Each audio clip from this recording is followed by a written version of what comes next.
Okay, we're gonna try to string as much days as we can. There's no days off, weekends, holidays, fuck all that. You know, a passion of mine is really connecting with y'all. Y'all have changed my life. Y'all have done so many great things for me. So I should be streaming every day. Unfortunately, I have other things, and I actually have to live a life. You know, what I mean, if I didn't have to live a life type shit, you know, what I mean, I'd be here all the time. But uh, welcome to everybody here. Uh, I think we missed a few topics from last night, so we'll get to those. You guys see the you see the title. We're gonna be talking about Lotto a little bit, K Flock, but there's a bunch of other like conversations that we're gonna be having in the mix. So if you guys are here tuned in, hopefully you guys are ready and locked and loaded for a good, fun-filled 5 hours. And we got to get back to it. By the way, my ultimate goal, I got to get back to 6 hour streams. 5 hours is not good enough.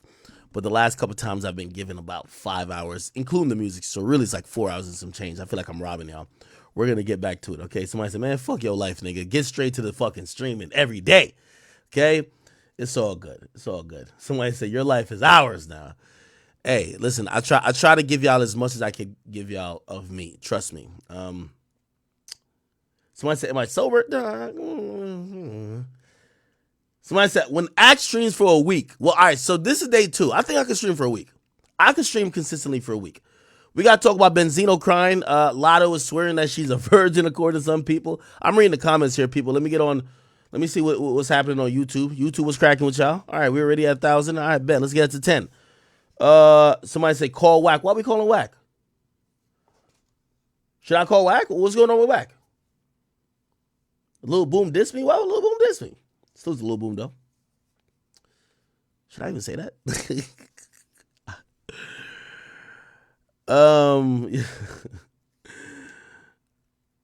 Who else? Stop wearing Balenciaga? Do y'all know why I wear Balenciaga? Like, I know sometimes, because I've seen some people that were like, yo, Act sold is so. Like, bro, I'm gonna be honest with you. I paid like $1,200 for the hoodie, bro. I'm sorry. Like y'all know my ex, she bleached like $40,000 worth of my clothes. That was one of the only like designer shit that didn't get bleached. I gotta wear it, bro. Like, I'm sorry. What I'm supposed to do? I can't return it. I gotta wear it, my nigga. I'm sorry. All right, don't salute the Lil Boom. All right, bro. You know what I mean? It's like, bro, I'm not beefing. Like again, I don't know if Boom said anything or whatever the case is, but I'm not beefing with nobody, bro. Like, I feel like I addressed that before. I've actually, truth be told, I haven't talked to Boom since that whole thing happened. You know, it's just, it's one of those things that it left me with pause, a bad taste in my mouth. I was just like, damn, dog. I felt like I had a friend, and I felt like that person lied to me when, if anything, I thought they would have told me the truth. And, you know, as worse as or as bad as it is, you know, I would try to be very reasonable and see if there was anything that could be redeemed in that situation. So, I don't have any hatred against Lil Boom, clearly, but I haven't talked. I honestly haven't talked to him since. I remember that night we had that whole conversation. I haven't talked to him since. I ain't gonna lie to you. You know, it was, yeah. Okay, cool. Somebody says what? Ack is sober is crazy. I'm not really sober, but okay, I'll call it sober. Someone said, Ack, you know you're on the opening to Vibes Cartel Menace song. I do know I'm on Vibes Cartel song. Tara, I see you up in here. She says, I wouldn't do you like that. Do me like what? Somebody said, yo, we off that pervert. Move along. Somebody says, yo, get you a new woman. Ack, don't mute yourself today. Quando did hit. We're going to be talking about Lotto. Somebody said, never talk to that chick again. Somebody said, she bleached you out, man. Somebody said, boom, touched your pee-pee. Stop capping. Somebody says, Zeno B says, how's your mental act if you caught up on rest and stuff like that? I ain't gonna lie. I slept midday in preparation for the stream, so I should be a little bit good. As long as I control my alcohol intake, I should be able to rock with y'all tonight for whatever. I appreciate the people who do kind of like check up on me mentally. You know, I feel like I don't know. I've been like in an interesting place for like about like 2 months. Um, I felt like everybody around me has like, it's one of those things like a fire. I feel like everybody around me has taken advantage of me, or taken advantage of my kindness. But you know, it is what it is. You know, I signed up for it, so it would be bitch made for me to be like cry victim, and also some things I propagate. You know what I mean? Like, you know, not to bring some of my homies into it, but one thing I admire about my guy Myron, is a close friend of mine from Fresh and Fit, super loyal. The only problem with loyalty will have you forgiving people that shouldn't be forgiven. Will have you giving people second chances that shouldn't get second chances. It will have you looking past things you shouldn't look past. So, you know, I've been very open about it. I've always told y'all, if anything is ever going to be my downfall, it's always going to be my friends. It's always going to be my willingness to forgive and shit like that. Okay. Yes, stream of the year got given out. We're gonna talk about that. You know, still to my man Kai Snap. Somebody says, "We love you, Ak." I love y'all. You know what I mean? Y'all are the highlight of my day. Somebody says, "Yo, to see K Flock's full bail document, what? Go to." Okay, I'm gonna Google that. Okay, somebody's trying to give me some info that we can read some great shit. Perfect. Is it this? This might be it. Okay. This is it. We actually got it. Oh, thank you for that, by the way. By the way, you guys know I try to do some research before I get on here, but if you guys could help me and send stuff, that'd be appreciated as well. Okay, so I actually got the document for the K-Flock stuff, so we're going to talk about that. Give me a second. I got an email to, I don't know if y'all know I use two different computers. There's one computer here and another computer up here. The computer up here is the one that streams. I got to email it to myself.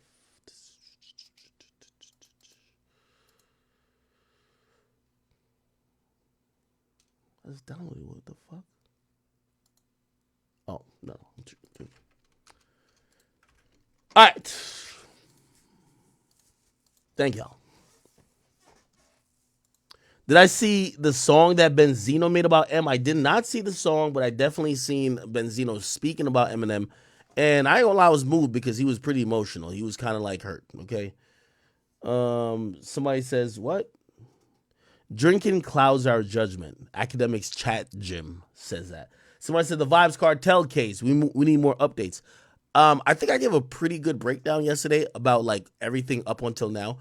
Right now we're in a place. I mean, I could give you a small update of like maybe what his lawyers are saying, but right now we're waiting on a decision on what's gonna happen in the ruling when it comes to this case. So we'll see. Love from Trinidad. I love you guys. Somebody says, what? Somebody says, and then he started crying right after the diss. Benzino diss Eminem and start crying? Wow. Feed 1914, thank you. He says, salute from the Valley. Okay. We need a 21 Savage update. Why do I need a 21 Savage update? Savage is my guy. Hey, y'all know something funny? I was gonna link up with Savage. This is what happens when you're me. Let me give you that. Let me tell you the truth and the tea. So I'm in Vegas. Y'all know I fuck with few rappers. Every rapper who claims they hate me, that want to kill me, they're all in Vegas too. Okay. Now, granted, I'm very like safe in Vegas because all of their goons are broke, and they barely got money for the most part. I'm not talking about the top rappers. I'm talking about just whatever scallywag rappers, right? So I'm not really worried about shit, right? But one of the only people who I do fuck with is Savage. So I hit Savage. I'm like, yo, Savage, where you at? You in Vegas? Yo, listen, I'm about to pull up on you, blah, blah. And then he's like, yo, I'm keeping a bean act. Like, I'm gonna have to let you know, cause I'm with Metro, and you know what I mean? I know you and Metro don't get along. I'm like, ah, fuck. Which is like normal, by the way. You know what I mean? Like that's kind of like, yo, that's his guy. He's been producing for a long time. It was all good. But I didn't get to see 21 in Vegas. Somebody said, don't fuck with 21, he's too hood for you. Yo, I'm gonna be honest with you. If you knew 21 as a person, like, of course he's hood, but I'm gonna be honest with you, I think he's one of the smartest rappers. Truth be told. I've always, like, when I speak to him, I feel like he downplays his intellectual abilities to kind of be more relatable to people from the hood, because I'm telling you, he's not like an ignorant nigga like some of these other guys are, but it's all good. Bryce, what's popping with you? Big love, King AK. We got to get you in a Celebrity All-Star game next year. Yo, for real, they got to get me in a Celebrity All-Star game. By the way, I was incredibly proud of Kai Cenat and the other people. I don't think they'll ever put me in a Celebrity All-Star game. I don't probably think I deserve that, though, right? Somebody said, do I know how to shoot dice? Yo, clock out. You asking me. I don't know how to shoot dice. I don't know how the rules of dice. I only know to play, like, casino games. Somebody said he got a Brit accent. Somebody says, yo, why are Jamaicans mad with the Bob Marley biopic? Ryan Lamb, thank you for that comment. I have not. Um, is that Isabel? Yo, Isabel, what's good with you, girl? She said where all the chat queens at. Salute to Isabel. I fuck with you. Um, I haven't seen the Bob Marley biopic. I'm gonna be honest with you. Even as a Jamaican, I know the basic story of Bob Marley. I don't know the intricate story. So I do want to go see this film or this biopic or whatever the case is. And I mean, the only reason I think I would be probably mad is if they're like, I mean, when people whitewash like Jamaicans and then they come out like Chet Hanks, almost like it looks like they're making fun of the culture rather than actually giving a depiction. If it's not that, I'll probably appreciate it. If it feels like it's like, a little bit just really ignorant to Jamaican culture, I probably wouldn't like it, right? But I haven't seen it yet, right? Somebody said, is Lauryn Hill going to be in the Bob Marley biopic? Isn't a biopic out already? Somebody said, why haven't I talked about WAC 100 paperwork? By the way, I'm reading from YouTube and Rumble if you guys haven't known. Send me WAC 100 paperwork. What the fuck? Somebody says, do I think Drink Champs takes advantage of guests? I'm going to stop that right there because we're in this era of like, bro, come on, bro. Like, you're going on a drinking show, bro. Like, yo, why are we acting like everybody is kids? That's, like, let me even address like the Me Too like movement. Man, I think the Me Too movement is a good movement because especially when it comes to like a power dynamic, like, disparity, especially in the music industry, if you're an intern, if you're like an assistant and your boss is running the whole world and he's so powerful and he's so rich, you might be intimidated to actually get justice if you were wronged. I get that. The Me Too movement actually is something that was supposed to give the voice to the people who were either suppressed or intimidated, this and third. These days, we're trying to expand the Me Too movement to like grown ass people making decisions that later they regret. That's where I don't agree with it. For example, if you go on Drink Champs, and obviously that it's mostly men that go on Drink Champs, so it's not like some sexual shit, but still, when someone said they've been taken advantage of, people are like, oh my God, we're so sorry. Yo, if you're a grown ass man going on a drinking show, and remember, they're interviewing legends. They're not interviewing like 16-year-olds. They're interviewing legends, which means you're probably like in your 30s or 40s. My nigga, nobody's taking advantage of you. You're drinking, you're getting drunk, you're saying what you want to say. And to be honest, I'm pretty sure like even if you had a team that rolled up in there with you and you were drunk, you could probably tell them, hey, listen, could I review the episode that maybe I wasn't tweaking and said some crazy shit? I'm pretty sure they'll give you that courtesy if they really give a fuck about you. But you can't be saying Drink Champs is taking advantage. Yo, I'm telling you, we're living in an age now that people do shit willingly that now flip it around and said people took advantage of them. What are you talking about? Somebody said thoughts on Yeat's new album. I haven't listened to the entire thing. I listened to a couple of them, especially obviously the song with him and Drake. But we will get to it in a little bit. Chad Faria, he says, yo, Ak, when are you going to post videos in the DJ Academics channel? Like it's like a long time ago. Well, you guys got to tell me what you want me to do with my main channel, right? So my main channel, I want to build the Academy channel as the channel for the Academy. My main channel, which I've done news videos on for years, I don't know what you guys want me to do with it. I mean, I could do news videos again, but I don't know if like, I feel like news these days is disseminated so differently. Like there was a time like the reason why that channel really popped off, most people used to go to like the Breakfast Club or these like antiquated platforms for the news, and they would report like if it was Friday, they report on Monday. If it was like right now, they report in the morning. I would have the video up in an hour or two. I feel like these days, like, and I'm not one of those people that complains about people who copy, imitate this and third, but these days, if something happens, there's a million videos in the next 5 minutes. So it's like, obviously I know I'm a big name, so like mine would still stick out, but it's like, I feel like that void in the market is filled. So it's like, at this point, I feel like I would only be doing it to generate numbers, right? Like, I used to do 30 million views a month on that channel. I could still do it if I just pump out videos, but it's like, it's not really new and innovative. But I could do it if you guys really want it, but I don't know. You guys let me know. Okay. Somebody said Floyd Mayweather didn't drink on Drink Champs. Well, he doesn't drink, period. Somebody said keep doing short news videos and post the interviews in a different channel. Oh, okay. So I don't like the interviews on the main. I think the interviews got to be on the main channel too. But okay, I get what you're saying. Short news videos. Okay. All right. If y'all really want me to get back to doing the short news videos, you got to realize. Let me give you the format, and I feel like I'm almost giving the secret sauce for people who might be like, my main channel, like those were videos that was like I felt like it was an attempt to be a 4-minute satirical comedy bit that was gonna give you the information that was factual, but also entertain the fuck out of you. Right? That's what I did, and yeah, no, I still like that format, but it's up to y'all. It's up to y'all if y'all want that back. Somebody said, yeah, just stop using GIFs. Like, what should I use? Just sit there and talk? I mean, I could do that, but it's all good. So I said, promote the Academy on your main channel until the Academy pops. Most of your subscribers are only on your main page. I agree with that. I feel like the majority of the people who watch me are on the streaming pages, or they'll watch in post for some streaming shit, or they'll watch the main page. The Academy page is like, it's a slow build, and I've never thought it was just going to pop off instantly, but, it is what it is. Talk about Toronto rappers. Speaking of which, me and Top 5 was about to bust a move recently. Shit, salute to my boy Top 5.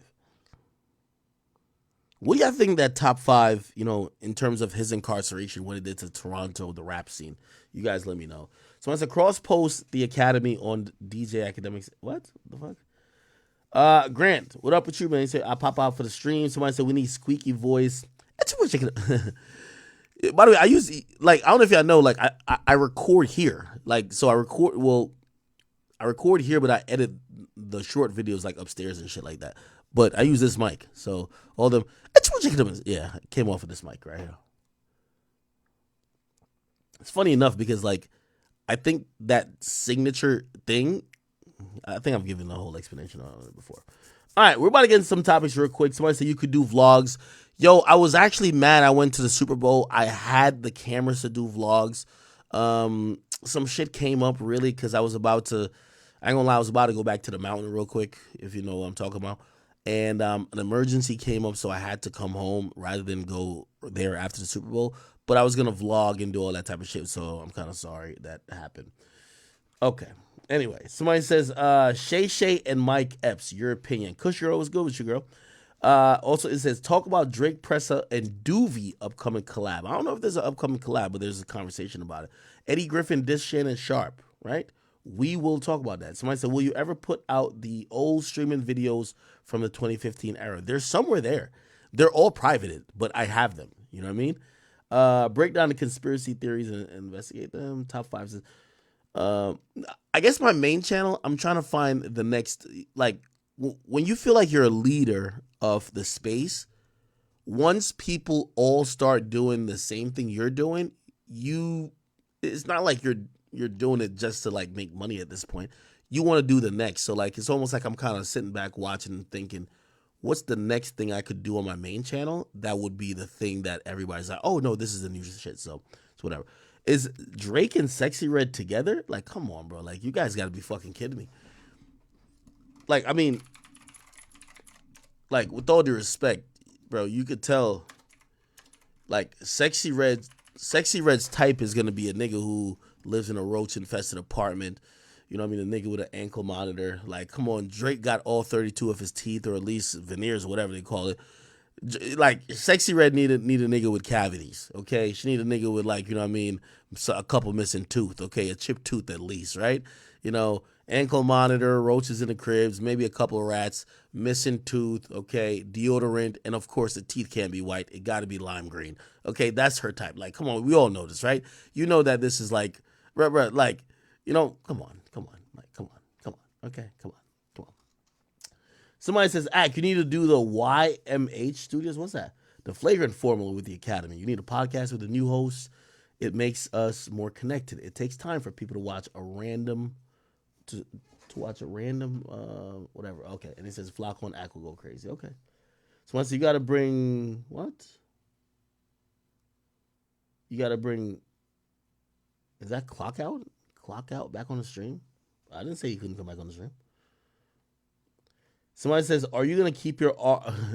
That's a good question. Are you going to keep your Audi RS7 stock? Yeah, that's my daily driver. Only thing I ever did to it was tinted, but it's fully loaded.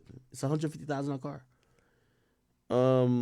I ain't gonna lie to you. I'll give you. I know this is gonna sound like rich nigga problems, and I'm not flexing at all. I was just about to buy a Rolls Royce Cullinan, and thanks to my man Fresh from Fresh and Fit, he talked me out of it.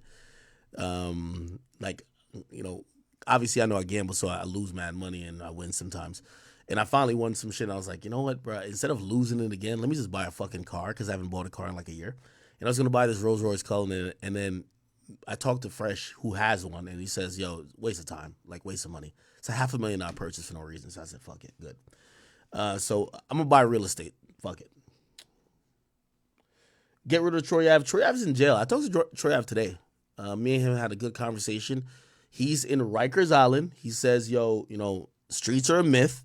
He's doing his thing, and he's very comfortable in there. Okay, so Troy Ave is doing just well in Rikers, and apparently, I believe his sentence is a year, but I don't think he'll serve near to that. Okay, buy a Nissan GTR. I don't really like, even an American car. I don't really like that. Somebody said, "When am I going back to the mountain?" Really, they want me to come back anytime. It's just I've been so shitty with streams, and I feel so bad with y'all. Like, plus y'all, like, you know, the goal was I was gonna go to the Super Bowl, and on that Monday I was gonna go to the mountain, and I was gonna stay till Saturday probably. But that didn't happen. Then I came back. Some other shit, some emergency shit happened, and y'all just all kept roasting me like, accurate shit. We hate you. You're the worst streamer. You're never consistent. Blah blah. So like now, like, and I'm gonna hit Young Boy's people. I'm gonna be like, yo, I'm gonna come back, but I need like 2 weeks of just straight streaming because like my audience is fucking kicking my ass, brother. They think I'm a piece of shit right now. So I gotta stream at least like 2 weeks for y'all. But they want me to come back like immediately. But I feel like I gotta put some work in streaming, right? So, yeah. Have I played Apex Legends? No. Somebody said, do I got a Porsche yet? Most Porsches are too small, bro. Like, shit, I got a fucking R8, and I barely drive that shit because that shit is very small. I ain't gonna lie to you. And also, it's bad in the winter. Are we getting Young Boy on stream? He was supposed to come on stream one of these times, but I didn't call him. Just because, you know, honestly, like, I value some of these. I was supposed to get him on stream before I went to the mountain, and I just didn't call him, bro. Just because this was after when remember when I was clarifying some of the Cardi shit. He wanted to pop on stream to say something real quick, and I didn't call him. It's all good. Remember me and him we're at an iffy place, and you know I felt it was necessary that I go there. We see each other face to face and see if our, you know, whatever we had or issues we had could be solved rather than trying to exploit it for views. You know what I mean? Yeah, I know I'm cool with most of these guys. I don't really be like, hey, just show up on the stream, right? Get a Cybertruck. I do want one. Yeah. Somebody said, ask a real one. He's sending me a PS5 to help get me started. I do got 2 PS5s. I'll do a raffle for one if y'all want it. Is it true I don't like Young Boy? Who told you that? Someone said, talk about Donald Trump shoes. We will today. Okay. I think I've done enough Q&A. We will probably get into it. What else? Opinion on Adam 22 currently? Oh, Karen, I'm glad you caught it live. Adam's Adam. You know what I mean? Like, shit. You know, I think Adam is completely leaned currently into the arc of, you know, what we're used to, the typical or prototypical white boy talking about. Like, I think him and Wax just did another episode of their show, and it's like about penis again. You know what I mean? Remember, infamously, they did a whole thing about my penis. Now they're talking about Drake's penis. I think Adam is like, he's embracing the white boy in hip hop role, and he's playing out certain themes. Like, for example, like, you know what I mean? Which we should probably talk about this. Okay, this will be the first topic, right? So Sean Evans of Hot Ones, right? I don't know if you guys are familiar with him, but sometimes you get like, there's like a little bit of like trauma bonding that happens. Sometimes it goes the opposite. I really felt we were about to be friends. And now, you know what you infiltrated Fuck the your sports. Seriously, try to do this. my wife after. So Sean Evans hosts a show called Hot Ones on Complex. It's one of the most successful shows on Complex because it's built ancillary brands off of it. They've built a hot sauce brand. So I believe the hot sauce here is a Hot Ones, which is a Complex, like, I don't know if they partner with some people, but it's a special brand that you could purchase, but it's, you know, basically it's almost like it's a product that they own, right? So, this is a really successful show. They actually get the premier and prestige guests. Like, if you look at their guest list, and they have a whole different channel other than the actual Complex channel, they have 13 million followers. If you go down and let's just go to the most popular episodes, you'll see Gordon Ramsay here. You'll see Billie Eilish, Shaq, Kevin Hart. Like, these are like, for the regular Complex shows, people don't even get that. Post Malone, Steve-O, Tom Holland, which is like Spider-Man, Millie Bobby Brown, Stone Cold Steve Austin. Crazy, like, you know what I mean? So it's pretty much, if you ask me, the most successful thing at Complex. The next thing would be sneaker shopping, if you ask me. Anyway, I remember even being there. Very cool dude. Sean Evans always gave me good vibes. Never nothing bad to say about that guy. Just cool dude, right? Now, when people, and by the way, I kind of harp back to the conversation I was having with Flacco, because there's certain people who become in these positions that are powered by these companies, for example, and I'm not dissing Sean at all, like Complex or whatever the case is, that their brand and their worth is by pretty much being non-polarizing, by not necessarily having an opinion or not necessarily going against anything or being extreme or having any scandals. So anyway, he's been doing amazing. And the first scandal came up when Valentine's Day came around, because it was announced by Page Six, Sean Evans, and they reported that he was dating a porn star. Okay, so his girl was a porn star named Melissa Stratton. Now, I can't play everything because clearly she's a porn star and I don't want to get banned. But let me see. Oh, my God. But pretty much what happened is that he dated this woman and she was a porn star. Now, again, the backlash, and, obviously you get these channels that are like, men's health channels and the red pill movement. Everybody's going to sink their teeth into this when they're saying a guy who has a very squeaky clean image, like he's the guy who's non-polarizing, no opinions about nothing. He's perfect for brands. He's now dating someone who's a porn star. And even though you might think OnlyFans is kind of like, everybody fucks with it, or everybody's like kind of used to it, it's still kind of taboo in all types of ways. So what happens is the news comes out that he's dating this girl on Valentine's Day. And all of a sudden, within like about 24 hours or like maybe 2 days, there's additional news that comes out to say he's breaking up with her, just really because of he's breaking up with her because she is a porn star, right? So let me see. All right, you'll see here.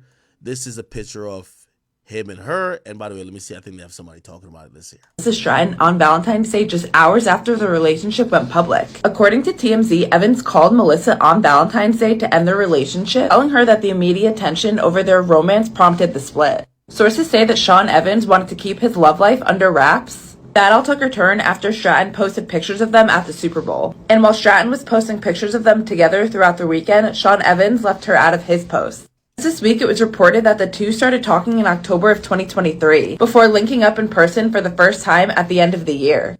So Sean Evans broke up with the adult film. Okay. Now, obviously, I think even like, for example, by the way, you see Gordon, I think this is Gordon Ramsay right here. People like Adam22 was like trolling the situation. Adam22, Sean Evans. This is what he said. Let's see if we can find it. Okay. Where's the short clip? It was like a very short clip.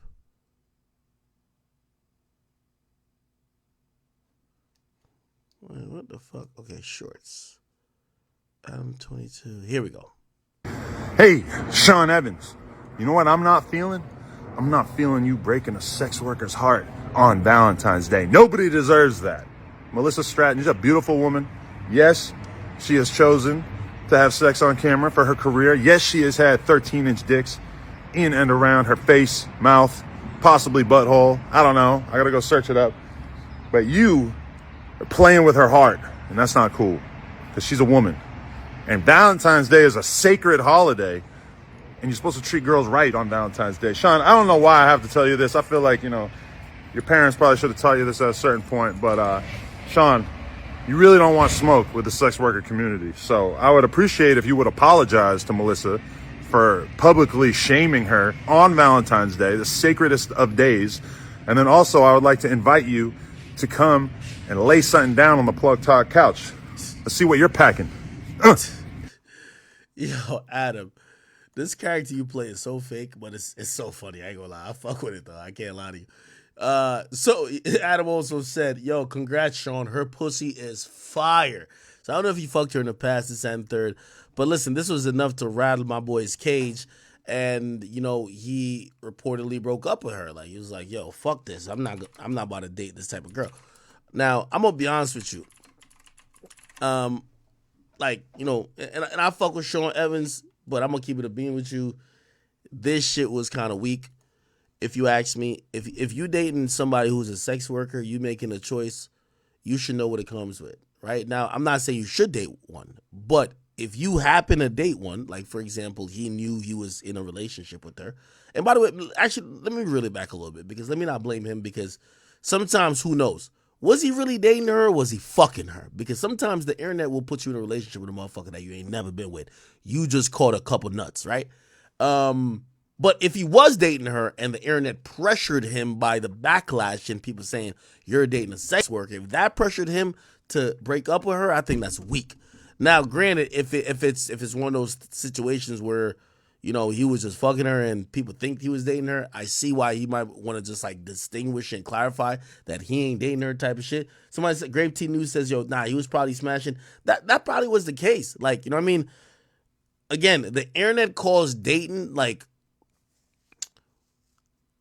if like for example, the Amber Rose being seen with this whatever football player, or whatever, people keep saying they're dating. Maybe that nigga just fucked one time. You know what I mean? Like, who knows if he's actually when I think about two individuals in a relationship and dating, I think about y'all hanging out all the time. I think about y'all doing things that a couple would do. Dates, always being together, going places together, spending time. Kind of represent yourself as someone who's in a relationship, not just like two people who happen to be single but happen to be around each other and might be fucking. You get what I mean? Somebody said, man, fuck that, she's a treesh. Now, I mean, I haven't watched any of her like films, but to be honest, this also is a reality check because I do know a lot of women who believe that either they're dating past or if they have OnlyFans, it just doesn't come back to bite them. And it's only because they haven't gotten the position where they start dating a guy who they would actually want to be with. You know what I mean? Like, you know, I've heard a lot of these OnlyFans girls say the same things. They're like, yeah, nah, mad dudes want them. Like, of course mad dudes want you, but it's not the dudes that you want to be with. Like, you want to be with a lit dude. Like, Sean Evans is lit in his world. He's pretty lit. So now you date him, and now everybody in his world is looking at him crazy, so he can't be with you. So, you know, again, I seen Shorty. I think she was kind of exploiting it. I don't know if I could even pull up her tweets.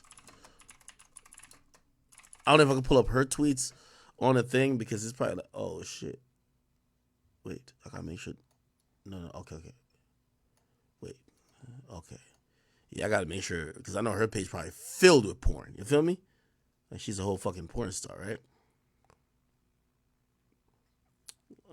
I'm trying to. Oh my gosh, she's getting donkey fuck right below. Okay, I gotta be very careful with this shit. Might not even show it. Okay, I can show it. Okay. All right. There's no porn on this page. Cool. She says, don't try to date a porn star if you actually hate porn. I agree with her a bit, except I'm going to be honest with you. Like, again, I know Sean Evans is probably not going to speak on this a lot, but I'm pretty sure he's a dude who's in, you know, the peak of his career. I'm pretty sure he was just getting pussy from a freaky chick and she happens to be the girl. I don't think they're actually dating.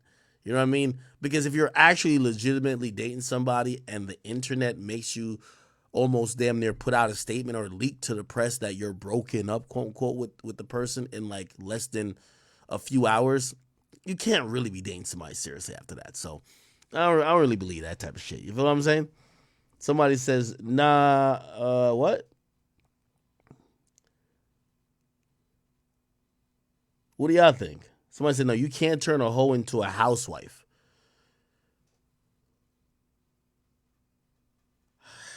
I'm inclined to believe that too. Or I think you just got to be white to be able to tolerate it. You know what I mean? I couldn't really tolerate a woman like for example, I hate to even mention this too, right?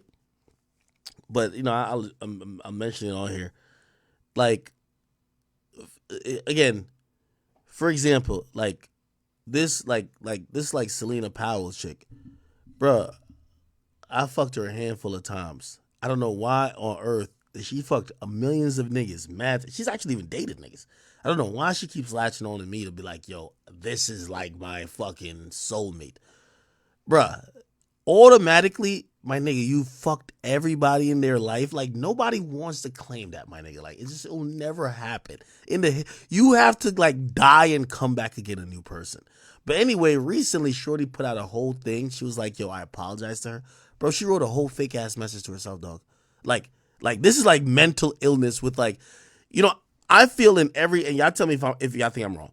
I feel in every sex worker's life, they get to the point where all their thottery, because in reality, I don't think sex workers are bad people, but like usually they usually have lower self-esteem, but then they start prioritizing getting out of poverty or just getting a check more than integrity, self-esteem, and these other things. You know what I mean? They're willing to sell their self basically, right? And it does get to a point where either, you know, maybe they're making decent money this and third, but, and I hate to use age because I'm not trying to age shame, but it is what it is. At a certain point, those things just become less important. And now you want to actually prioritize, I don't know, maybe family, maybe like love, maybe like actually building something with someone, maybe kids.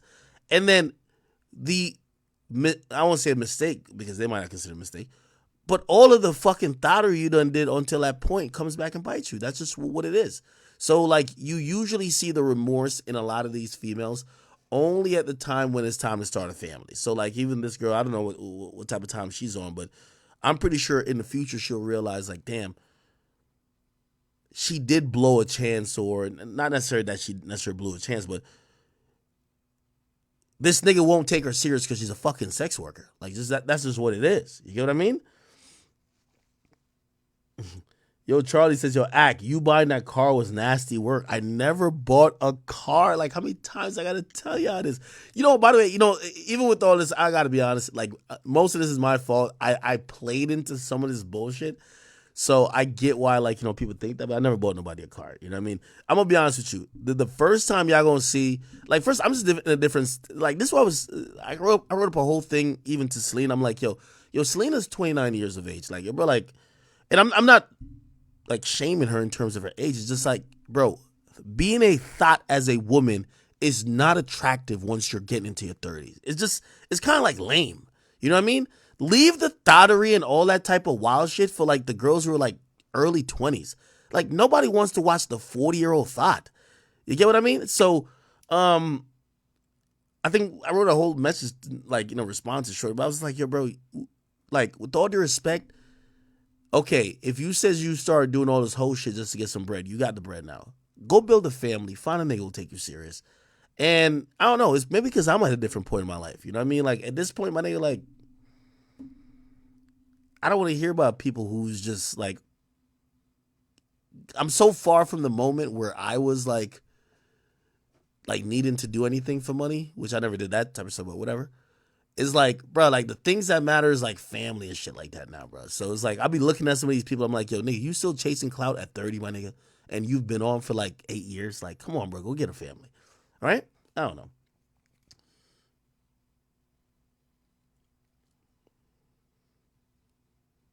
Melissa Stratton been on Plug Talk before? Wait, so Adam fucked her? See, that's the thing about like, yo, that's the thing about like OnlyFans and shit like that. I ain't gonna lie, there's somebody I know, there's a girl I know, like she was on OnlyFans, right? And I ain't gonna lie, super cool girl. Like, you know, at first when she started OnlyFans, she's not fucking everybody, but I've always said OnlyFans these days is like the strip club. It's the gateway to complete thottery, right? You know, every girl goes on OnlyFans, says, yo, I just be having my tits out. No, I've taken topless pictures with photographers already or photographers already. I'm just gonna make an OnlyFans. I'm gonna put those pictures up. Or they'll say some lie like, yo, I'm just gonna post the pictures that I already post on Instagram. Man, listen, what happens is money is really the root of all evil. Okay, cool. Now they're making $1,000 a month, and one nigga actually messages them and says, "Fuck that. I'll give you $5,000 if you just like fucking stick a dildo in your pussy." Now they're like, "Oh shit, I'm making $1,000 a month. This nigga offered me $5,000. Fuck, maybe I should do it one time." They do it one time, and after the seal is broken, like you might as well do it every time, right? So now they start doing like, okay, they're playing with toys. Then they're like, well, I never fucked nobody on OnlyFans. You know what happens next? A motherfucker's gonna be like, yo, because now they're not getting $5,000 a month anymore. They're back to like $2,000-3,000. Then somebody says, yo, listen, damn, y'all got like 7 bands. If like really like I could see you really riding dick. And you know what the chick says? Oh well, I kind of do have this video of me and my ex-boyfriend, and like, you know what I mean? Like I kind of look cute in it. He's giving me 7 bands. Okay, I'll just post this just for that. All of a sudden, she's on Twitter talking about who want to collab, like straight up whoredom at that point. You know what I mean? Like she's just trying to find random niggas to fuck together, Brett. So again, like we all know what kind of OnlyFans is. Somebody said loose as a goose. It is what it is. Rez, thank you for that. Somebody said the average OnlyFans creator makes like $17 a month. My favorite thing, and I'm not here trying to shit on OnlyFans. Yo, I had a girl like literally 2 days ago try to tell me how her OnlyFans was a business. She was like, I'm like, I really think I could become a billionaire. I was listening to this chick. This chick says she makes $10,000 a month on OnlyFans, and she was talking about that like she's a billionaire. And I'm like, yo, shorty, like, come on, man, like, could we cut this out? Someone says, act no cap. Were you doing what with Selena? Hey, here's my problem with Selena. I don't even know why she clout chases anymore, especially with me. Like, Selena like uploaded a video of like me passed out and her like sucking my toes. Like, I swear, like I was knocked out sleeping. She uploaded a video of her like sucking my toes. Like, who does that? Like, bro, you gotta have some self-respect at certain times, bro. You feel me? Like, I forgot who was there because I think the person tried to wake me up like, nigga, you know this bitch took his shoes up. I'm like, yo, that's when we had the podcast. I ain't gonna lie to you. This chick was doing some wild shit. By the way, if you're wondering why the podcast stopped, like Selena wanted me to, bro, like the podcast is the podcast. I'm trying to build a business. I wasn't trying to fuck with you, my nigga. You know what I mean? No disrespect. But like, Shorty got mad after she thought that I was supposed to fuck her or some shit like that. Like, no, my nigga, this ain't loving basketball, nigga. I'm not about a loving podcast. No, nigga, do a podcast and peace out after that. You feel me? I ain't gonna lie. Self-respect is at an all-time low. Punky Brewster, what up, man? Yo, y'all never believe me like I'm just like this big liar, bro. Like, why the fuck? Like, first of all, whatever. Someone said you dead wrong. Selena split gang, blah, blah, what? I've always told you I was Selena. Like, I was definitely, I felt I was friends with her. Like, what y'all think is love, I was like legit friends with her. So like, yes, she definitely disappointed me mad times because I thought I was friends and she started like clout chasing. But being in love is like, my nigga, y'all seen the girls who I've been in love with. Like, nigga, that's actual, like, y'all have seen 2 women who I've actually been with. And if that looks like how I'm with Selena, come on, stop it. Like, you know what I mean? With all due respect, right? Like, nigga, y'all see me with Angelica. Like, nigga, there's some times I probably was going out bad with Angelica. Y'all see me with this last situation. So, like, if that looked like Selena, bro, like, come on now. Clockhouse says Selena's a queen. Hey, no, she's a cool person when she wants to be. You know what I mean? Just that she's not loyal at all. You feel me? Anyway. Somebody say, quit capping, Act. You know that trick had you tricking. What are you talking about? To give y'all the real about like the whole podcast, when I gave like, so Selena and her little friend came up here and they did an episode. Well, I forgot. Did they come up here once or twice? I can't remember what it was. Maybe it was once. They filmed 2 episodes, right? We put out 1 episode, and I'm gonna be honest. So I took them to a strip club because, like, I don't really be going out much, honestly. But I was like, yo, I was actually, first of all, I've never flown Selena out, and I actually give her a lot of respect for that because she got money. So, like, she'd be like, yo, just tell me when to show up. She booked everything. She did her thing, right? So, like, I felt as somebody who's also a boss, and they're coming on my platform to do a podcast, which we're trying to do as a pilot. I said, I bet, you know what? We're going to go out, like, to a club. We're going to go out to, like, a strip club type shit. Cool. We go out to a strip club this and third, and I ain't gonna lie, bro. Like, I think it just got weird at the end of the night. I think I called her a car to bring her. She was staying at the W to bring her back to the hotel, and I think she thought that I was gonna go fuck her, and I was just like, no, like, you know what I mean? Just, bro, we did a podcast, like, we cool, but like, and nigga, I swear, after that, she told my assistant, she says, yo, I think we're good off the podcast. And I never talked to her about the podcast ever again. I still never talked to Selena about, like, because it didn't do crazy numbers anyway. Nigga, I never talked to her about the podcast ever again. It was just like, because I could get it. I'm like, oh, she's on that, I want to work with Act, but only if he's sticking his dick in me. Like, no, my nigga, that is not business. I cannot do that. Like, bruh, especially when you got these mentally unstable women, you stick your dick in them, bruh, it's going to be straight World War X. Okay. Anyway, you want to talk about K-Flock? We could. We'll talk about it in a little bit. Somebody said, Acura on mute. No, I'm not. Somebody offered to buy me like a big red button from Amazon that it will show me when I'm on mute, which that might be good. I like that. Somebody said, Ack, you need to go on a white woman diet. Trust me. I don't like which white woman have I dealt with? I haven't dated a white woman. Yeah, I've dealt with a white woman, but I haven't dated a white woman. All these people you're talking about, they're not white. Okay. All right. Here we go. Let me see. We'll actually get into a little bit K-Flock. Chad, do y'all like when I interject my personal drama while I'm dealing with topics? I know some of y'all might be like, man, shut up, nigga. We know you simping. We don't want to hear about it, nigga. Get to the topics. Fuck it. It's all good, though.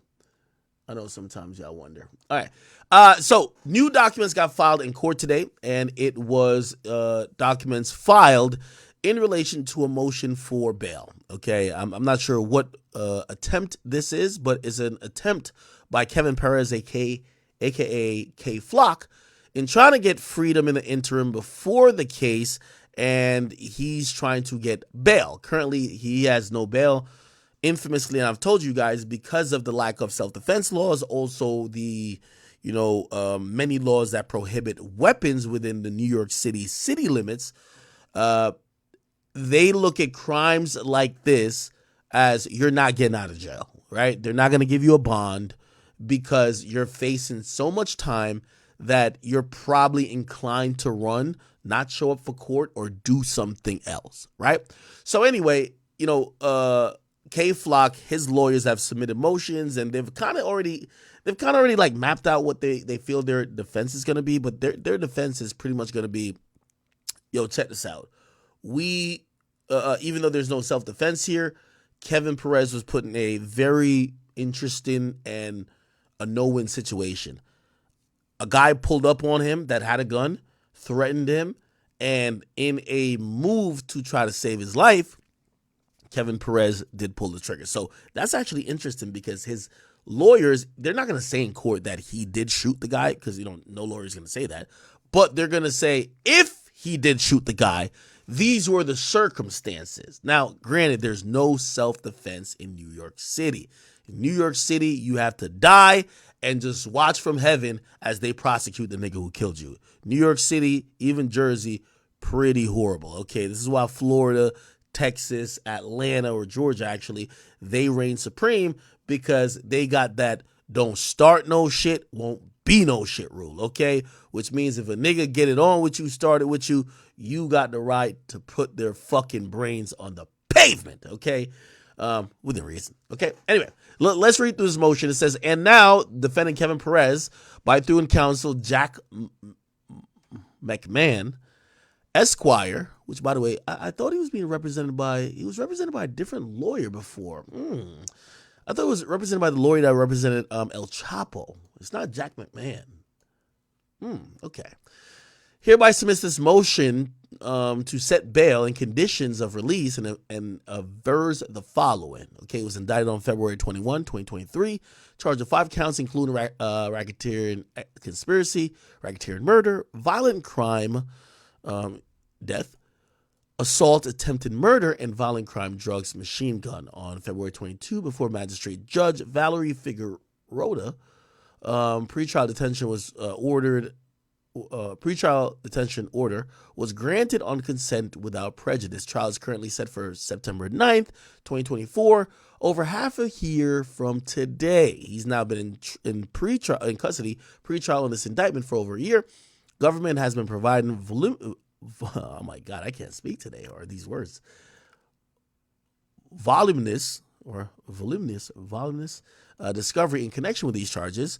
On March 31st, 2023, the court issued a protective order on showing of good cause, working as effective counsel with 3 things: incarcerate defendant, protective order, and a voluminous. Jeez, I can't say that word. I'm fucking up. Discovery is extraordinarily difficult. Okay. Although the Speedy Trial Act. All right, come on. Let's get to the bullshit.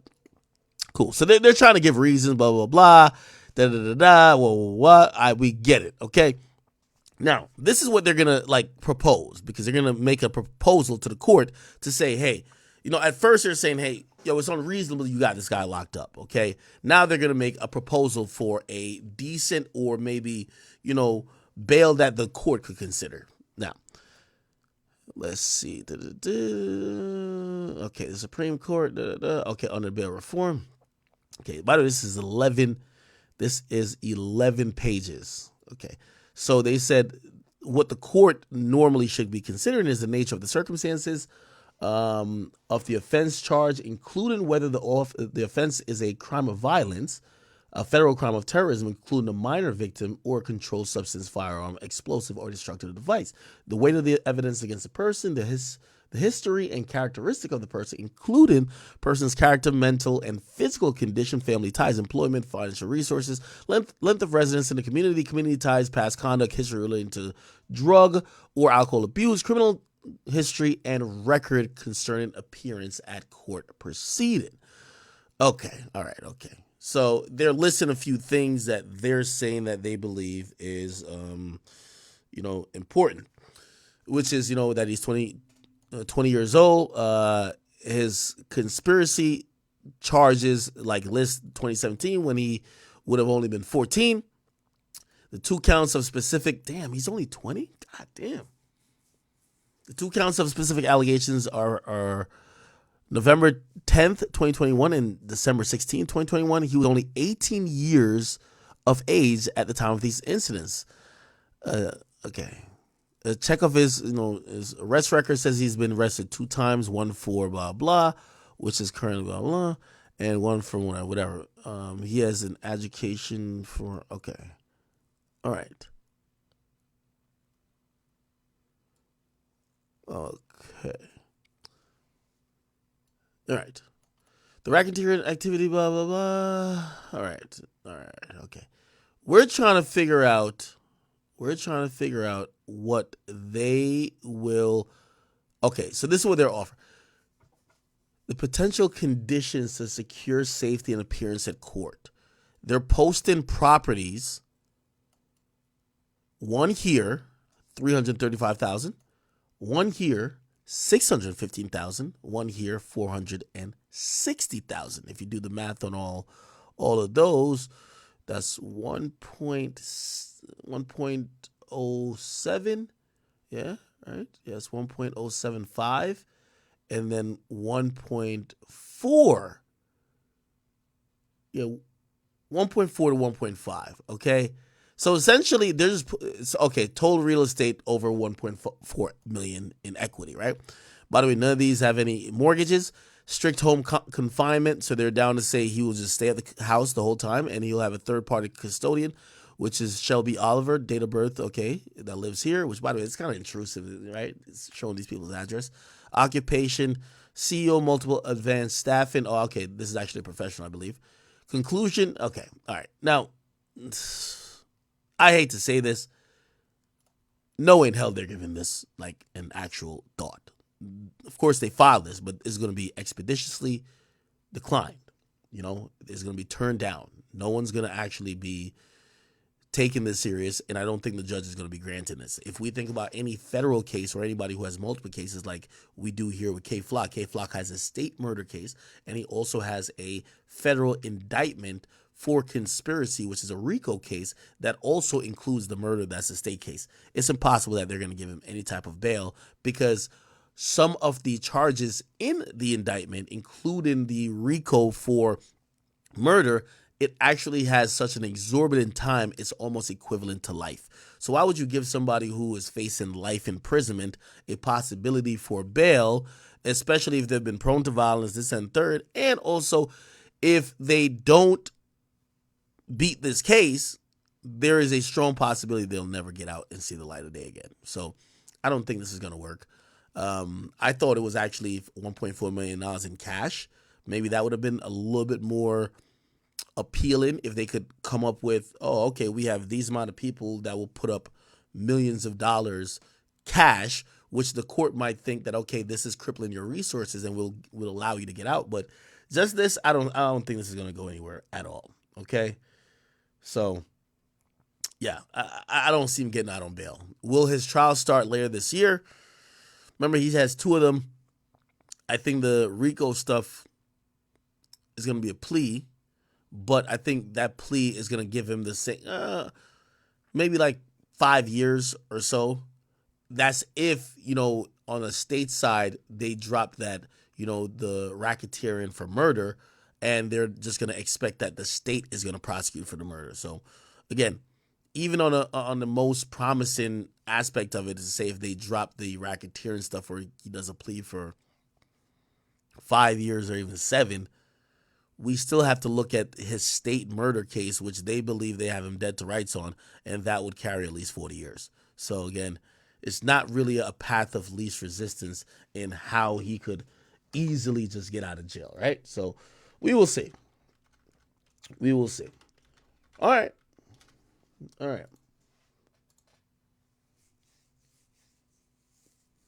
Mandy says, leave the streets alone. It will catch up to you. I mean, I agree. What is so unfortunate is that I think we all, if you know anything about,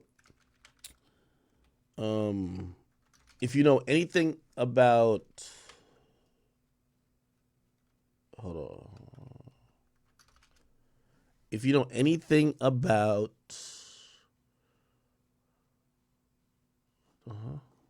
give me 1 second. Yeah, if you know anything about,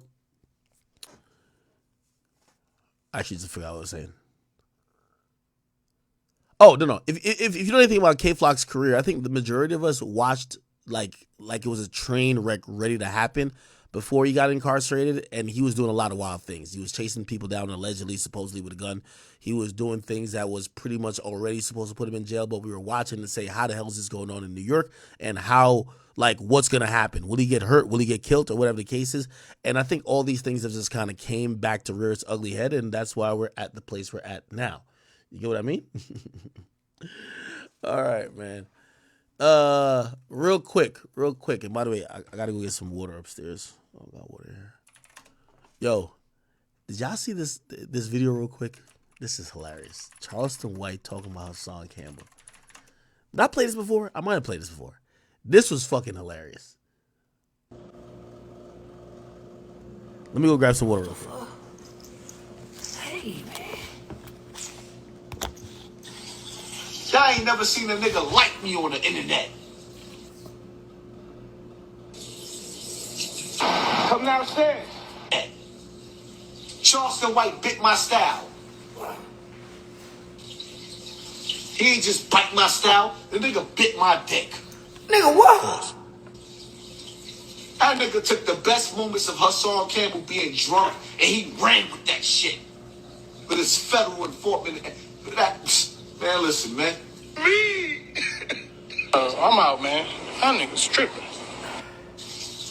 Y'all ain't never seen a nigga like me on the internet. What did that nigga say? Come downstairs. Charleston White bit my style. He ain't just bite my style. The nigga bit my dick. Pause. That nigga took the best moments of Hassan Campbell being drunk and he ran with that shit. But it's federal. Nigga lie. Man, listen, man. Me. I'm out, man. That nigga's tripping. Y'all ain't never seen a nigga like me on the internet. What that nigga say? Come downstairs. Charleston White bit my style. He ain't just bite my style. The nigga bit my dick. Pause. That nigga took the best moments of Hassan Campbell being drunk and he ran with that shit. But it's federal enforcement. Man, listen, man. Me. I'm out, man. That nigga's tripping. Man, what the nigga the whole thing about? Y'all ain't never seen a nigga like me on the internet.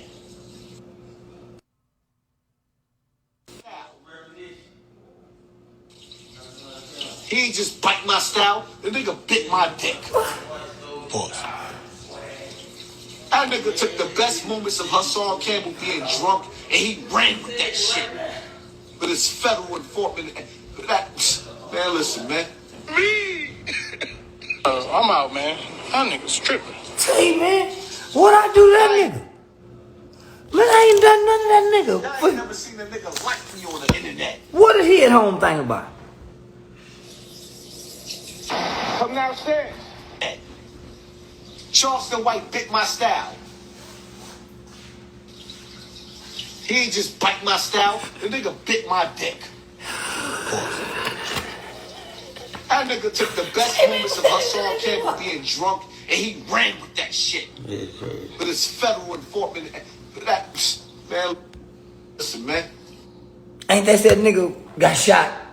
That's that nigga went back to his apartment, was telling people come down there to fight, and they were throwing bottles at him, and they shot his ass. Ain't that man? Ain't that man that he used to be part of the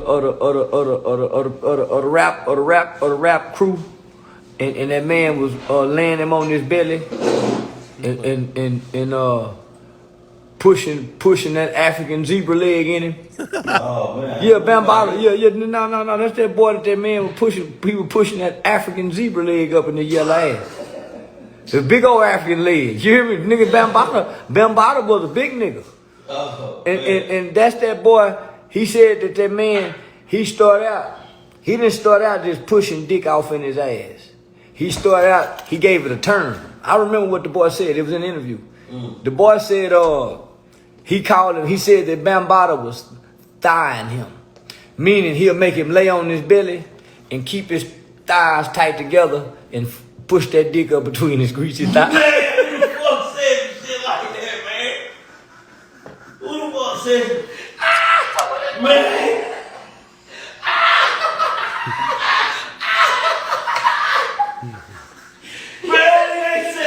Like that on camera, he said on the bottom. Man, ain't no fucking way he even thought of no shit like that. Man, the boy was a kid. He didn't think of it. It happened to him. It ain't just thought. It just came into his head. It was an experience. The man, listen, Bambata was a big nigga, and at the time, listen, man, he wasn't. Man, that man. Say, Y'all know why they beefing? So my question was, why wouldn't you loosen your thighs up so he can just go through there? He couldn't make you keep them thighs tight, nigga.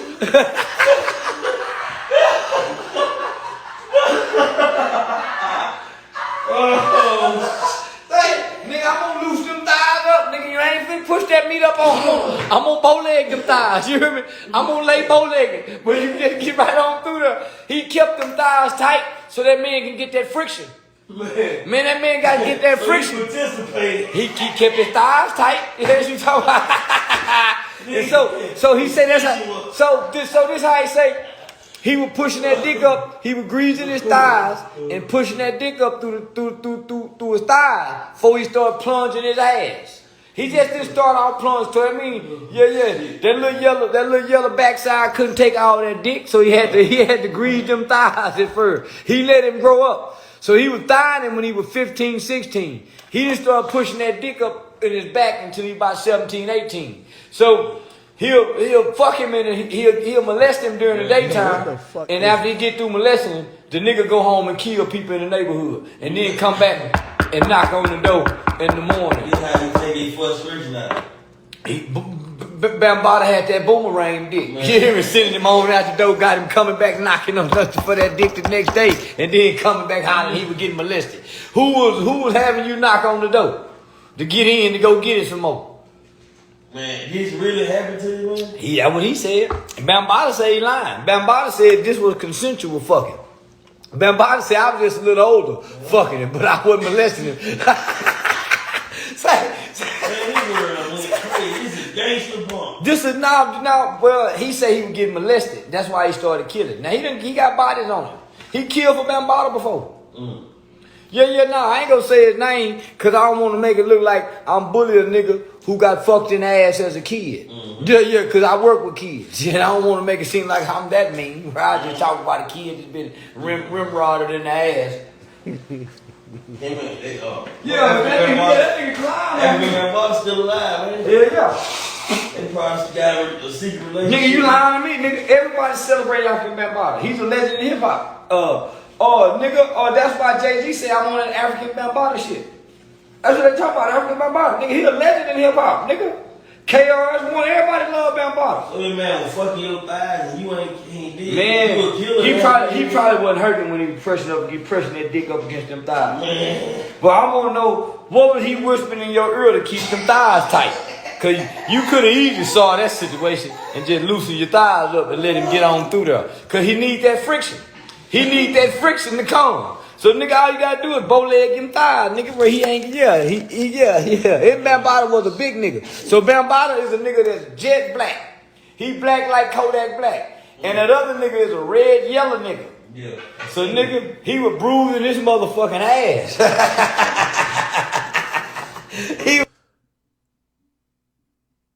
I gotta talk to Charleston, man. I can't let him talk about my friend Hassan Campbell like this. I can't let this happen. He was whooping that nigga with his pelvic bone. Nigga lying on me. I don't know what made this boy wake up and make this video about me. He made this today. Yeah, nigga, I don't know what made this boy wake up and nigga, Hassan Campbell. Yeah, goddamn, we gonna call him Hassan Campbell. Since he said that man thied him. Let me see if I find a video. You think I'm bullshit, nigga? Let me see. How you spell that nigga name? There you go. Hassan Bambaataa thied him. Here you go right here. Bambaataa thied him. Let me see if I can spell thigh.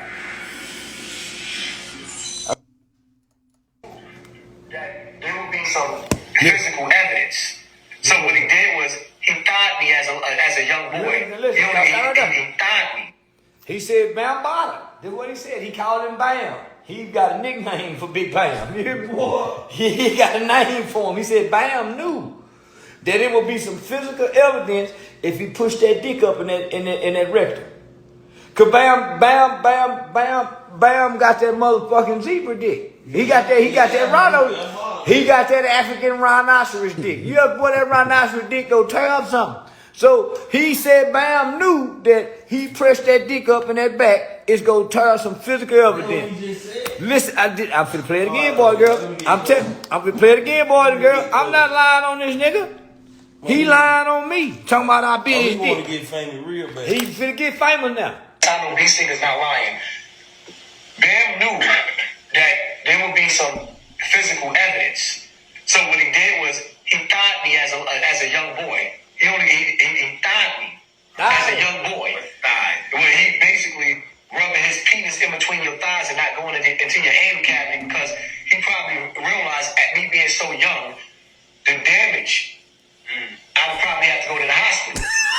Nah, stop playing. Yo, this nigga- stop playing, Charleston. Charleston, you out of line, Charleston.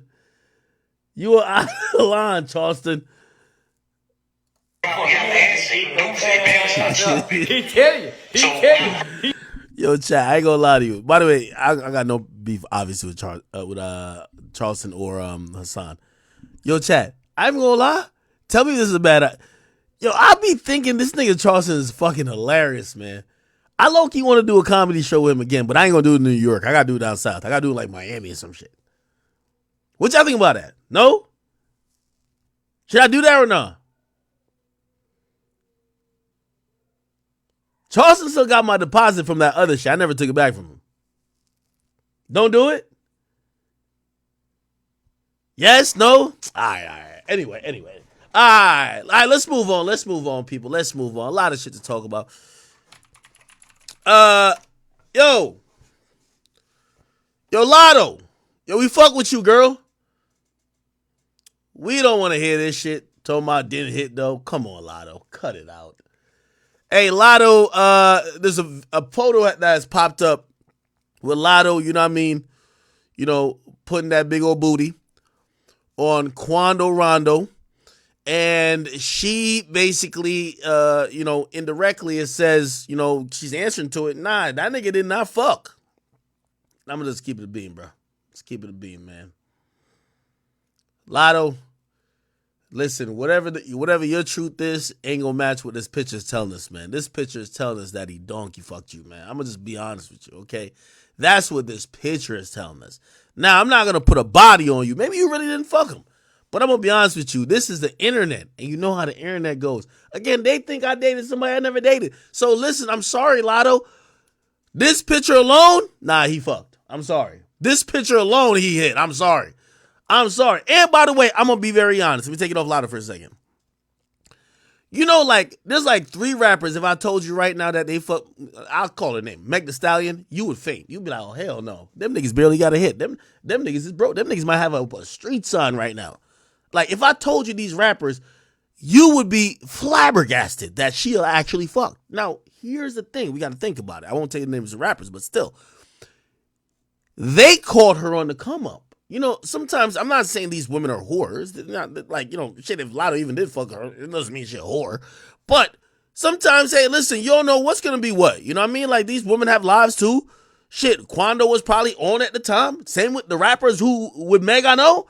They were on at the time. Low-key, they were lit. Now they're irrelevant, but they were lit then. You get what I mean? So, again, who knows, man? I don't think this is necessarily a bad look. I do think Lotto is one of the rappers that, despite her bars about sex and sexual shit, she likes to kind of hold on to that, yo, I'm still pure vibe. Like, I'm not a chick who has fucked everybody, which, by the way, I think is important a little bit. If you think about, like, Nicki Minaj, right? I think that's what makes Nicki Minaj a little bit, Nicki's special because of that, right? Like, if a bunch of people had fucked her early on, I don't think they would have ever taken her talent as that serious. And actually, if you hear the whole story about Nicki, that's one of the reasons she comes across like a bitch, because she had to be bitchy that people would know, hey, listen, this ain't fucking time. I'm here to work, nigga. Like, what's popping, right? Lotto, I think that's her vibe as well. Like, I haven't heard a lot of people, mention, like, let me tell you how it goes, especially if you're a female artist. It's so hard, like, it's still a male-dominated industry. If you're a female artist, I'm trying to not call names. There's a female artist that was popping like about 3-4 years ago. Popping. And, well, not popping, but like, it was like, you felt like it was about to be next up. They link up with certain people. I don't even want to call those people's name even. And I remember one time I was cool enough with the person that was the rapper. I FaceTimed the person.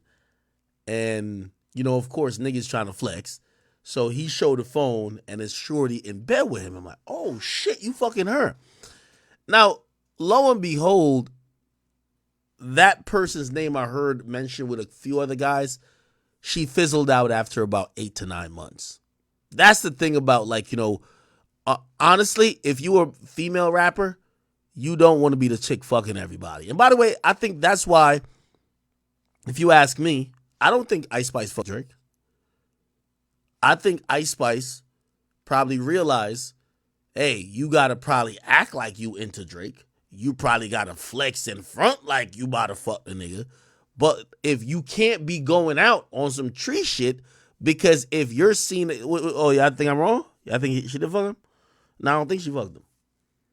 Like, unfortunately, women have to kind of manage their sexuality, especially with males in the game, because that could fizzle out their career real quick or put a bad taste in everybody's mouth where people are talking shit about you. Like, the reality about Meg Thee Stallion is that there's a bunch of people that call Meg a certain thing. You feel me? Like, and I ain't gonna lie to you, I don't even think people, I think Meg kind of owns it now, though. I don't know if that's whatever. Y'all remember when I interviewed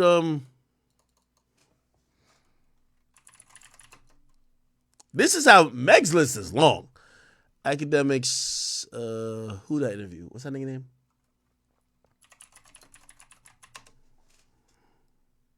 Remember this interview?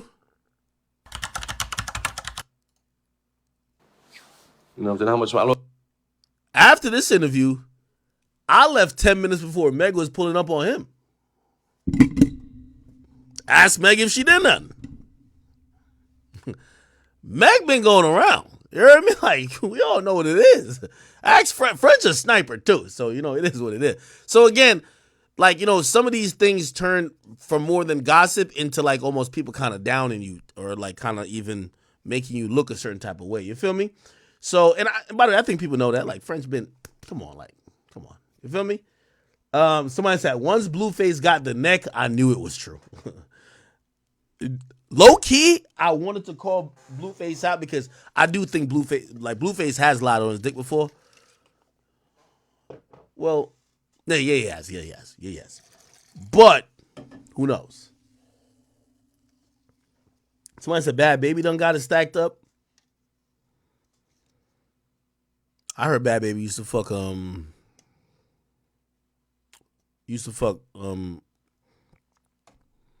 only know Bad Baby. I heard she fucked Trippy,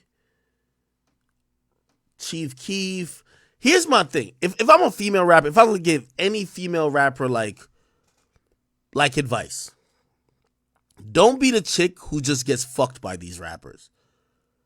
Be the chick that unfortunately, you got to revert back to some old school shit.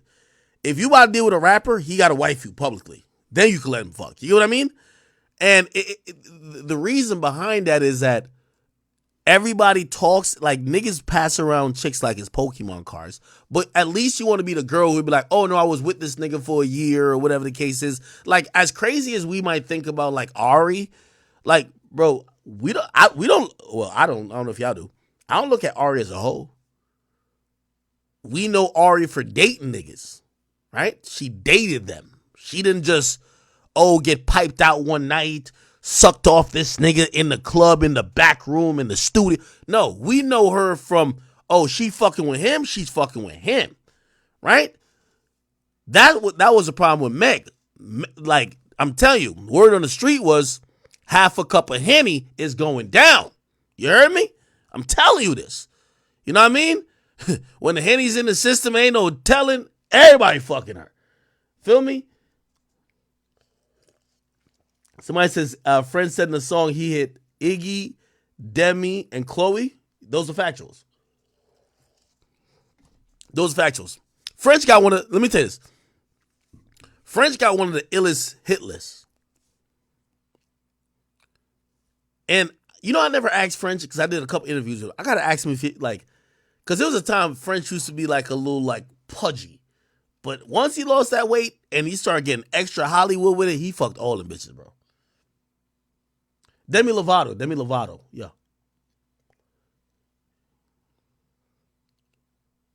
Like, right now, I'm going to keep it a bean with you. You see, Ruby Rose, the word on Ruby Rose is that, this is why,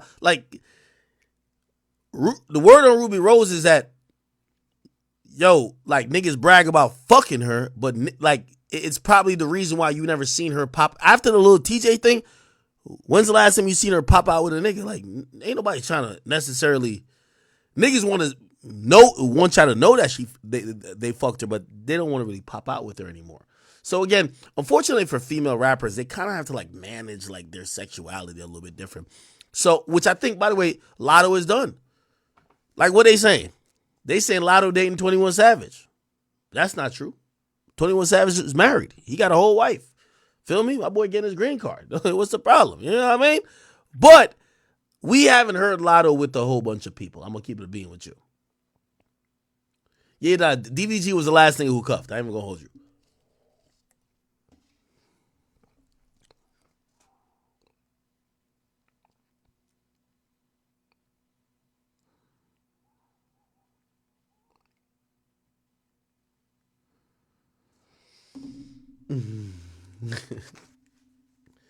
Aaliyah says I'm cap. What am I cap about? 21 Savage is married, bro. Savage is my nigga. Like, he's actually married. Like, he got a whole marriage situation going on. Selena Gomez keeping it classy.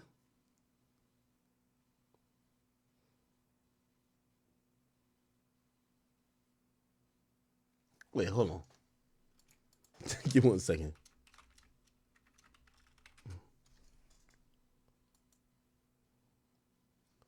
Oh, because I talked to that nigga. I ain't trying to leak no information. I had to Google it to make sure people knew. Y'all know 21 Savage got his green card, right? Like, remember they was trying to deport him? He got his green card. That nigga good. Fuck you talking about? How you think he got it? Nigga married, bro. Fuck you talking about? My boy married. Lotto and 21 got names tatted. Coincidence. Allegations. Lotto cool. I ain't gonna lie. I mean, I could see if 21 ain't have a wife, I could see him and Lotto, like, I could see them locking in type shit. I could see it. But my boy's married. What's the problem? It said Lotto got 21 name tatted. Bro, everybody's name is Savage. Nigga, the whole Chicago called themselves Savages. Nigga, the fuck? What you mean she got the nigga name tatted? The name's behind the ear. Yo, Monte, how you know this?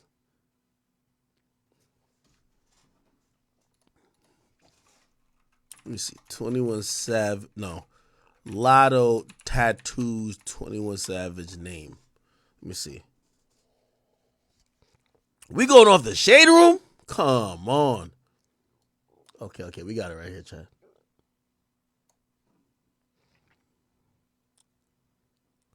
What the fuck? This ain't Savage name? Nigga, this shit say Shio, nigga. This is like some Burna Boy shit. She like the song that I like. I need Ebo on Shio. What the fuck this got to do with 21? What are y'all talking about?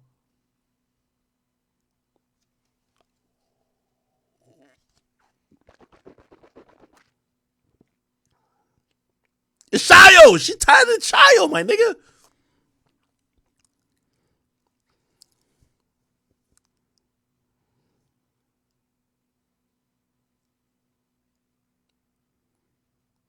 I bet 21 don't got no tattoo.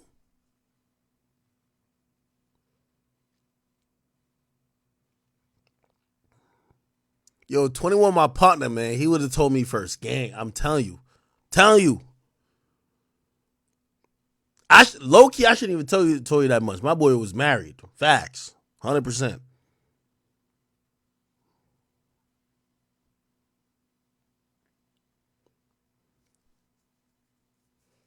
Yo, what are y'all talking about? Look it up. Nigga, I did look it up. This says Shio. Oh, she like Burna Boy. I could see the collab though. Lotto and Burna Boy. Didn't Lotto just do a song with Davido? Davido. Yeah, like she like come on. Yeah, she did this joint. Oh. Hey. My ghetto angels when I'm on the top floor. Nah. She like Afro beats. Yeah. Somebody says what? I don't know what y'all niggas talking about. But anyway, Lotto, I'm gonna keep it a bean with you.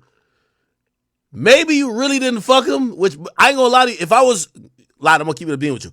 If I'm Quando, I'm blasting you. If I fuck you, if my dick was in your trachea, I'm blasting you. Don't deny my penis, okay? Because I didn't even start talking about this. But don't deny me, all right?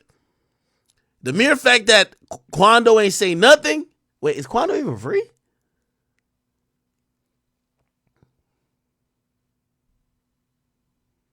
But Quando ain't say nothing. She say didn't hit though. According to the internet optics, because put it like this, yo, I ain't even gonna lie to you. Amber Rose, was it CJ Stroud or whatever? Let's see if we could did y'all see the video? There's a video with her walking out with the nigga type shit. Look.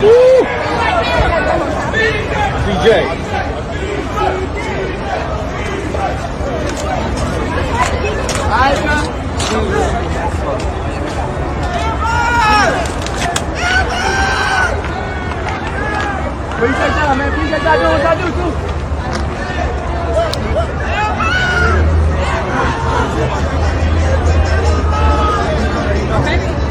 That nigga was punching dick in her stomach, nigga. That's a fact. I don't care what she says. I think she was like, oh yeah, I just needed a ride. Bitch, there's Uber. Stop it. There's Uber. You know you fucking that nigga. I told y'all, Amber Rose is a disappointment though, because she went from, how do you fumble these three niggas? Kanye, Wiz, and motherfucking 21 Savage. She went and had a bunch of babies by motherfucking the nigga who was Tiger's weed roller. That was his condom getter. I'm like, what? That was an L. Anyway, yeah, Lotto. Maybe you didn't fuck him, but that's only for you to know. But in the eyes and public opinion, you fucked him. I'm sorry. Lotto. You fucked him. It's cool. You fucked him. Right? To keep it real, you shouldn't even be sitting on a nigga like that if you're not giving the pussy. Like, what the fuck?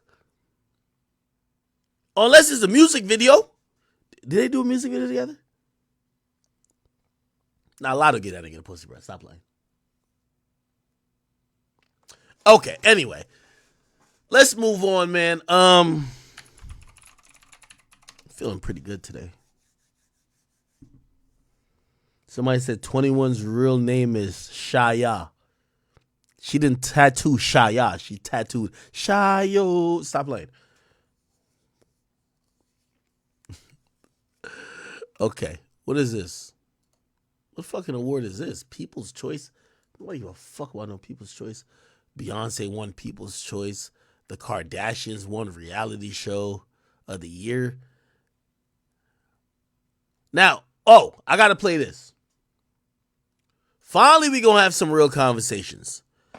Yo, I don't like when people be picking and choosing. At the end of the day, we have realized, of course we all love Rihanna. Rihanna's a mogul. We're happy for her. We're proud of her. She's a Bayesian queen. We know her and Chris Brown was one of the most, heralded relationships in history when it came to two celebrities, and didn't turn out to good and whatever. And people thought whatever about Chris Brown. But here's the thing that I think people are tired of. At some point, we have to forgive or forget. And maybe not necessarily forget, but we have to forgive somebody when they've done their time, when they've taken accountability, when they've gone through the steps of rehabilitation to try to get better as a person. We can't keep judging them on the same spectrum as if they just did it and we need to punish them. Chris Brown can't get on a motherfucking award show. He doesn't get awarded for being the goddamn best performer in the whole fucking game. My boy is 30 plus and he still got to do triple backflips, somersaults, all type of shit. This nigga, I don't care if you think he on coke, whatever. My boy, he puts this all out there.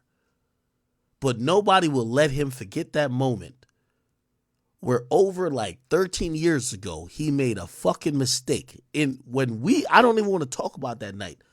But if you ever heard even like his documentary of what that night entailed of course he was wrong in putting his hands on Rihanna. But it might have been possibly where he wasn't even the initial aggressor. And also, this was something that was a very complicated issue that if you heard all the details, you could know when somebody reached their breaking point. He was a young guy, but nobody's ever decided to forgive him. Now, I do believe that some of it is at his fault because this is how people work in society. People want to see people on bended knees. And let me explain that. You see, Chris Brown didn't get on bended knees.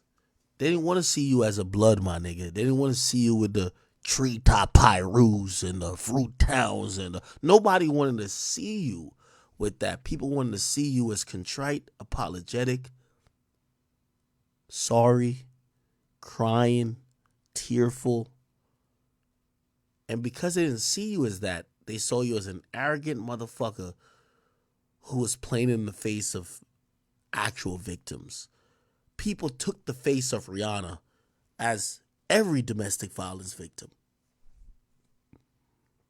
So Chris Brown didn't do the best thing that he could have done, which was you have to rebrand. Remember I told you about Diddy. What Diddy finna do after this? Diddy gonna act like, put like this, Diddy gonna be yo, I ain't gonna lie to you. You ever see some of these bitch ass niggas go through the little spin cycle, and when they come out, they're like, everybody shut up! There's a woman speaking. Like, they completely emasculate themselves because they gotta show that they're now reformed and that we love women now. All these niggas is capping. Let's be honest. But that is a way to try to, it's on the path of redemption. Chris Brown didn't do that. So Chris Brown's still getting penalized. Chris Brown's still the poster child for domestic violence.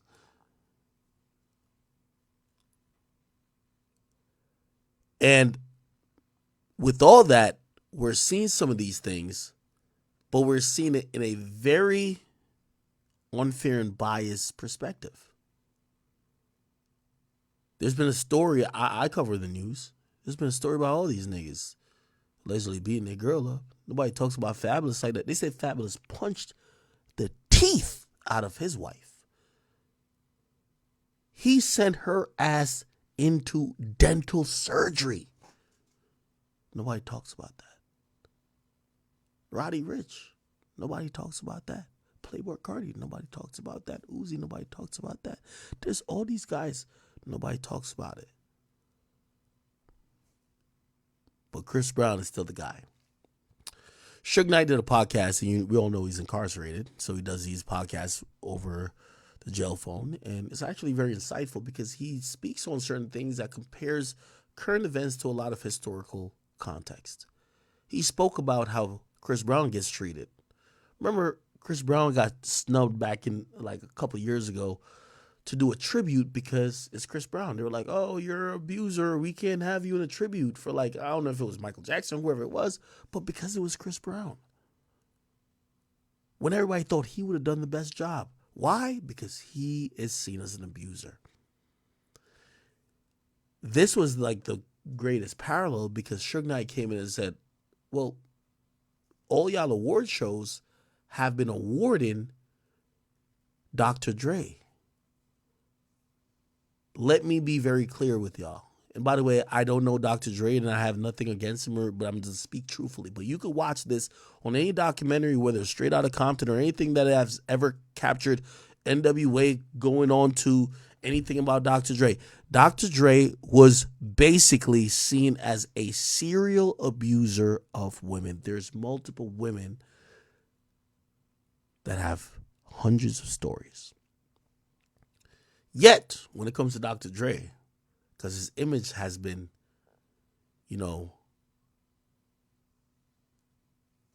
cleaned and a lot of other things has happened, he gets the awards, he gets the accolades, he gets the things that Chris Brown could never get. So, for example, he will get a Impact Award at either the Grammys or one of these award shows, while Chris Brown will get shunned because he's a problem. Listen to Suge Knight break it down right here. You have a man that part of that secret society, they're going to give him an award, the Impact Award. The motherfucker that beat up more than anybody. This man will get an award for beating up women. Chris Brown is stripped from his crown. And not saying it was right by him and Rihanna got into it and they had a fight or he beat her up. I'm not saying that. But what I'm saying is this. He had a fight with one woman or he beat up one woman. And they still casting stones at him. They don't give him his cigar. They don't let him come perform. They don't let him pretty much win awards.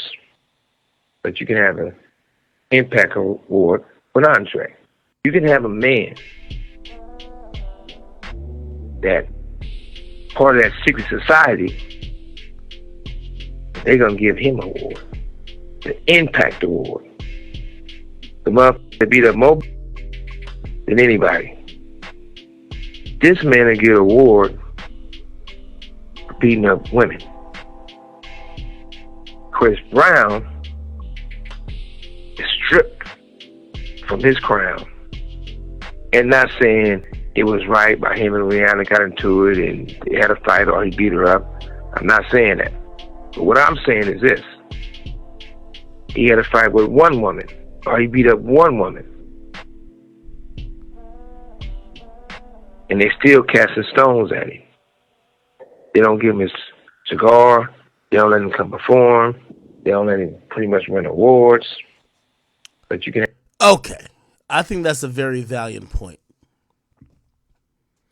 Dr. Dre done slapped mad hoes, beat up mad bitches, and essentially these days, you know, if we Google Dr. Dre Impact Award, we will realize that the goddamn Grammys, you know, they've named an award after him, which is the Dr. Dre Global Impact Award. Again, we're seeing this hypocrisy. We're seeing this hypocrisy because, you know, as time goes on, we're realizing no one has a clean slate. As I said, Drake settled a sexual assault lawsuit, even though it was civil. Takeoff is being sued. Diddy going through what he's going through. Some of the people who we think are non-problematic, they might have some issues too. But we don't define them by the allegations. We don't define them by some of these conversations. But some people like Chris Brown, he's only defined by he's a woman beater. Hey, I'm not here to stick up for Chris Brown, but I can understand why somebody might be like, man, y'all niggas is full of shit. Y'all don't really necessarily care about that issue. Y'all care about the actual person that issue is with, which y'all don't like Chris already, so it is what it is. Keep it moving, right? All right. Another interesting topic that kind of came up, and actually I thought this was interesting, right? Andrew Tate. I don't know if you guys know, but the Tate brothers are actually out. Salute to my brothers over at Fresh and Fit. They went to Romania, right? And when they went to Romania, they did an interview with, you know, Andrew Tate. And Andrew Tate spoke on a lot of things. Now, one of the things he spoke on is, you know, some contemporary stuff, including Ice Spice, who was at the Super Bowl in the suite with, you know, Taylor Swift and others. And people, Andrew Tate himself felt like Ice Spice has now sold her soul because she's now promoting symbols of demonic essence. Hear what he says.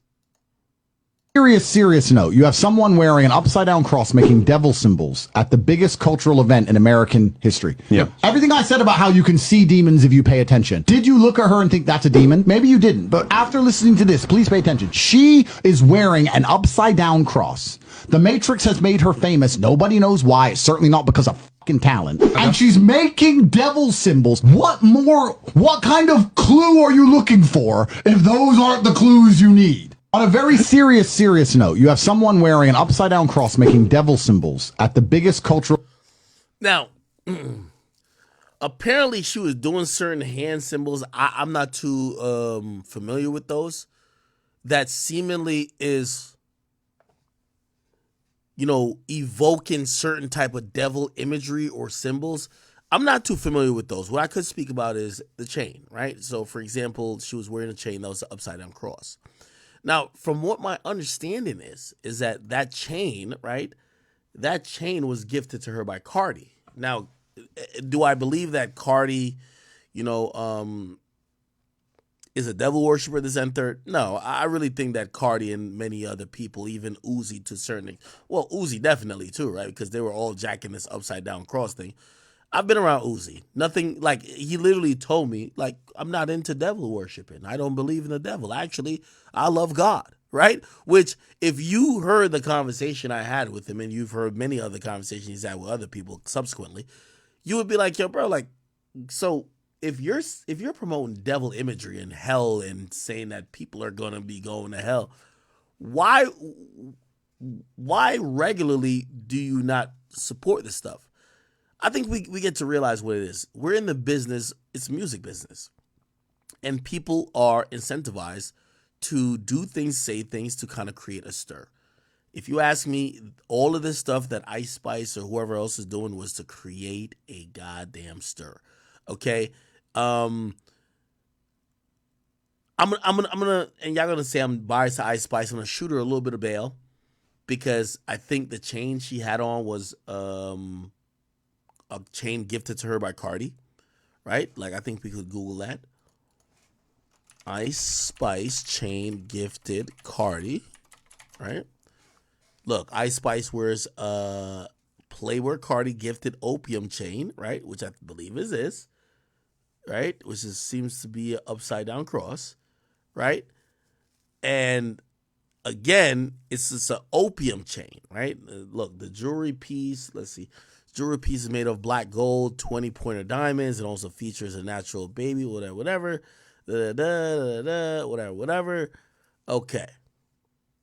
I'm going to forgive her a little bit, and I'm going to chalk it up to the majority of these musicians who seemingly have a insatiable and almost disgusting like obsession with trying to play off devil imagery for their own, to either try to create a mystique or try to create their own hype, right? I'm not going to blame this on Ice Spice, actually, because I think Ice Spice is someone who's new to the industry, and she's getting bombarded and inundated with a bunch of stuff. I don't even think that she would even... Y'all can tell me if I'm capping on this. I don't think she knows what the fuck that even means. Yeah, I think she does. No, of course it's weird. Of course it's weird.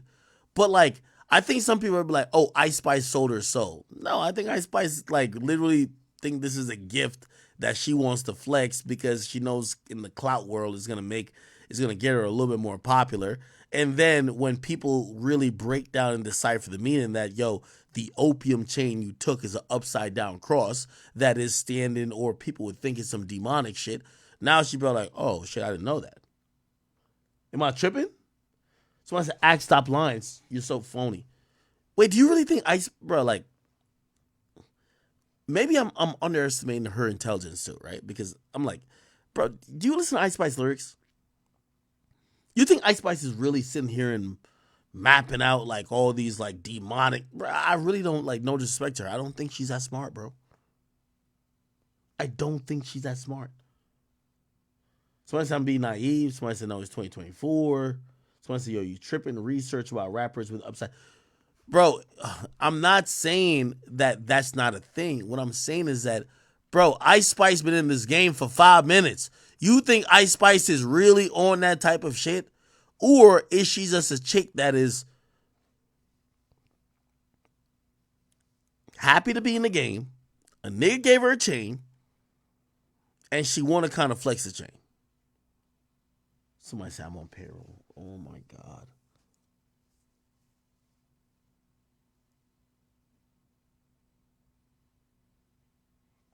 Someone said, act, you sold too.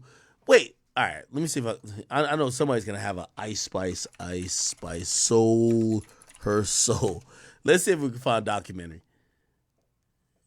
Why would people think that?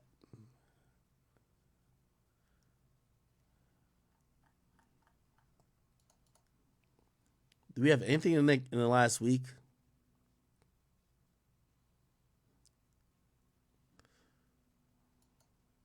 Great fourth quarter, great overtime, a lot of different things, a lot of what would have happened if. There's a lot of people that said, well, 2 Super Bowls without him. Why do you think they won? Let me explain something to you. Tell me why they won. Well, first of all, tell me why they won. Taylor Swift, can I make a fact? Okay. She's made the NFL and the Chiefs almost a half Balenciaga. Tell me if this is a rock and roll thing or if this is the horns of the devil. Go show that. Show that. Like, look at, she knows the camera's on her. That's giving shout out to the evil. Is that for Ice Spice? What? You guys know his martyrdom to represent. It's an upside down cross. Mike said it's an Alex. Hold on. Significant for her. She was born on the 13th, turned 13 on Friday the 13th. Her first. Wait, hold on. Okay, did I not? And everybody's my witness out there, all the PBD podcast fans. I told you there was absolutely no way that they were going to lose this game. And guess what? The whole game, it looked like they were going to lose. And by the way, why do you think they won? Let me explain something to you. Tell me why they won. Well, first of all, tell me why they won. Taylor Swift, can I make a fact? Okay. She's made the NFL and the Chiefs almost a $500 million this year. It's like 400 some billion. She's made millennials and Gen Z fans, football fans. By the way, she was up there. She was with rapper Ice Spice. Do you guys know who rapper Ice Spice? The girl just tweaking and whatever, dancing. Oh, you don't know who she is? You swear to God. Okay, well, good for you. By the way, she was up there. This girl Ice Spice, she's up there wearing. You should have gone to the concert with me. I invited you. Listen, and by the way, you know Taylor Swift's lucky number 13 situation? Unlucky number 13 has significance for her. She was born on the 13th, turned 13 on Friday the 13th. Her first album went gold in guess how many weeks? 13. Number one song had a 13-second intro. Every time she's won an award, she's been seated in seat 13, 13th row, or the 13th section of row M, which is letter 13. And by the way, she's in there. What a weird relationship. Oh my God. Have you guys ever seen there's a numerology movie where it says, if someone's obsessed with a certain number, you can't stop seeing that number. It's like the thing where it says, like, for example, anytime I've bought a new car, while I drive on the road, I keep seeing replicas of that car, right? Because your mind is so focused on what you have. So, like, do you really think that, like, Ice Spice is like, put me in the 13th row, the 13th seat? Like, do y'all really think that? Or, like, are we getting a little bit cynical a bit? I mean, I keep playing it, but bro, I'm gonna be honest with you. Ice Spice bar says, I think I'm the shit, I miss Poopy. Like, that's her bars, bro. It's like, think you the shit? No, you're not even a fart. If you want to tell me that this is some genius that's obsessed over numbers and certain values that are demonic in nature, I'm sorry. I think Ice Spice, the most intricate thing she's ever did in her career is fucking twerk. I don't think she's that smart. I'm sorry to say. Rapper Ice Spice. You guys know who rapper Ice Spice? The girl just tweaking and whatever, dancing. Oh, you don't know who she is? You swear to God. Okay, well, good for you. By the way, she was up there. This girl Ice Spice, she's up there wearing. You should have gone to the concert with me. I invited you. Listen, and by the way, you know Taylor Swift's lucky number 13 situation? Unlucky number 13 has significance for her. She was born on the 13th, turned 13 on Friday the 13th. Her first album went gold in guess how many weeks? 13. Number one song had a 13-second intro. Every time she's won an award, she's been seated in seat 13, 13th row, or the 13th section of row M, which is letter 13. And by the way, she's in there. What a weird relationship. By the way, speaking of which, and again, I'm going to rewind a little bit. Speaking of which, this is such like, a fear of people, like even with the number 13. Like, so I'm in my hotel in Vegas and like I hit the key card, I'm going up. And I think almost all hotels do this. Bro, they don't have a 13th floor off of superstition. Like, it says floor 12, and it immediately goes to floor 14. It does, like, really, floor 14 is floor 13, but they just call it floor 14 because they know people are so superstitious. And I look at that, I'm like, like, is it people just kind of doing too much with the number, or does the number mean something, right? By the way, she was up there. This girl, Ice Spice, she's up there wearing. You should have gone to the concert with me. I invited you. Now listen, and by the way, you know Taylor Swift's lucky number 13 situation? Unlucky number 13 has significance for her. She was born on the 13th, turned 13 on Friday the 13th. Her first album went gold in guess how many weeks? 13. Number one song had a 13-second intro. Every time she's won an award, she's been seated in seat 13, 13th row, or the 13th section of row M, which is letter 13. And by the way, she's in there. What a weird relationship. Ice Spice is up there with her. She's wearing Balenciaga, which, as you guys know, they had that.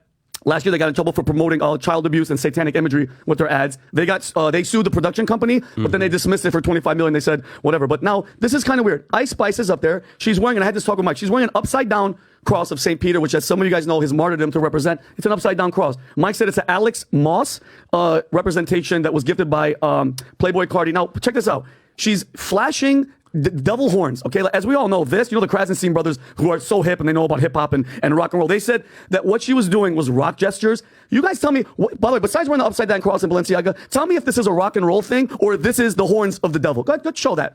Show that. Like, look at, she knows the camera's on her. That's giving shout out to the evil. That's evil. Look at, and Taylor's, what a role model she's drinking. But think about this. Let's not joke around. People were getting injured on the field, left and right. Who was their starting linebacker? He runs onto the field. You don't think she's like a Texas Longhorns fan? No, she's not. She's not from Texas. She's from the Bronx. No, they're doing a kamikaze or something. Here, slam it. I like the slam at the end. This is. Let's be real. This is satanic. This isn't this. And then John Mayer had a girl. I forgot who this girl was, but she does a Baphomet sign, which is evil, and then she gets caught and looks at John Legend and she's like, I'm sorry. Look at this video. Look at it. She throws up the sign. That's an evil sign right here. Look, boom, and then she goes, whoops. Oh, she's like, I'm sorry. Look, I'm sorry I threw up the satanic signs. Because, by the way, and let's be honest, the music industry, as we've heard from a bunch of artists, is evil. Music puts a spell on you. This is my opinion, Adam. Music can make you cry. It can make you happy. It can make you like rock and all the depth. It makes you want to kill people. By the way, have you seen the Taylor Swift concerts, Tom? People are crying. Women are crying at them like their whole family just passed away. And we've been warned. Prince warned us. Michael Jackson warned us, and Bob Dylan. Here's a clip of Bob Dylan. Oh, you got a whole setup for this. Oh, yeah, okay, Bob Dylan. That's Ed Bradley. Yeah, but this is on 60 Minutes with Ed Bradley. I didn't realize we had a whole setup already. Go, Vinny, go. He interviewed Bob Dylan, and guess what Bob Dylan said about why he keeps going with this thing? Good. You can play that, Rob. Why do you still do it? Why are you still out here? Well, it goes back to the destiny thing. I made a bargain with it, a long time ago, and I'm holding up my hand. What was your bargain? To get where I am now. Should I ask who you made the bargain with? with the chief commander. On this earth? And on this earth, and then in the world we can't see. You ever look at music that you've written and look back at it and say, whoa, that surprised me? I used to. I don't do that anymore. I don't know how I got to write those songs. That's good, right? That's fine. But I'm just saying, Adam. Am I allowed to talk yet? You can do whatever you want. No, Vinny, this is great. But hold on. Was I right that they were going to win? You were right. And I have something for you. I love it. Okay. Yeah. It's so funny, Vinny. And I love you like a brother. Like, people don't understand that. I asked you the reason that the Chiefs won. Yeah. You're telling me Ice Spice. You're showing me Bob Dylan videos. Yep. You're talking about the devil. You're throwing up gang signs. Yep. Not once did you say the following two words. Patrick Mahomes. Not once did you talk about the greatest quarterback of this current generation. We all know Tom Brady is the GOAT. But give a little credit where credit is due. It is so easy to say Taylor Swift, the devil, Bob Dylan. She's a witch. Sure. Yeah. But you're marginalizing the greatness of Patrick Mahomes. Not at all. He had a little help, Adam. How many people got injured? Taylor Swift is up there. She says she's a witch. Yeah. Maybe she sprinkled a little. So when Michael Jordan was winning all those championships, the devil might have. No, hold on. Taylor Swift wasn't even alive. When Tom Brady was doing all that, of course she was. We talking about during Michael Jordan? Taylor Swift wasn't around during Michael. No, she wasn't. She was alive. No, how old is Taylor Swift? We're gonna have this argument. An argument. Adam, was I right? Was I right that they were going to win? You were right. No matter what. But why you were right is nothing to do with Taylor Swift. It's nothing to do How do you know? with the devil. It has to do with the greatness of Patrick Mahomes. I'm not saying nothing with Patrick You're Mahomes. You're marginalizing his greatness. No, not at all. But by the way, who was Bob Dylan talking about? What deal with... These are the satanic symbols from Usher's halftime performance. What's good, everybody? It's your homie Bryler, a.k.a. the King of Sacramento. Some of you might know that I am... This thing will look crazy. I'm a graduate of Reddit University with a degree in... Dude, Satan confirmed! Next was Alicia Keys playing a piano that was clearly dyed with the blood of the innocent. And you got... The fuck?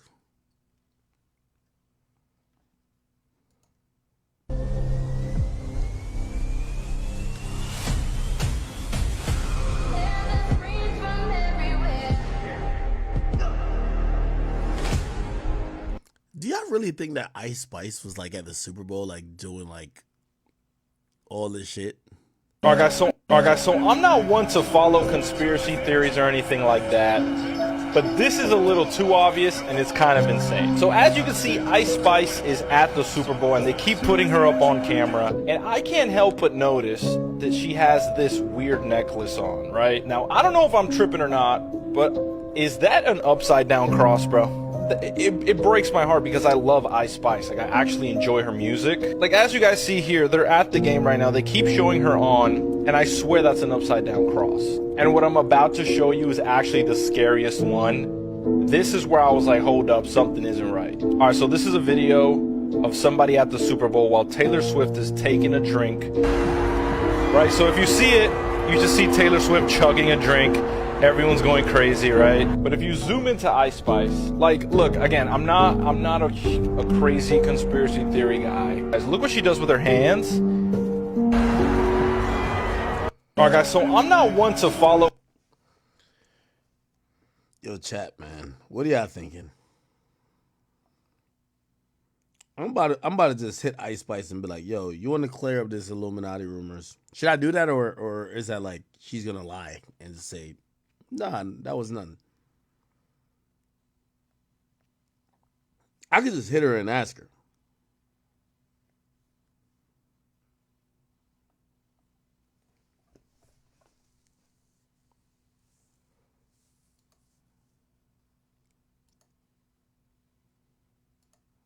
I don't know if you guys were watching the Super Bowl, but something was a little fishy. So we got the rapper Ice Spice and Taylor Swift right here. But if you zoom in closer, if you see it, you can see that she's wearing an upside down cross.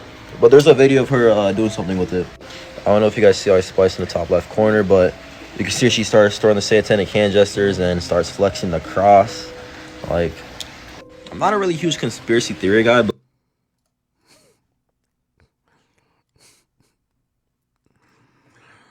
All right, man.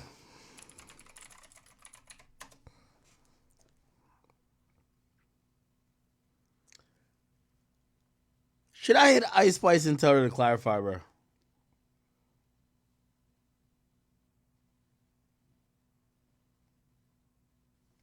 I mean, I could absolutely do that. Anyway, all right, cool.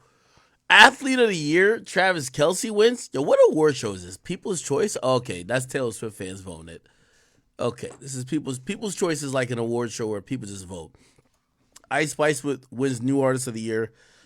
I'm actually surprised she won over Peso Pluma, who was like hugely popular in the Hispanic community. But Ice Spice just came off the Super Bowl. I imagine she would win. Reality Show of the Year, Kardashians won. Let's see what was the nominees. Selling Sunset, RHO Beverly Hills, RHO New Jersey, Vanderpump Rules, Jersey Shore Family. Yeah, I don't know none of these joints other than Jersey Shore. Yeah, I can see why they won. Beyonce wins R&B Artist of the Years over Thames Weekend. Ooh, I thought Weekend would have won. Damn, I thought Weekend is like at peak popularity right now. Damn, Beyonce still winning? And by the way, I think this is voted on by fans. Hip Hop Artist of the Year, I could imagine Nicki Minaj winning just off the fact that the Barbs run shit. And Drake, Future, Jack Harlow, Lotto, Post Malone's, Travis Scott, or Cardi B. Her fans is going to vote the most. Okay. Now, I see it. Did y'all see this video right here? So this has been Benzino talking about, Eminem and like what he's gone through over the last couple of years with, historically him and Eminem got into a whole beef, and it altered really his career entirely, but like it was definitely something to be discussed about even Eminem's career. And years later, where now his daughter Coyle Ray, and if you don't know, Coyle Ray is Benzino's daughter, is popping off. He was doing a Drink Champs interview, and by the way, Benzino, he was one of the guys that ran one of the historic hip hop magazines. Which, what was that? I forgot what magazine it was. Anyway, he's doing an interview now, and this is what happened. I guess Eminem that can rap, but I care about us more. I don't want to go through. I don't want to talk about it no more. I don't want. For 22 years, every time I do an interview, they ask me about Eminem. The f*** you want me to do? Come on, man. I love my daughter. I raised my daughter like any other street. We gotta be out there and get money for our kids. We can't raise our kids like Cliff Huxtable. Black people gonna realize and white people gonna realize we didn't get y'all. We want to make it right. I don't like this. My daughter came into the industry figuring that, hey, I gotta be cool with Eminem because everybody's against my dad. You think this is cool? No. Yeah, I ain't gonna lie. Obviously, this is Drink Champs. We find out what type of drunk he is. Hey, let me tell you this, man. One in the chat or Spam Scorpion in the chat. When you kind of get really buzzed, you hit up an ex. You kind of get really drunk, you start telling your homies like about shit. Like you start really expressing your feelings. Like that's the type of drunk. Like there's few type of drunks. You got the aggressive drunk, they always trying to fight. You got the thotty drunk, they always trying to fuck. Then you have the drunk who is like, they get emotional and sentimental, and then they start thinking about like, they almost feel like guilty about shit, and they want to be honest and like, give it up in a sense, and that's one type of drunk. Then you have the drunk that just goes to sleep, and then you have the drunk that, to be honest, they're just always, every time they're drunk, they're blacked out. Those are, I think, all the drunks. That's 5 drunks right there. What drunk are you? You feel me? I'm the guy who usually just goes to sleep, right? Like the more I drink, the more my body just says, all right, it's time to sleep, my nigga, get out of here. Unfortunately, a lot of women fall under the title of the more they drink, they seem to be more sexually active, right? Which is like the horny drunk. But then you have usually everybody knows that one homeboy, every time y'all drink, he always want to fight. Right? Yeah, the angry drunk is the one that fights. The angry drunk, and by the way, I mean, there's like derivations of that because you got the angry drunk that fights, but you also have the angry drunk that don't fight, but he argues all night. He want to argue about everything. He want to argue about shit that y'all have argued about before and solved. Somebody said they're a Marvin's Room type of drunk. Oh, man. We're failing as a people. I got love for Shade Room and all these other podcasts, but we're great. We're amazing people. We are the blueprint. Why do we continue to disrespect each other? Why do we continue to disrespect each other and kill each other? All my young man, there's no reason to be shooting another young as somebody's kid. There's no leadership no more. I love Minister Farrakhan, but there's no leadership. There's no reason for you young to keep killing each other no anymore. We're in a system where these white people want us to fail. Not all, but some. Stop killing each other. Stop criticizing each other.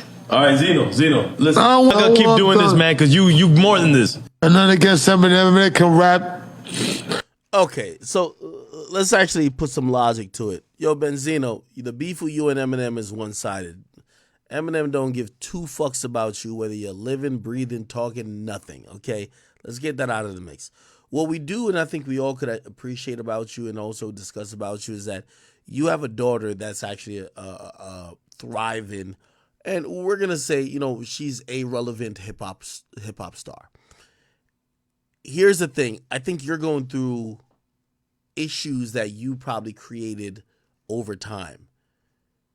Your relationship with your daughter that she's spoken about, your demeanor in hip hop, how you probably even treated women themselves, and also how people view you in terms of your peers.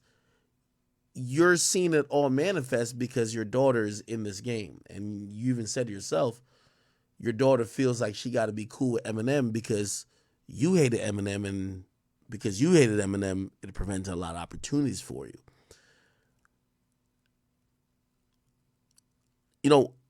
I salute people like Benzino because I think his entire life is hip hop. which means the ups and the downs, the goods and the bad. It's all a part of the hip hop story. But with all that being said, what I would say to him is that, you got to fix those problems within house before you come to get emotional on Drink Champs. Like, put it like this. You know how many people hate me? Now, could I sit here and be like, I've never cried on camera? No, hell no. But what the people who hate you the most want to see is they want to see you on bended knees. They want to see you broken. They want to see you at your lowest. And there's nothing wrong with being emotional.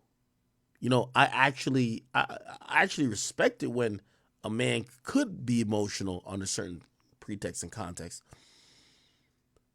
But I have to say to Benzino, I think the problems you have are not hip-hop problems. They're problems that are family problems.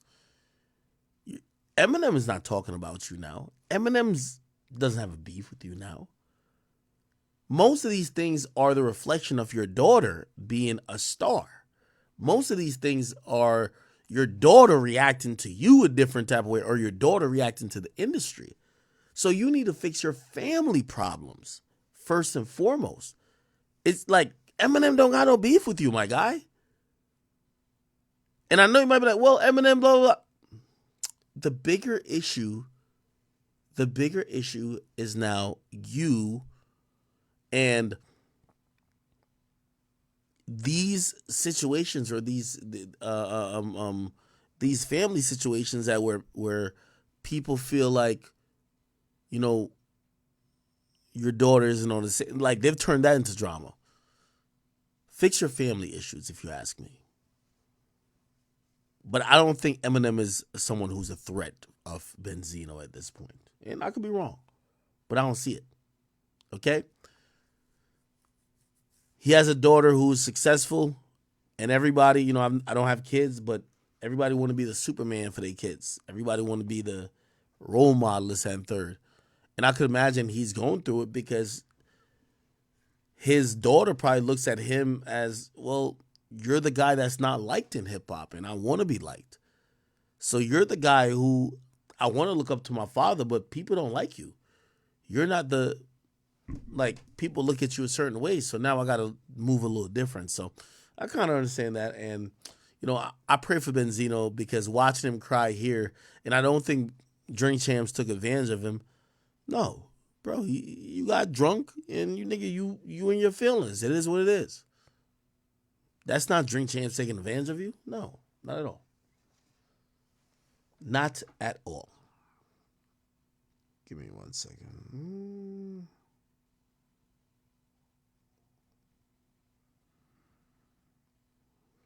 Wait, what the fuck? All right.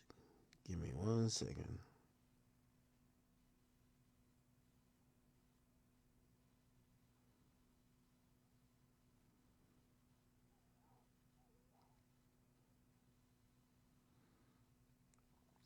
Give me 1 second, people.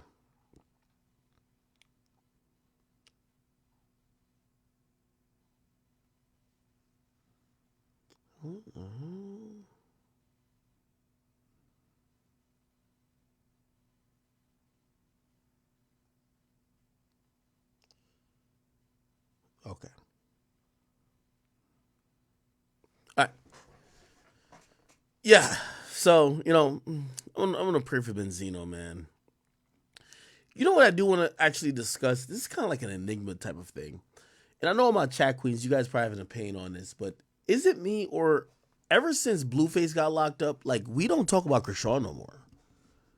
And I used to be here, and I'm at the point of maybe reversing everything I've said, and me maybe even accepting I was wrong. Because I used to think that Blueface is just a hater of his girl who has the whole girl population. But I've now realized that Krishan Rock needs Blueface to be an asshole, or needs him to be a piece of shit, that she could gain sympathy for clout. Have y'all noticed that ever since Blueface been locked up, nobody gives a fuck about Krishan Rock? Like, it's like she just evaporated. She just, like, disappeared. Right? And that was interesting to me because I thought that he was keeping her back because everybody loved her.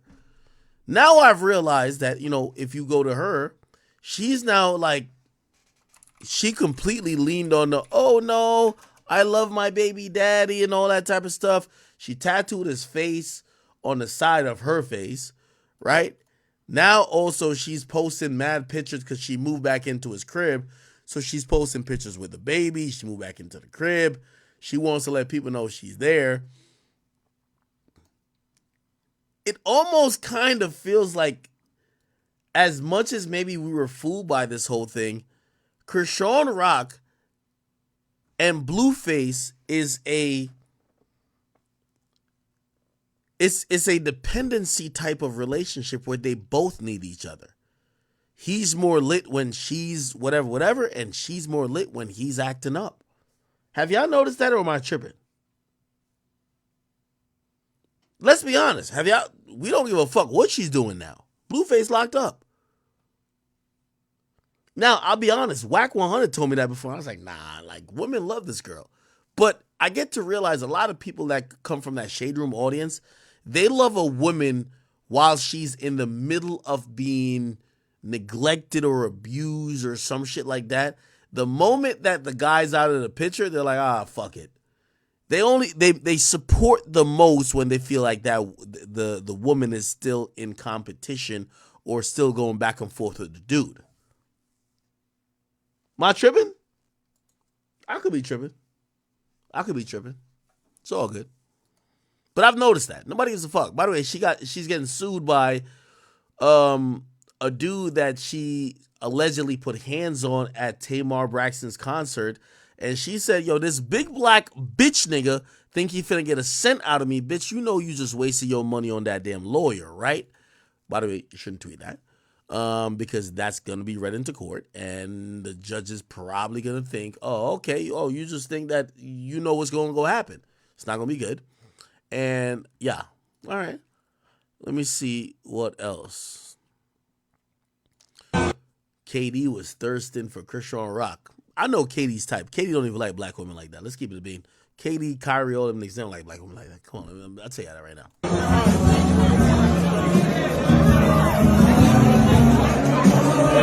I ain't gonna lie. I am proud of Carisha though. Like Carisha, like she's putting that pussy on, like she's putting it on a mannequin on display in every storefront. Because I think at this point, Diddy has realized you've done pissed on her. Like he probably pissed a couple liters of piss on her face and shit like that. Now he's getting attacked by this other shit. Like he probably fell back from her. Like when he pops out back next, he's gonna get a new 25-year-old. Me personally, I think he's done with Carisha. You feel me? Even when Carisha's arguing with me and I keep continuing to bring up, I said, what, we'll talk about Diddy. You know what she keeps saying? Stop asking me about Diddy. I don't give a fuck about that. I don't think I think she's been let go of her duties and her escort contract is now, complete. And for me, I just want her to start OnlyFans because, again, if we can't see you getting exploited by Diddy and the crew, we want to be able to pay $4.99 to see that pussy bust wide open. Okay? But anyway, salute to my boy KD. Did they win today? Let me actually look at the NBA. Shit. NBA.com. Did they win? Oh, it says the East beat their ass. Holy. Okay. I see us cracking at that. Damn, they almost scored like 400 points to see, right? Who was the MVP? LeBron only scored 8 points? What the fuck? Durant scored 18. Who's that? Nikola Jokic scored 13. That shy nigga scored 31. He's a star, ain't he? Anthony Davis, yeah, he shouldn't even been playing. That nigga is like, he could barely walk down the street without getting injured. Damn, we had Jason Tatum scored 20, 23 from Antetokounmpo. Adebayo, you scoring 3 was on par, nigga. You shouldn't even been playing. Damian Lillard. Oh, my boy dropped 39? Oh, he must have got MVP. Did he get MVP? Yeah, I think he must have got MVP. Damian Lillard. Damian Lillard. Did he get MVP?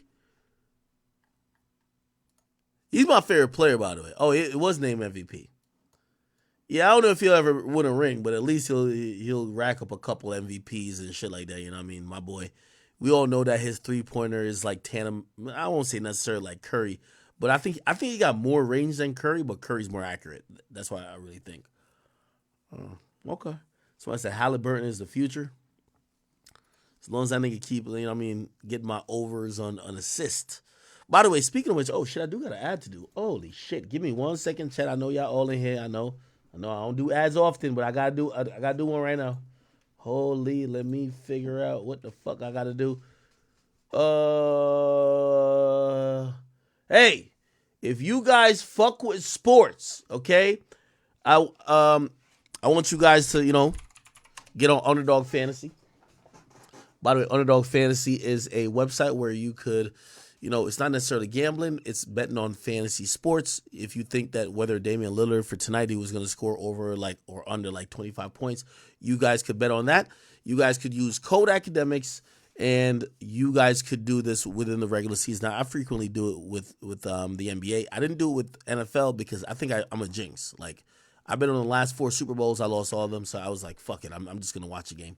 But if you guys do want to bet on fantasy sports, which you guys could lump in parlays together, which are, you know, have multipliers, this and third, you guys could use underdogfantasy.com. Also, here's the thing too. If you use code Akademiks, I believe that for up to $500, they will actually match the amount that you guys put in. So if you guys do sign up for this website, just use, I don't know where it's going to be at. Just use code Akademiks. If you deposit $500, they'll give you $500 free. Now you got to play through it, but still, you have a $500, dollars in free bet. Okay. Anyway, yeah. Is there anything else I need to say about that? I do like Underdog Fantasy. Yeah. Okay. Anyway, underdogfantasy.com, code Akademiks. Please, by the way, on all the descriptions for all my channels, you guys will see a code. You'll see a link for Underdog Fantasy. Please go. Only if you do fantasy sports. If you don't do fantasy sports, it's okay. All right? All right, people. Let me keep it going.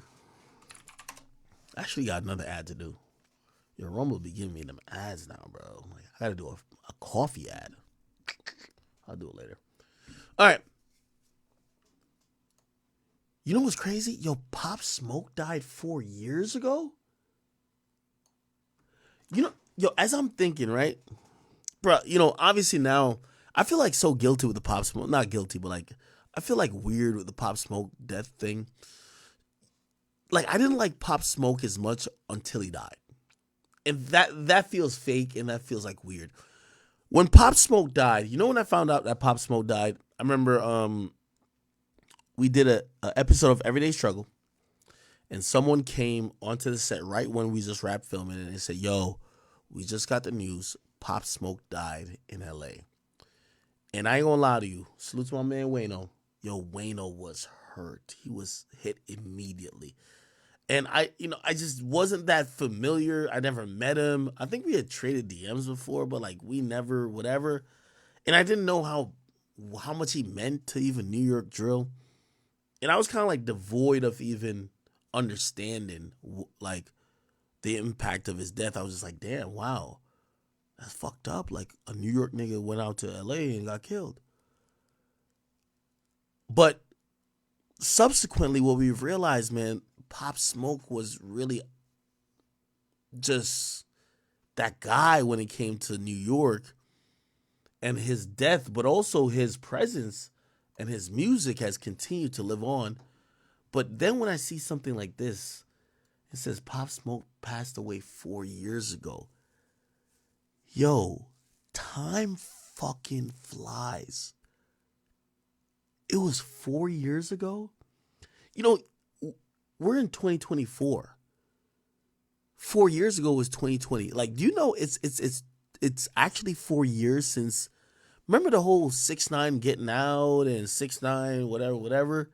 It's 4 years since then. That means if somebody was like a freshman in high school or a freshman in college, most likely they graduated. This is how much time has passed. It's a little trippy to me. You know what I mean? Like, bro, time is going, bro. Fuck. I think he had passed away, I think before the age of like 22. Crazy, right? People think this is a picture of LeBron James throwing up GDK. It is actually not. This is him doing the, like, he's putting on the crown. Like, he does the thing where he puts on the crown on his head. I don't know why it kind of looks like he's throwing up the sign, but actually, no, this is him doing his signature thing, which is putting the crown on his head. We have DJ Khaled, who has a meal at McDonald's, or not McDonald's, but Wendy's, which, by the way, I like Wendy's way more than McDonald's. I ain't gonna hold you. No, I'm telling you now. The DJ Khaled Biggie Bag, Uber Eats right now, Daytona, Florida. Get it right now. Order it now.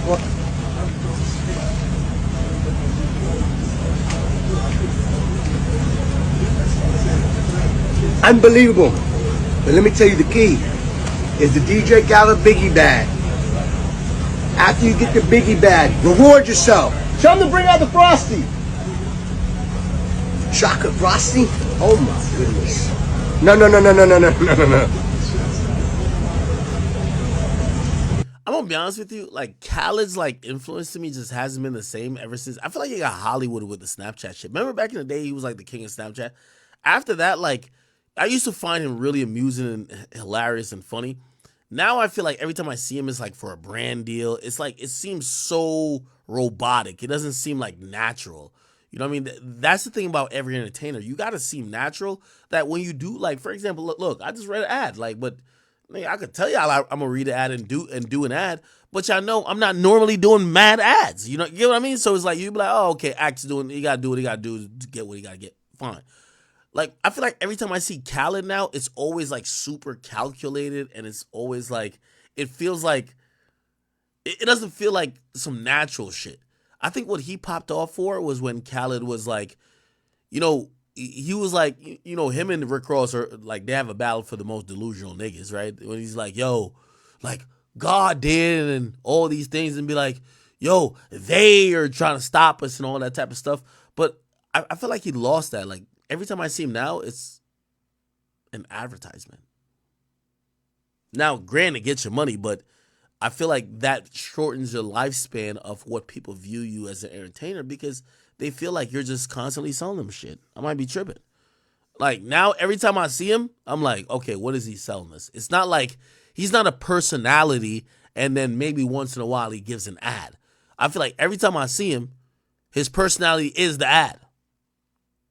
I might be tripping. Edward said that's facts. YYY says fair. Somebody said if you eat fast food a lot, you're wasting money. Stop being dumb. I ain't gonna lie. Yo, listen. You can't beat the 444 from McDonald's. I'm sorry. Mike Gamer says, nah, he's forcing it right now. Somebody says Snoop IG is like a meme page now. That's true. That's true too. I think Snoop's, like, you know, his persona has become very, okay, pay to play type shit. Somebody said they eat fast food once a week. I ain't gonna lie to y'all. What the fuck?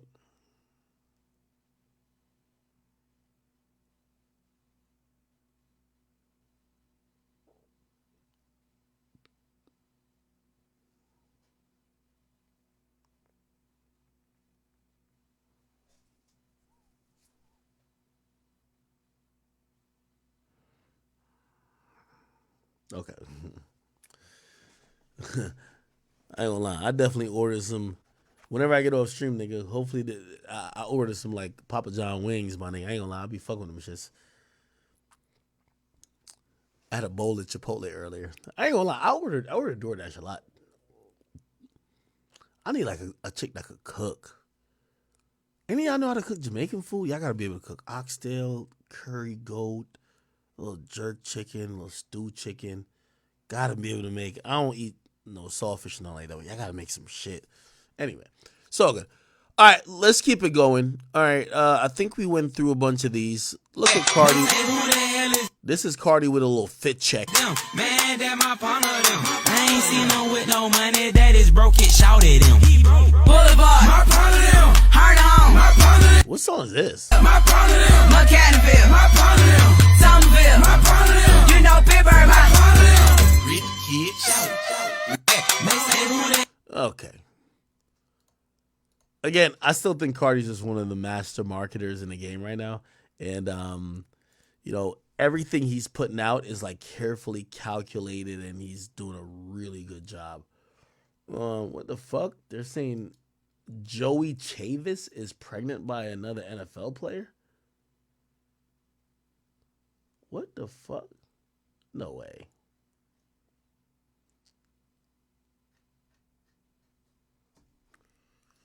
I ain't gonna lie to you. There's a few women who I give them credit because if you could trap, and I'm saying trap like facetiously, if you could get pregnant by 3 famous guys, you're doing something right. Either your cocksucking game is on a million. I don't know what it is. Like, you know, should I even told Destiny who's came on our stream? I said, you have 3 babies by 3 NFL players. Bro, you're doing something. Well, I'm not saying necessarily right because none of these women are married, but y'all are sexually doing something to men that men want to all nut in your pussy and still have a kid. So Joey Chavis, who I believe has a kid by Bow Wow, let's actually look her up. Joey Chavis, she is Bow Wow's baby mama, and also she has a kid by Future. Okay? Okay, you know, it's taking a little courtside picture, this, that, and third. Look at her. She look cute. Not really good looking. Oh, she got the color in here, walking off the jet. You know what I mean? By the way, none of these, just to put it in perspective, none of these women have a job, right? You know, she walks into a Cullinan, this and third. This is her. She looks really good, actually. Okay? She do music? I never heard about that. Okay. But yeah, very attractive woman. She has a kid by, I believe, Future and a kid by Bow Wow. Now, the rumor is coming out that she is having another kid, which, you know, this is a new thing. And I gotta salute the new wave of women in the industry. She's having a kid allegedly by an NFL player called Trayvon Diggs. Y'all know this nigga? I don't know him like that, okay? But he's apparently 25 years of age. Okay, he's 25. Here's the funny thing. She's 36, which I gotta salute to all the cougars out there where, you know, whether it's Amber Rose, whether it's Drea or whoever, they've realized, like, yo, at a certain point, they gotta just go get with the young niggas, right? And apparently, Joey, let me see, Joey Chavis, pregnant Trayvon Diggs. Apparently, she's pregnant by Trayvon Diggs. Okay? Congratulations to this nigga.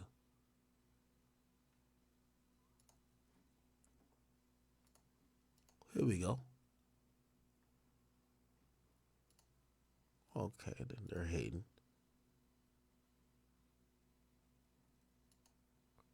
Joey Chavis seemingly dating Trayvon Diggs after his ex said this.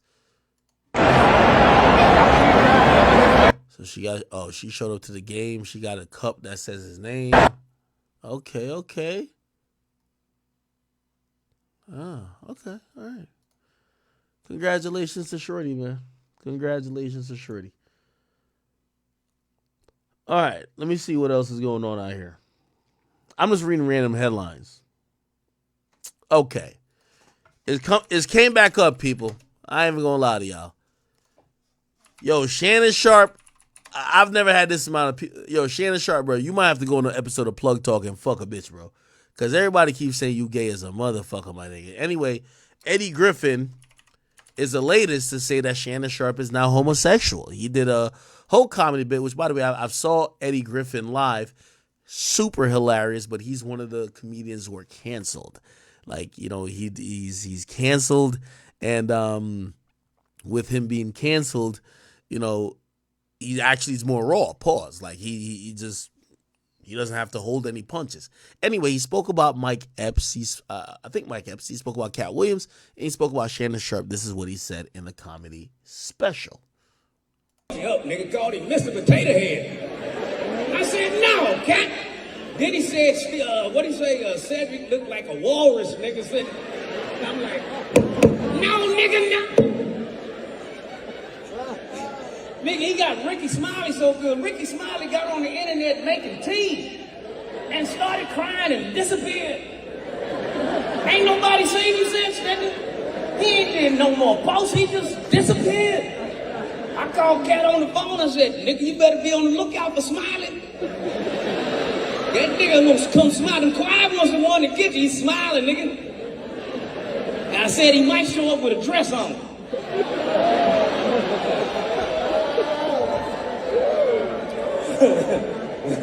Shit, me and Cat, the last two that ain't worn a dress, nigga. I called that nigga. I called and said, nigga, let's do the non-wearing a dress tour. That shit'll be hot like a motherfucker. And Club Shay Shay. Yeah, Shay Shay. Gay gay. I don't give a fuck, that nigga gay, nigga. That nigga sitting there with them tight ass pants on, with his balls and dick all over Cat's face. And then the Cat kept looking the other way.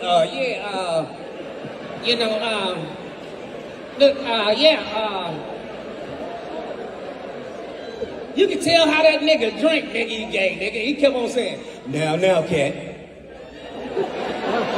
That's dick lips, nigga.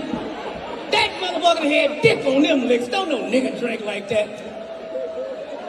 Now, Cat. Dick lip mother. Okay.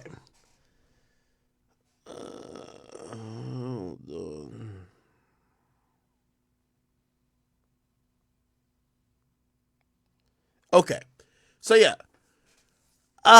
Again, they're calling Shannon Sharpe gay. I mean, I guess I kind of get it. He's a little bit metrosexual, this and third, but to me, it's like, you know, my whole thing is I'm hoping it's not because Shannon Sharpe, because at this point he's indulging in gossiping, right? And I say that, and I say that respectfully, because I gossip. Like, you know what it is? Like, nigga, I don't give a fuck if a nigga say I gossip. You know what I mean? Charlemagne gossip. Like, if you talk about other people and rumors, you're gossiping. That's a fact, right? I'm not sure if the gay stuff is coming because of that, and he's a sports person who usually talk about, you know, stats and facts about sports, and people now think he's gay. Or maybe really niggas think there's a little sugar in his tank. You know what I mean?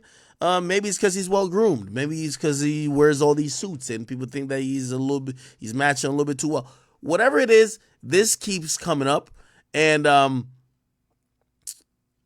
don't know if it's true. The reason I'm gonna say I don't know if it's true, put like this.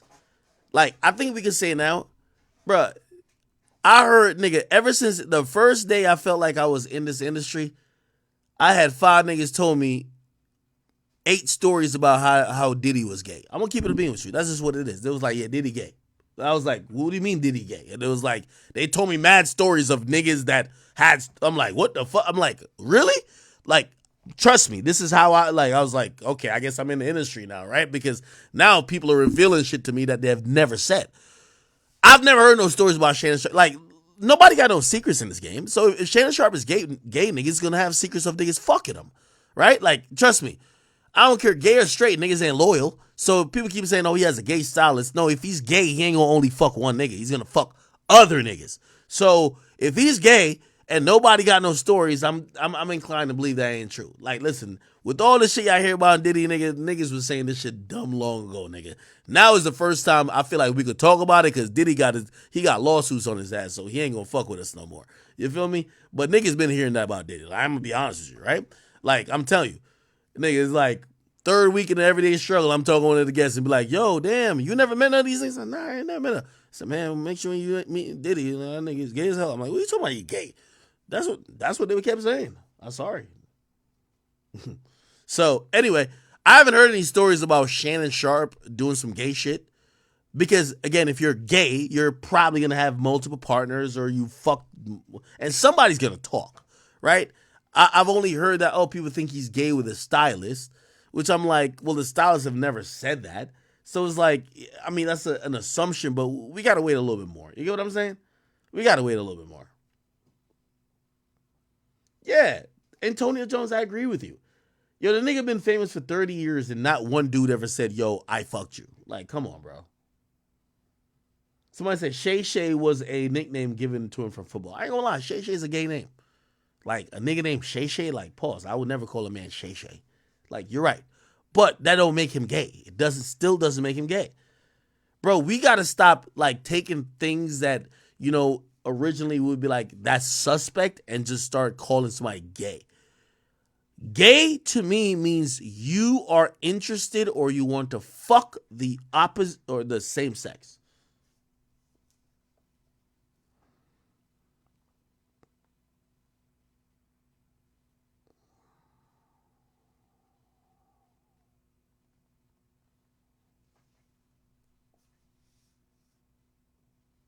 Shannon Sharp or someone says, okay.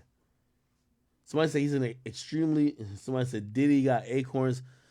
Bro, I'm going to be honest with you. Like, I won't call the niggas names out, but niggas was telling me about Diddy saying Diddy tried a couple niggas. And I was like, that to me, that sounded ridiculous.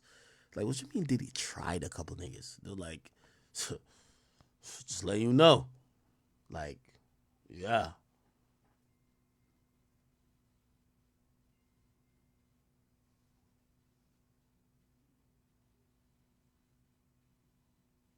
You was at a Diddy freak off. It was fun. All right, man. Whatever. Someone said, who gets on a plane with a poodle? Bro, being gay, bro, is not like just a look. Being gay is wanting to or having sex with men. All right, man. Okay. Let's keep this shit moving.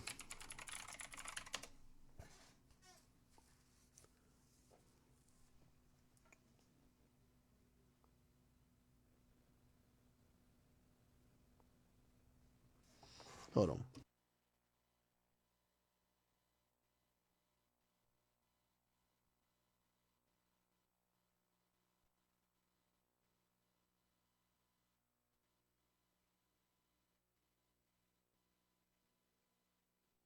All right. Alrighty then. Let me see what the hell is going on otherwise.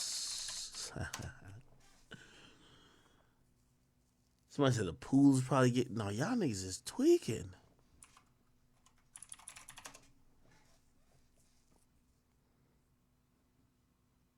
Okay, 6ix9ine and his girl appeared on Instagram Live.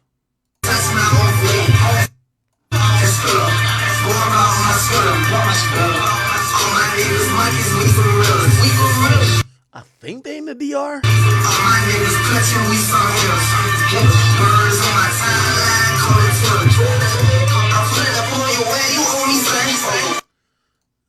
Okay. I don't know if y'all care about the 6ix9ine and his girl news. Apparently, he said he's getting married to her. In my Pocket Watcher series, man, Rick Ross has to be studied, man. Rick Ross talks so much about money now. Like, I'm wondering how the fuck did he make all this money? Like, listen to this. When I bought the Promised Land, I paid $5.9 million for it. It was estimated at over $30 million last time we had it, valued that. So that's a great investment. And once again, I remember sitting there talking to my mom, like, Will, the house got a damn 120 rooms. What the hell you gonna do with 120 rooms? Yeah. But I knew, as long as I had that conversation with her and I could convince her, because she got my back regardless. But when she stopped questioning me and just looking at me and start seeing the vision. Yeah, because I don't know. I don't have the answer every time I do something. When I bought the Promised Land, I paid $5.9 million for it. It was estimated at over $30 million. Yeah, so Rick Ross right now he has multiple properties, actually more than the ones that we're even reporting. But, he bought that Promised Land property for $5.9 million. I think that was like either Evander Holyfield. I think it was Evander Holyfield's like former property. And he says with the upgrades, and obviously he's been throwing car shows and all that type of stuff there, and he's been like promoting it like it's going out of style. He says it's currently worth $30 million. That might be true. Do I think you would be able to sell for $30 million? I think you'd be able to sell for over 20, which still is like a 4x time flip, which is dope. But also, he just bought a $35 million. Like, have y'all seen this? Instagram houses, I think. Is it that? Yeah. It says Rick Ross splurges $20 million on renovations after buying this mansions for $35 million. Right? So this is what he bought on Star Island. He bought a property for $35 million. And instead of buying it and just like moving in, he has decided to rip the whole thing down and just make what he wants to make, which... Morning Glory, it's Boss the Builder. Report live from 37 Star Island, which began as a dream. And now it's a reality. And guess what? It's such a reality, I can't wait. The day is complete. We celebrating champagne moments, but right now we got a lot of work to put in. So I'm out here, and we finna get it in. Come with me. It's one of my biggest investments. One of them. Biggest boss. $50 million play. All the hustlers. Talk is cheap. We doing this for the streets. Let's go. Okay. So this was how the backyard looked, but he's renovating the whole thing. He's going to make a whole... I think actually this might be a mock-up or something like that. But he's about to do a whole crazy renovation. Get a fucking $15 million. Anyway, salute to Rick Ross, man. He's one of those people I think has turned his money from music into way more. And for that, you have to shout that nigga out and appreciate it. Okay.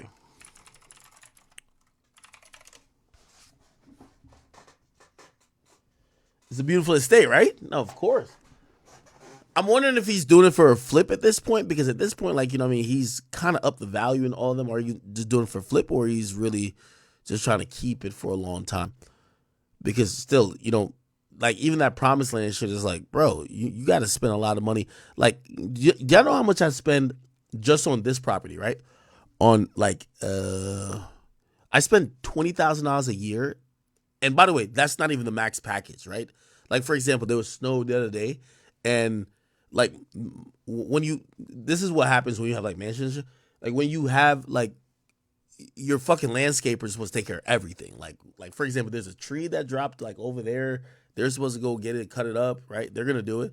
But snow fell, they're supposed to immediately come and shovel your shit. You're not supposed to do shit. Really, I don't even think that they do that. I don't think they do snow shit for me, but they manicure all the lawn and the fucking all the shrubbery, and they replanted a whole bunch of stuff because my dogs was they be wild and shit. I pay these niggas $20,000 a year, my nigga. $5,000 every quarter. Bruh, landscaping is a fucking thing, my nigga. These niggas come over here and it would be well, it's a bunch of Mexicans, love Mexicans. But they do their thing, but it's still, I'm like, fuck. I gotta pay fucking $20,000 for landscaping. Now, keep in mind, I don't want to dox myself and shit like that, but the amount of acreage I got compared to Rick Ross ain't shit. You feel me? And I'm paying 20 grand. Now, that's why I understand when Rick Ross is like, nigga, I'm about to drive this motherfucking lawnmower. What the fuck? You get what I mean? So again, every quarter I pay $5. Serious. They charge my card. It's so somebody said for 20K, I'm gonna scam your ass too. Bruh, everybody in my neighborhood, because I talk to my neighbors, they all pay that, bro. I'm low-key, I was telling that nigga my budget was 10 bands, but it was bro, come on, 10 bands, we not about to do shit for you, bro. Yeah, I only tell y'all that because I'm trying to tell you how expensive it is. For example, what my house costs, there's another house, which that nigga got mad bread. He's around my area. But his house costs twice my house. So he has twice the amount of space. And he has so much fucking... you know what I mean? When you have these houses, my nigga, they're fucking carving up your trees into designs every fucking 3-4 days. Like they're fucking like it's like a hair cutter for trees. They come on. So anyway, I'm like, yo, if I'm paying 20 bands, I looked at that nigga. I'm like, that nigga gotta be paying 60. Like that nigga got a lot of shit. So that's what I'm trying to tell you. That's how much fucking landscapers fucking cost when you have like a big ass crib, bro. And again, my crib compared to Rick Ross's crib ain't shit. So if I paid 20, I gotta believe, if he's actually paying, even though to be honest, at that point, he probably doesn't do that, right? So I'm just trying to think smart. At that point, when I have that much property and I have 100 rooms, I don't have 100 rooms.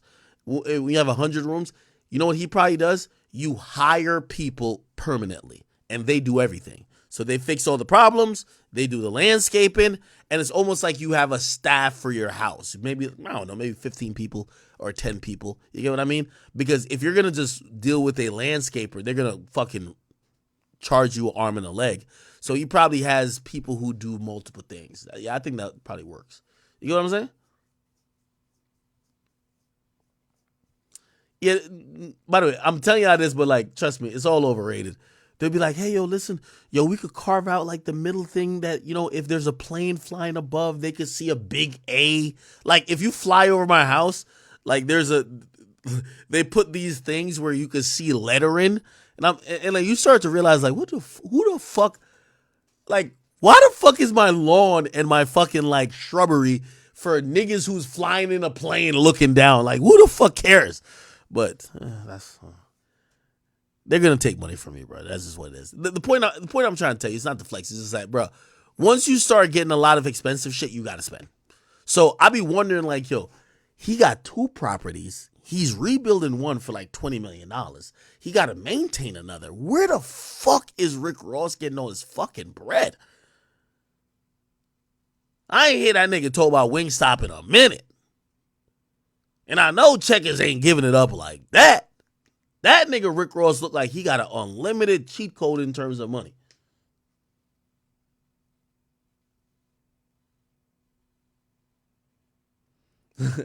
Donovan Tattoo says, yo, Ack, imagine the shape you could be in if you cut the grass yourself. Y'all think I should cut my own grass? Chat, should I cut my own grass? I could fire them.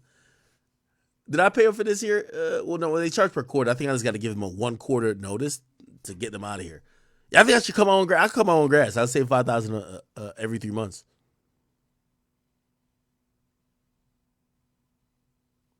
Okay. All right. Anyway. Yo, salute to my boy Aiden, man. Have y'all seen Aiden Ross boxing match? So Aiden Ross been doing the boxing matches recently, and he did a boxing match with he did a boxing match with like a popular YouTuber, Deshae Frost. But this is the guy who had YB and Namir's girl in the monkey mask, as I said. And this dude, his name is King Sid. He's the guy who popularized like this 20 versus 1 shit. Have y'all seen these little joints like, yo, 20 versus 1? 20, like, I give King Sid the credit for all that shit, right? 20 versus 1 or whatever. 20 versus 1. Like, y'all have seen these joints, right? Like, in today's video, right? Like, really, just this background and like kind of like this format. The person who I really give credit for this is King Sid, right? I don't think people really like him that much no more, but still, like, I give him credit. Anyway, Aiden Ross is doing boxing matches on Kick, and now when he's doing these boxing matches, he's gotten these niggas squabbling. Watch this. Anyway, so this is Deshae Frost and King Sid boxing. I want to know who y'all thought won. Here we go. 3, 2. By the way, this is Andre Berto. Andre Berto, who is like an actual boxer. I think Floyd fought him too. Let's go. Here we go, guys. The main event. Uh-oh. Here we go. Uh-oh. Oh, hold on. I told you, bro. Let's go. I feel like it's going to be a good one. Man, I told you it's going to be a good one. Okay, okay. I told you it's going to be a good one. Oh, he's getting in there. He's getting in there. Oh, Keep it calm, though, Deshae. He got to keep flying that jab out there. Yep, keep flying that jab. Deshae got to be calm. Stay calm. There you go. Okay. Great body shot right there. Let's go. Okay. See, they got 2. I think it's a knockout happening. Yeah, it's possible it could be right here. They got that conditioning. They got stamina. See, I think Sid was lying.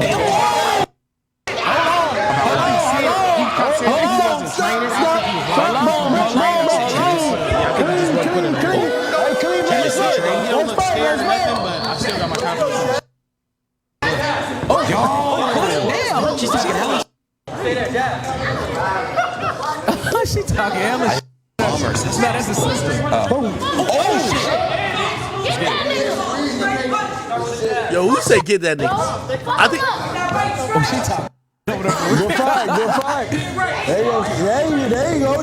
Keep it clean. Okay. Keep it 39 clean. seconds. Keep it clean.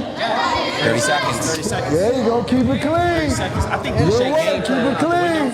Good work. The Shake winning this round right now. Good work. Great body right there. He's winning this round for sure. Good work. I'm very surprised. They were 20 seconds. Good work. Keep it clean. 15 seconds. 15 seconds. Oh my God. Good He's work. getting there. Keep it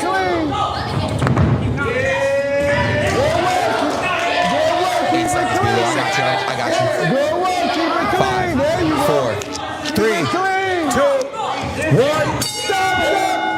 There you go. Good shit. What a fight. This is a fight. I'm giving it to the Shake first round. Just show. This is a The Shake fight. got first round. But I'm this is it. They fighting though. But I'm not giving it like a clear one. Not a clear one? But it's one, but the Shade he didn't dominate. Who y'all think won the first round, chat? The Shade won. Who y'all think won the first round? The Shade won that for sure. And what I'm saying is like I thought the Shade was gonna dominate, which I think he gonna do this second round. No doubt about it. I think the Shade. Okay. I think this is a clear over. Like this is the first knockout of the night. This is what people you know, right here, round two. Yeah. For the people that's in, that stayed up late. Oh, it's Friday. It's Friday. It's the weekend. Oh, it is the weekend. They're good. Yeah, Let's do it. This is a good one. This the match of the night. Oh man, I'm so mad about that Jay shit. The Jay shit would piss me off. Yeah, he threw up though, bro. I'm telling you, when you throw up, your body is not the same, bro. You got. All right. Anyway, okay, so that's the first round. Here's the second round. By the way, why been Almighty J? He gonna got it. Hold on, wait. I'll tell you what. We got controversy on the ring. 5. It's a great match. Bell. Let's get active then. He want to get active. Yeah, Andre said that bell. I got it. It's got to happen right now. I got the Shade. Damn, hey, this is a lot on the line, bro. I feel like Sid has stamina. Ooh, man, good. Hey, I ain't gonna lie, Sid got them good blocks right there. Right there, yeah, great defense. By the way, I'm gonna be honest with you. Both of them actually look like they've had some boxing experience. You know, Kingston used to throw like these little events where people would box for like $1,000. So I'm guessing like he probably was a little bit familiar with that. And I've seen the Shade kind of like spar or whatever with DDG, who's DDG's obviously. You know, he's been in the boxing ring a bunch of times. By the way, DDG's right here. Here we go. Oh, okay. Oh, nah.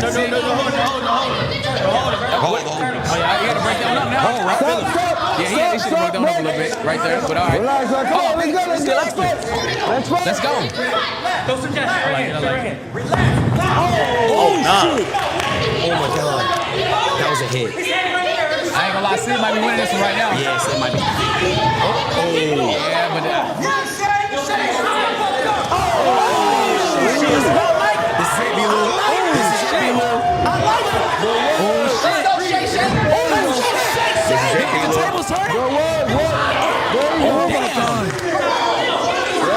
He's tired, bro. Now, by the way, I heard there was like $100,000 like guaranteed. I think to both of them. I don't know if it was just one, but from what I heard, the Shade got $100,000, and I think Sid might got $100,000 too. shit, bro. There you go. Good work. Oh my God, this is the round. We just have 45 seconds. Yeah. 45 seconds. 45 seconds. Now this is a great fight, bro. Hold on, he looked warrior there. 37 seconds. Nah, that's what I'm saying. I'm trying to think, did the Shake turn the match around right there? I'm being honest. I like him seeing defense a little bit, but the Shade is blocking, is getting He getting more punches right now. 25 seconds. punches right now. Oh my God. Nah, Nah, the Shay's throwing more punches. I'm gonna be honest. But I'm gonna be honest. I think King Sid is doing a good job of kind of deflecting. He got a couple in too this round. First round, I think you got to go with the Shay. It's 1-1 right now, guys. Oh, you got to go 1-1? Oh, yeah, it's 1-1 for sure. But it might be 1-1 now. Did you hit it with that or nothing? Was that nothing? I didn't see it. Oh, that's nice. I like it. I like it. Hold on, Bailey. Did Shay hit him? 5, 4, 3. Shay got hit. Bring it. Bro, this is a great match. This is a crazy fucking fight. It's going to be a good fight. So it's 3 rounds, by the way. Let's see. And I just want to see a close-ass fight, and this is giving me that what I wanted. This is Bell. Now here's the 3rd round. And go. Let's get it. Last round, chat. Everyone right now, spam who you got, the Shay or Sid. Was I a good bell ringer? Yes, you are. It's the last round. Lock in. Lock in. Somebody got to take control of this round, bro, because it's mixed, bro. It's not. Nobody got like the sure win right now. I don't think so. I don't know. I feel like the Shay's more tired. See? Oh, shit. Okay, Sid got him with that right, bro. Sid got him with that right there. Sid got him with that right. Shay got to take over this round. Yeah, he got to take over this round, bro. Either both of them do, bro. He got to take over this round for sure. Come on. Oh, shit. Okay. Damn. Okay. Yo, that nigga the Shay be swinging wildly. Damn. I like this, bro. I like this. Break. Yo, look at the Shay's sister over here. I don't know if y'all can see. She finna get into it. She about to slap the fuck out of this nigga. Break. Hold on. What the fuck happened? What happened? Brooklyn, I think the sister. What did the sister do? I don't know. She's trying to What did slap she do? that nigga. Yo, the guy. Hey, she might just need to back up the stage. Get off. The stage. Everyone get off. Yeah, Everyone get get off off. the stage. Get off. Just everybody get off, bro. Yeah, keep it clean. Get out. Yeah. Yo, Kevin. Get everyone off the stage. Wait. Shit, nah, they squabble. Hold on, wait. Bro, we gotta ring this shit. All right, good. Go. Yeah, go. Boom. Ring it, go. Let's go. Oh my God, I love this fight, bro. Oh, damn, body shot. There it is. There you go. Who y'all think winning? Who y'all think winning right now? You know, I watched this live, and when I watched this live, I was saying initially, I'm like, nah, the Shay got it. But by the end of the fight, I said Sid got it. But now I'm watching it in totality because I want to give away who actually won. I was like, what the fuck? I see the Shay kind of doing his thing. Oh my God! Holy! But they rocking though. They rocking out. They rocking out. This is a good fight. Yeah, they rocking out. I ain't gonna lie. We ain't got another round. Nobody get knocked down.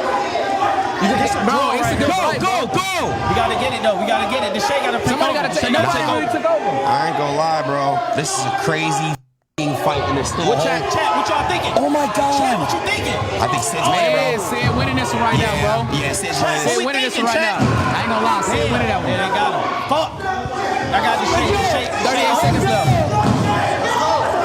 Something can happen though, guys. We got 30 seconds. There you go, Shay. shit. Damn, bro. This is a close one though, bro. For some reason, it feel like it's close as hell. Is they back at it? Go. 20 seconds. This is the last round here. I want more, bro. I want more too. I want more, bro. Oh shit, Bro, this is a close fight. I don't even know what is wrong right now, bro. I'm not gonna lie. Bro, they is tired right now, bro. It's literally a draw right now, bro. That nigga this Shay got hard. I ain't gonna hold you. That boy got hard.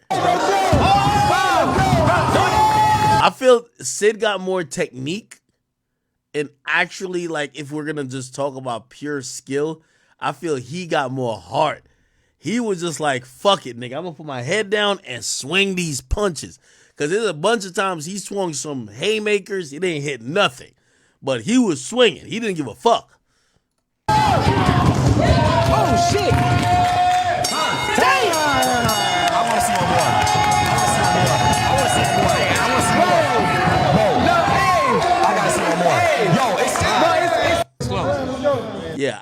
I think they awarded the win to let me see. They won in the ring.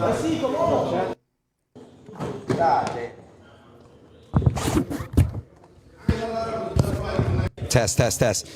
4. You guys hear me? Yes or no? Yo. Let me make sure it works. Yo. Test. We good? Let me know if we're good. All right, we're good. All right. This right here? Top? All right, guys. So, that was, by the way, that was the best fight of the entire night. Thank you guys for that. You guys were fucking awesome, but I ran a poll. This is how we did it. It was a 50-50 percentage poll, but Deshae won by 100 votes. Yeah!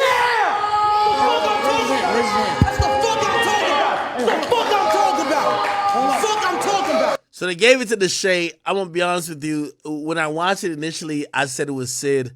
When I watch it now, I'm like, okay, I see why people might say it's Deshae. Again, this is why like if you ever watch Floyd fights, you probably gotta look at some CompuBox shit because Deshae looked like he was doing more shit, but I ain't gonna lie, Sid looked like he had a better form and looked like he was more accurate to me, right? That's what it looked like to me. But who looked like there was wilding more? Definitely Deshae. You get what I mean? So it is what it is. Somebody said, yo, if y'all think Sid won, you're high. Somebody said, heart, never underestimate the heart of a champion. Somebody says, overall, Deshae, but if you want to, if it was to finish, he would have lost. Yeah, he was gassed. He was definitely gassed. Somebody says, Aqua shit himself in the ring. Nah, if I had the stamina, nigga, man, y'all don't know these hands work. That's a fact. My stamina is horrible, though. Somebody said Deshae had heart, but he didn't win that at all. That's what I kind of thought, but it's like,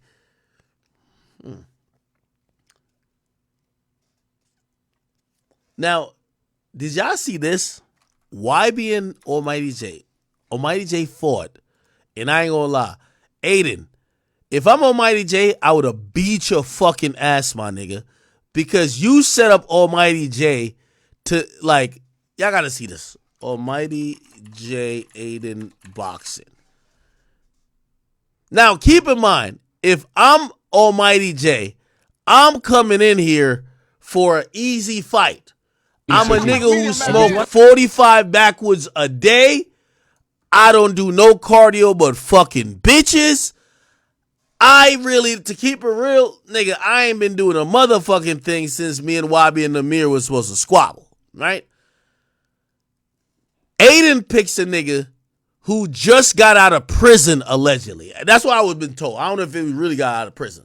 But that nigga just got out of prison, which means that nigga got out of Cook County and he was taking mad squabbles. Almighty J was in here, and I ain't gonna lie to you, man. Let's watch. Super Bowl, bro? The jail is crazy. Here we go. See, his foot on the outside of his foot. Oh, yeah. Here we go. Look how he came in and look at him now. Two different. By the way, this other nigga name was Seafood. Nigga, I ain't gonna lie, nigga. I don't even eat seafood, nigga. I don't eat no lobster. I don't eat no tilapia. You will never catch me in the seafood aisle, nigga. I'm never gonna go get no fish in no goddamn Walmart. Nigga, I'm never gonna be at Red Lobster. I don't eat nothing that can survive on the water. You about to fight a nigga named Seafood, already a problem. Are they boxing the Jordans? Oh no, Jay got boxing shoes. Ooh, that was a good shot. They were another 200. I guess be smart. That's 3 rounds. He tired, bro. They got a whole minute left. Just put it. No, fight, bro. Just put some out. That gut full of steel. Shit, you can't do nothing with that gut. You gotta go straight for the bean top. Come on. Whoa. What's wrong? Come on, man. You fuck. No, dude, you good. What? No, bro. No, you good, bro. What happened? Bro, you good, bro. Bro, you good. What? Oh, he's throwing up. Oh, he throwing up. Oh, he threw up. So YB Almighty J like threw up immediately, bro. The jail is crazy. Hold on. I gotta find this angle, bro. There's an angle where it says, yo, Almighty J. Look. This shit right here is crazy, nigga. Look at this.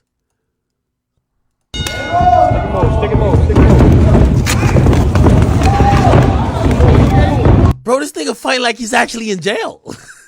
Nah. Yo, why the fuck you fight a nigga in jail? Bro, this nigga just came out of Cook County prison, nigga. He was squabbling over honey buns. Nigga, look. It was at this moment that Wabit Almighty J was like, nigga, let me step out of the ring or I gotta tag a nigga in. What the fuck? Yo, this nigga came out and threw a 45 punch combo. I've never seen some shit like this. Look at this. 1, 2, 3, 4, 5, 6, 7, 8, 9, 10, 11, 12, 13, 14. He gave him 14 punches. Jay ain't even punched yet.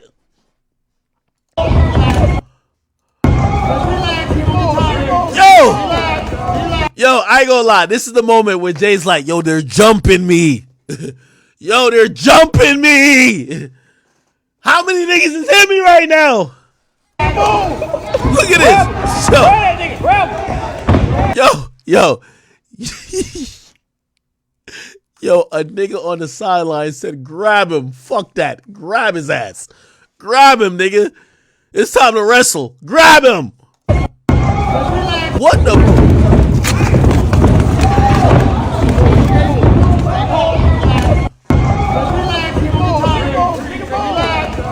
Yo, if I'm this nigga, Almighty J, the only nigga you need to catch a squabble with is motherfucking Aiden.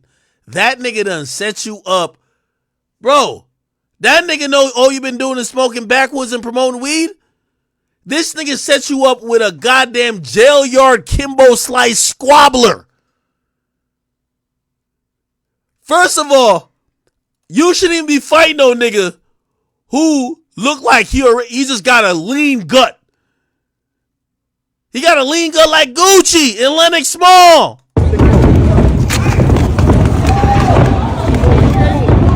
Yo, Jay, I see why. Yo, Jay, keep a gun with a switch on it, man. Because fuck all this. Fuck all this fighting shit.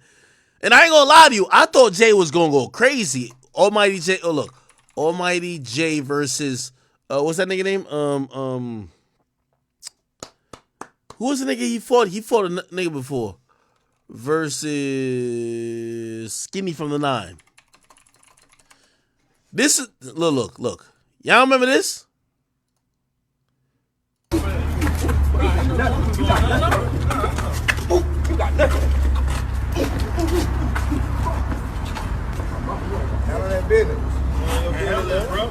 What they fighting over, Beats? Look, go to Instagram. Go to Instagram. I'll show you the Instagram. Yo, he be on internet. Yo, they be on the internet like disrespecting each other.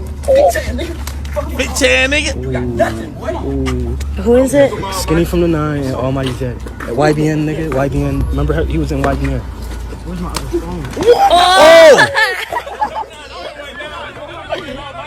Oh shit. Come on, Skinny. Stand up. Yeah, so he had dropped Skinny from the 9. But nigga, this is why they got weight classes in boxing. Oh, what the fuck? Yo, like right here, he looking at the referee like, yo, bro. He looking at the ref like, yo, bro, did you even start the fight? Like, why you hit me like this? Yo, did we even start the fight? Why you punching me like this, bro? Yo, Aiden, Jay gotta whip your ass, nigga. Why did you set him up with a nigga who just did a bid? This nigga is a goddamn prison squabbler.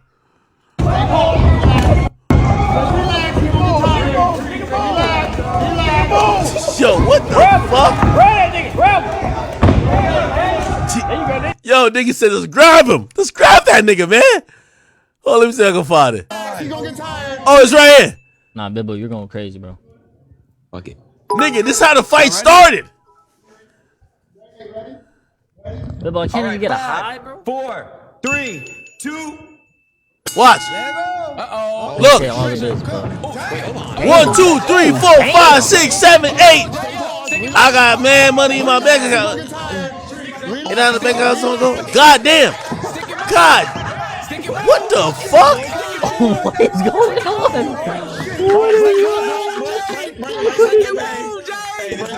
You gotta stick and move, bro. Get ready, breathe and relax. Listen to him. Nah, Bibbo going the same 900 biddies. You say that game?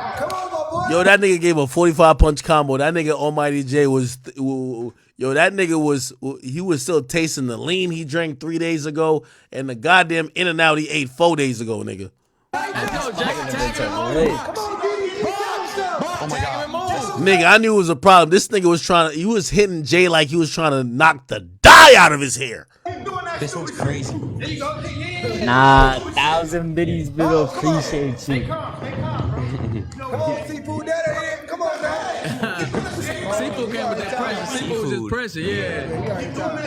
Yeah, that's how he tired. Yeah, that's how time to go kill now. Keep down his foot on the outside of his foot. Oh, yeah. Because look how he came in and look at him now. Two different. Are they boxing the Jordans? Oh no, Jay got boxing shoes. Ooh, that was a good shot. Bill, another 200. I guess be smart. That's 3 rounds. He tired, bro. They got a whole minute left. Just put it. No, fight, bro. Just put something out. That gut full of steel. Shit, you can't do nothing with that gut. You gotta go straight. Hey, this nigga got that Gucci Man Lennox Small stance, nigga. Like, fuck all that moving back and forth, like jumping up and down, float like a butterfly, sting like a bee. Fuck that, nigga. I'm gonna stay right here and catch my breath, nigga, because I just gave you 45 punches. For the beans out. Come on. What? What's wrong? Come on, man. You fuck. No, dude, you good. What? No, bro. No, you good, bro. Don't do What that. happened? Bro, you good, bro. Bro, you good. Oh, he's throwing up. Oh, he throwing up. You No, good. no, That's all no, right. no, no. Where's the bucket at? He's puking? Good. Oh, he threw up?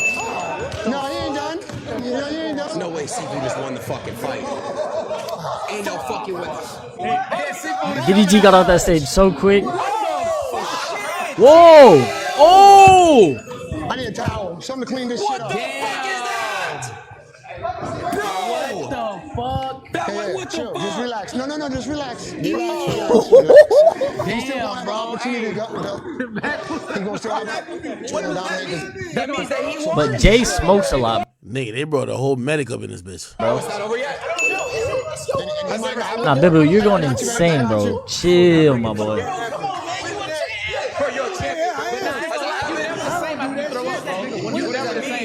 Yeah, you never the same, bro. Your body weak as hell. Yeah, he threw up, so they got a towel Wow. in there. Okay, fair. Carl, can you go watch the new TikToks, please? That's 600, 900,000. You still gonna have a shot to go back in. You ain't What's that? 1,600? You still have a shot. He's got to fight. He must take 2 good. You hear me? Some dumbass in my chat really said this is scripted. Like, bro. Suck it up and you still can fight. Like, what are you talking about? No, that's crazy. I'm like, what happened, bro? I'm like, damn, did he get hit? No, watch out. Nah, Bibbo. Go do 1,000 at once. This man's doing 100. Nah, you crazy, bro. Damn, I wonder how you gonna. This is the wildest clip, bro. Bro, that is fucking insane. Hey, he still has a chance to fight. Yeah, okay. Just so y'all know. That was crazy. You still have a fight, man. All right, you good. Nah, Bibbo moved to the third. We still got a minute left. You need some water? Bibbo, you moved to the top 3 of bidding donations. That's crazy, bro. I don't know what this thing is talking about. Nah. Here we go. We back at it. This guy's going crazy. Oh, okay. He rich. Bro, yo, this nigga fight like he's in Rocky 5, nigga. Like what you think we get in the boxing ring, man? Have you guys ever been to jail? I've been to the whole straight too. Nah, he's still going, bro. What the fuck is going on? I've never. You're insane, Bibbo. Insane, bro. 10 seconds. Yo, the craziest part is that the referee starts showing the nigga how to throw punches. Y'all seen this? The referee, nigga. What the fuck is going on? Look. I've never. You're insane, Bibbo. He said, look, the referee says 3 jabs going that. Like, he's trying to coach the nigga, bro. Insane, bro. He said, throw it. Look, he's telling him, throw it. 10 seconds. There you go. Step around. Yo, how the referee coaching a nigga? There you go. 5 seconds, baby. There you go. Go like the new TikToks, please. I'm gonna be honest with you. I think the weight difference fucked with Almighty J, man. I think Almighty J got hands, but that nigga is big, bro. Like his punch ain't really hitting and connecting for what it need to connect to really do the damage it need to do. When he was fighting Skinny from the 9, they was around the same weight, so like it worked. 41, 42. Bro. He dyed his hair. Ooh, come on, Jack. Okay, all right. I think this is the last Hey, we round. ready? Let's go. I got you. Y'all just got to Who's the box, ref bro. bias? Who's the ref one? He tired, bro. You gonna let him get out if you don't? Yeah, the referee's like coaching. Let's go. What? You ready, boss? I'm ready Let's for get you, it. baby. 3, 2, 1, fight. Let's go. Come on, Jay. Round 2. All right, chat. Seafood's got it going right now. Seafood trying to come out fast. Jab. Seafood. C-Man is winning for sure. Yeah, I'm not even fighting no nigga who's named after like a whole type of meal or anything like that, man. Ooh, come on, Jack. Yeah. Hey, don't push. No. Break. No grab, no push. Nah, but that was a good punch, though. Yeah. Ready? Oh, no, not again, Jay. Let's go. Let's go. Whoa. Hold on. What is this? I got you, man. You good? No way he's going to throw it, too. Come on. Stop it. Oh, you better come get this. Ready? Box. Nah, he's trying to coach Jay a lot. Oh, okay. Let's go. Come on, Jay. Okay. Ooh. Oh, you get that uppercut. Ooh, should have came with that uppercut right there. Oh, my God. Yeah, get up out of there, Jay. I'm saying, Jay gotta get up out of there for just a second. Yeah, it's the weight difference, yo. Jay is trying to use hands. This nigga's using body weight and being able to push him around and like he's hitting harder. Yeah, like. Break. You good. Break. No way. No. No just way, back up, another back up. break. Yo, he fucking dead. Yo, you gonna be dead. He dead. I think that was the end of the fight because Jay couldn't breathe. Bibble. Come on, step up. I think he got it, Clout. I think he got it. Turn. Don't go straight back and turn. 10,000, 10,000. W's. There you go. Bibble, really appreciate you, bro. Really appreciate you, bro. Hey, Jay winning this round right now, bro. That's what Jay has to do. Yeah.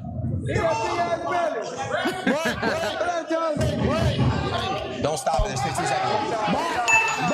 Now, this man said. All right, that was pretty much over, man.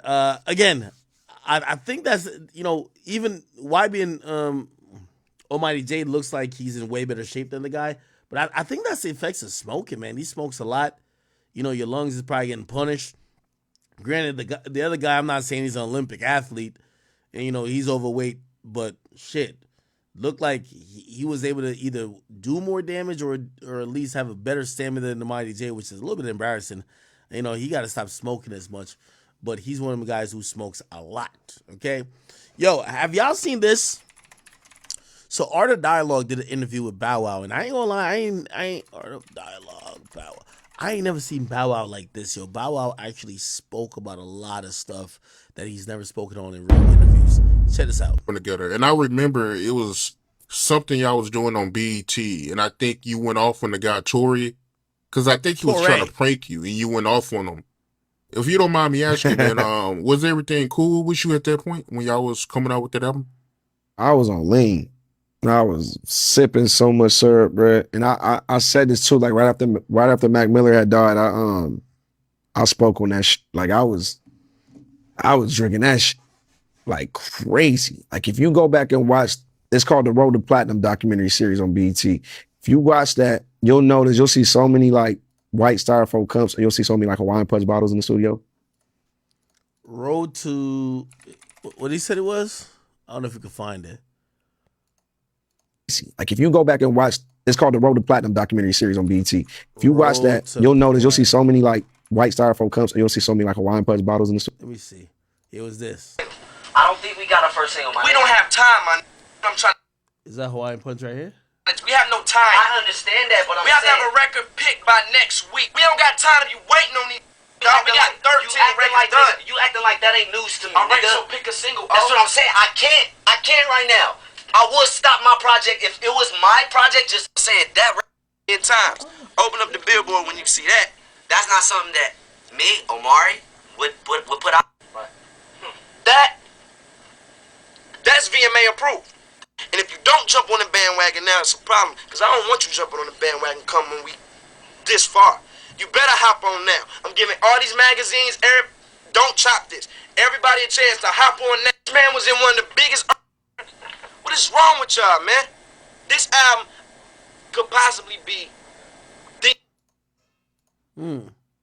There's a couple other scenes. Okay, anyway, let's go back to studio.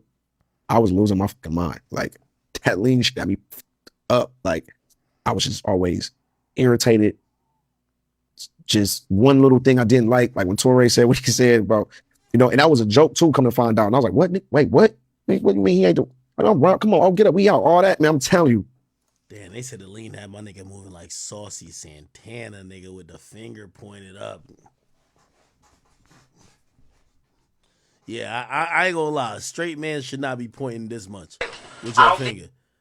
We sitting there, the lady coming in, I'm like, and if you don't jump on the bandwagon now, it's a problem. Because I don't want you jumping on the bandwagon come when we this far. You better hop on now. I'm giving all.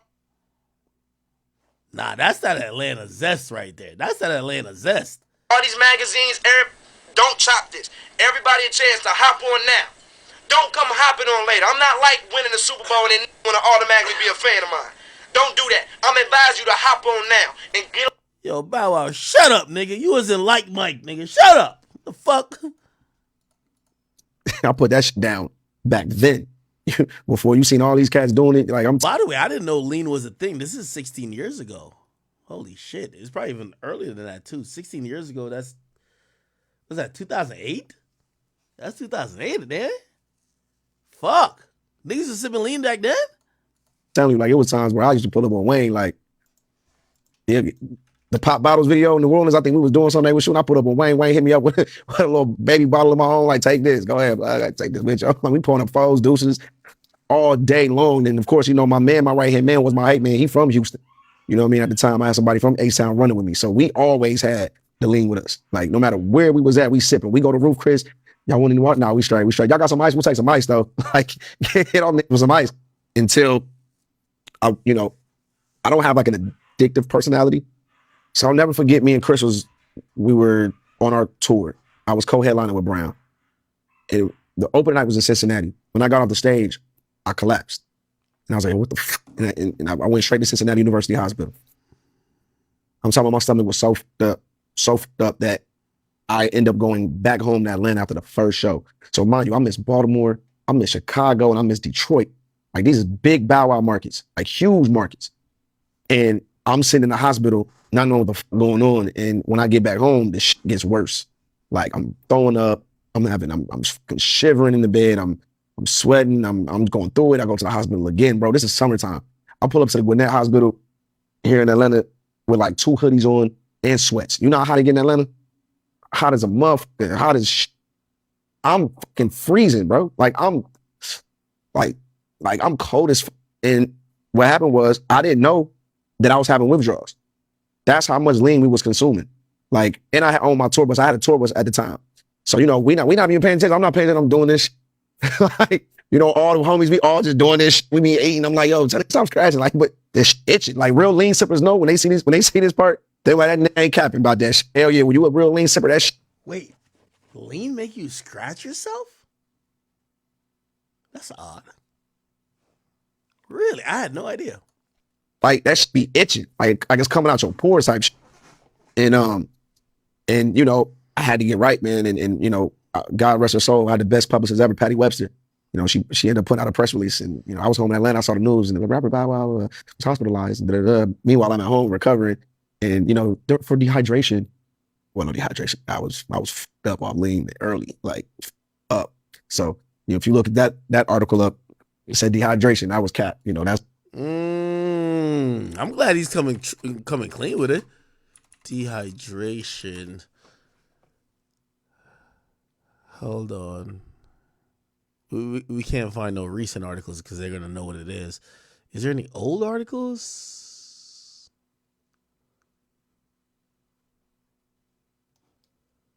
Hospitalized. I'm trying to find the old article from like 14 years ago, but only the new shit is popping up.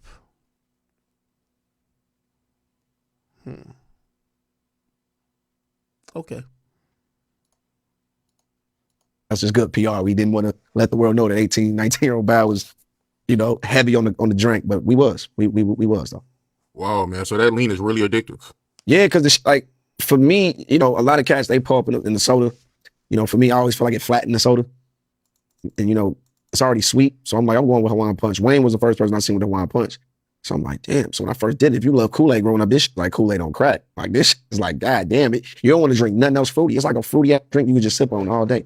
And it never, the ice, gotta have crushed ice. Get the crushed ice, is just, but man, my stomach was so fucked up, bro. Like, it just felt like somebody had a knife, bro. And I never felt this type of pain ever in my life. But I didn't know that I was having withdrawals from this shit. Like, my body needed it. But like I said, my mind, I don't have an addictive personality. I was consuming a lot, but I didn't know that my body needed it. That was the worst shit I ever went through in my life. Yeah, I heard on withdrawals is something serious, man. No joke.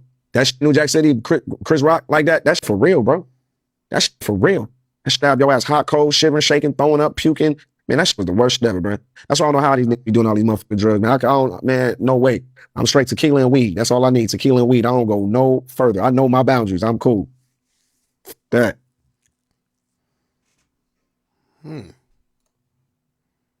Interesting. What else did he say? This was like a revealing interview by Bow Wow about it. Salute to Bow Wow, and of course, salute to Art of Dialogue. Like,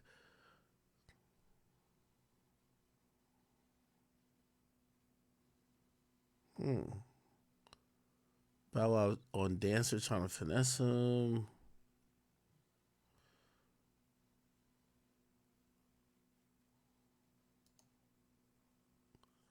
He shares a baby mama with Future. He's talking about rappers and athletes dating women he already dated. He dated Erica Mena before everybody too. Like, Bow Wow actually has dated a lot of these girls before a lot of people. No, it don't bother me at all. Like it don't it's not even a bragging rights thing. Some cats would be like, oh, I was the first person, or I had her like so many fish in the sea. Like, people are gonna like who they like. People are gonna date who they want to date.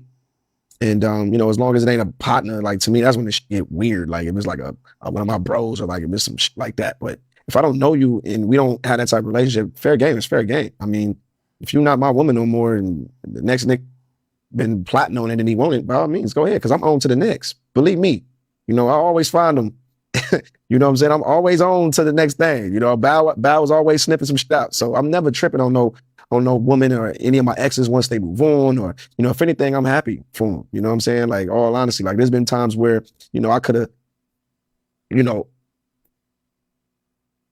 put it this way, you never want to trip when a woman is not yours no more, because you never know, you and that dude that you probably wanted to trip on or whatever, if it's weird, y'all probably got a lot in common.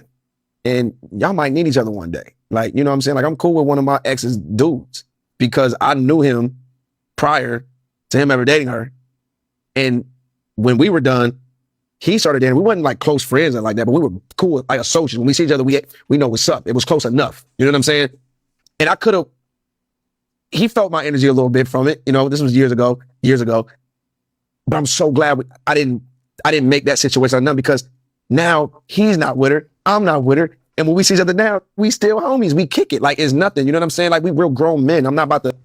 All right. Anyway, dope ass interview. Y'all should go watch it. Salute to Art of Dialogue. Did y'all see Bobby Shmurda get into fight in London? So Bobby Shmurda been, he was performing in London. Apparently he got into a fight. Let me see. Could we find where it's at? Okay, he fought in a nightclub. Check this out.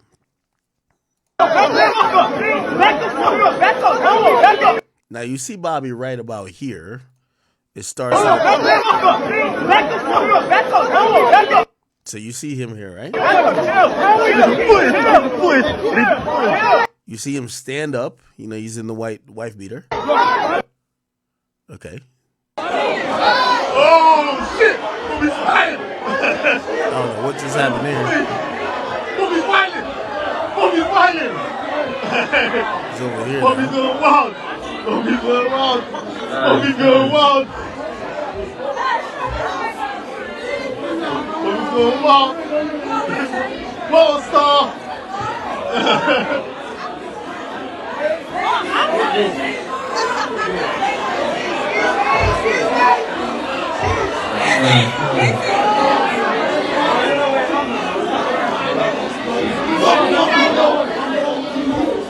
Okay. Anyway, it says Bobby Schmurda got into it in the wee hours of Sunday. His fist flew in a London club. Bobby's entourage were hanging around in the Proud Cabaret nightclub around 4 a.m. And after he performed 2 songs, he got in a heated argument with the club promoter. He said there was pushing and shoving. At one point, Bobby allegedly spat at someone in the crowd. Shortly after the fight, Bobby and his crew said peace out and left the club. The scuffle was soon forgotten and no cops were called. And the party continued. We're told no one was injured. Okay? It's interesting. Bobby's like in an interesting part of his career where for Bobby Schmurda at this point,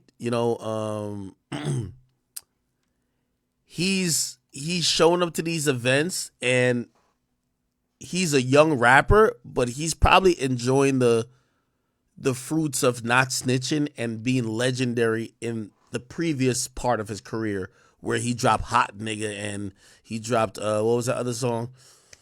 Bobby Bitch, right? Like, again, if you're getting booked to perform 2 songs in London, what songs you think they want to hear you perform? Hoochie Daddy, or they want to hear Hot Nigga and Bobby Bitch, right? So again, he blamed a lot of his current career situation he blamed it on Rock Nation and like some bad management on labels also, like Epic, for example, that probably didn't believe in him all the way when he got out.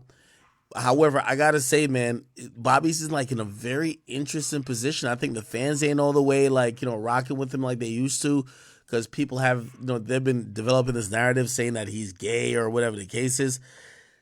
Then of course you have his record's not doing as well. I don't know. It's an interesting time for Bobby Schmurda, man, and I like Bobby a lot. Like, I think Bobby's a fun-loving guy. I think people are calling him gay because he went to prison, but I what I mean? I've been around Bobby just personally. Like, he's just a geeky, like not geeky, but he's always geeking off some shit. Like, what I mean? Like, he's just a goofy type of not goofy on type of weird or like a bitch, but like he's just a guy who laughing at shit. But it doesn't give me a vibe like Bobby's gay. Obviously now his dancing do look zesty. I ain't gonna hold you, of course. But I've talked to Bobby, and every time I talk to Bobby, I ain't gonna lie.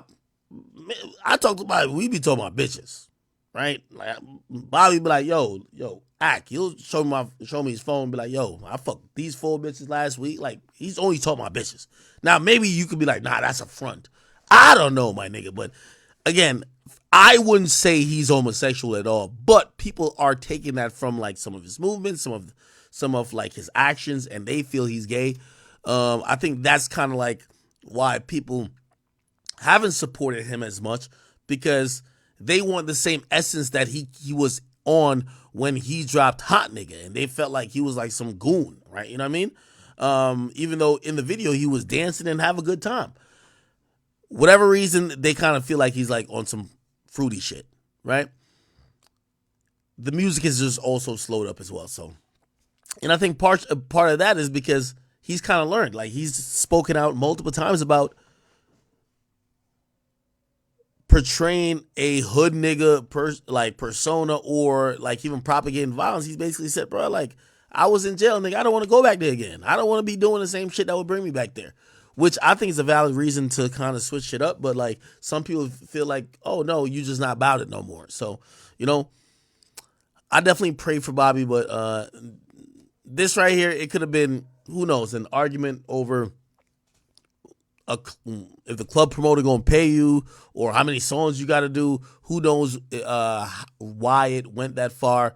But gladfully, nobody was severely injured nor the police was called, because again, this is not the best look, especially for Bobby. You know what I mean? All right. In other news, my boy C Breezy, he doubled down and called out Ruffles, because Ruffles was trying to basically say, yo, we don't know why the fuck the NBA took you out the game. We don't tell them to take people out the game. So they basically said Ruffles sponsored last night's NBA All-Star Celebrity Game. However, we didn't have any involvement nor visibility to any player decisions or celebrity invite discussions. And basically, Chris Brown called him out by saying, listen, I have no reason to lie or chase clout. The only reason I responded is because the only reason they responded is because all the Team Breezy fans flooding their shit. Stop fucking playing with me, okay? You see how fake this shit is, man? Cowards. You know damn well I ain't lying because I ain't never been on this type of timing, okay? And he tagged them later on. And then he says, Ruffles, y'all are cap. I guess y'all trying to say some face now. Just stand on business. Don't try to make it look like I'm tripping. You and the NBA representatives know exactly what y'all are doing. And by the way, I agree with that. By the way, I actually don't think it's Ruffles, truth be told. About this whole situation with Chris Brown and Ruffles, you know who I think it is? I think it's the NBA, bro. Ruffles doesn't have a deal, or they don't have an agreement, or they don't have a relationship with Chris Brown. I believe that there's probably one team that goes to get any celebrity, popping niggas, right, for a game. Then I think there's probably an oversight team that says, hey, we're not here just to play basketball. Like, I know y'all might think that the NFL and the NBA and the NHL and all these professional leagues, even the MLB, like, their goal is to have the best baseball or the best football or the best basketball. No, their goal is to create an entertaining product that they can sell ads on. That's the business model of what they're doing. That's the reason why they all have TV deals, right? What helps the NBA go forward, what makes all these owners billionaires, are the TV deals they have. How do you get these deals? These deals are funded primarily because of advertisements that are ran on these TV stations that are guaranteed, and if they could pull a certain audience, which is a certain demographic with sports, they're going to get a certain amount of money. So with that all comes, no one's trying to lose their sponsors. So I think Ruffles probably said, hey, listen, we're going to sponsor this. And by the way, I've sat in a lot of meetings where these advertising companies are, they have a stipulation, but they usually sometimes don't get that hands-on to be like, this player can't be in it. They'll, like, this is what it'll be. Ruffles will say this: we're down to sponsor the NBA Celebrity All-Star Game, but here are our parameters. You can't have any player in the game, or they'll be like, none of the participants or none of the commentators or nobody in the broadcast could talk bad about us. That's normal, right? If I'm paying you, you can't talk shit about me, right? Hey, none of them can't be against anything that morally would make us look crazy. And I think that's where the NBA comes in and says, we were going to have like Chris Brown. Let's axe that nigga. You know why? Because if we put him in there, it's going to fuck up our relationship with Ruffles or fuck up Ruffles, period, and they might not fuck with us, and we're going to lose business, so fuck it. Chris, you're axed. So I don't even think it's Ruffles.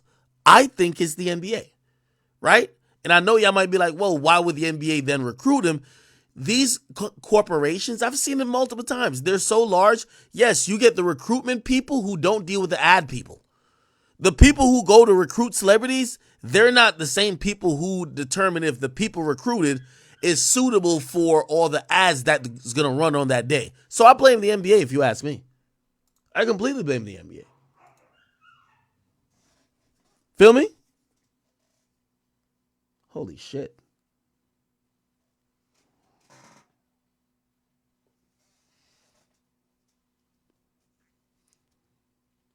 So, yeah, I think the NBA is saving face. I believe Ruffles, However, here's the thing. It's going to be a he said, she said. I'm pretty sure the representatives that Chris is talking to, you look stupid because you asked him to play and now you're saying he can't play. You're going to say, oh, no, it's the advertisement. The advertisers are wilding, bro. Be like, what? Yeah, I ain't gonna lie. Ruffles, they're blaming on somebody else, but it's not Ruffles. It's the NBA. The NBA it's the NBA who sent the email. We saw the example before. Look, it was an NBA email. Let me see. No, was there another one? It was an NBA email, right? Look, it was an NBA email that invited him. They don't want to take the blame on it to say, hey, we gotta cut you. So they're gonna say, oh no, it's our advertisers, or it's really probably just a rep of the NBA who even said that. Because they're not trying to take blame on the NBA. Anyway. Let's see what it is. Chat, have y'all checked out the Trump ones? Okay? You know what I mean? The Air Force Trump ones. basically dropped some new pair of shoes. He was selling them for $3.99. He showed up to SneakerCon in Philly, and apparently Trump showed up unannounced, and he basically told people he had some sneakers that they could cop. We have a few young ladies that are up here crying. Look at you with the Trump 2024. Thank you, darling. I love you too. Wow. A lot of emotion.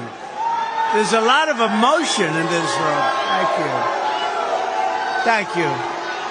So nice. So the really nice thing is we have lines, and I want to thank Chase and I want to thank Alan. Somebody just told me, they said, nah, Act, that ain't the Trump ones. Those are called the January 6s. So basically, if you ever want to, you know what I mean, try to overthrow the government, slap a nigga in the Capitol building, break the law and the Constitution by almost having a impromptu coup, you could always cop the Trump January 6s. Are these in gold? Oh my God. Like, these shits is like, y'all remember them ugly ass Kobe sneakers that used to be in gold? I ain't gonna lie to you, bro. My mom bought me one of those, man. Them shits was like, it terrified me, man. I think I went to sleep and dreamt about them ugly ass shoes. Kobe, for a time, you know, God rest his soul, he had the ugliest motherfucking shoes known to man. It's like, who the fuck? It felt like for all his greatness was a nigga it was Stevie Wonder designing them bitches. I remember that shit. But we have lines going all around the block. They're going all around this block. They've never seen anything like this one.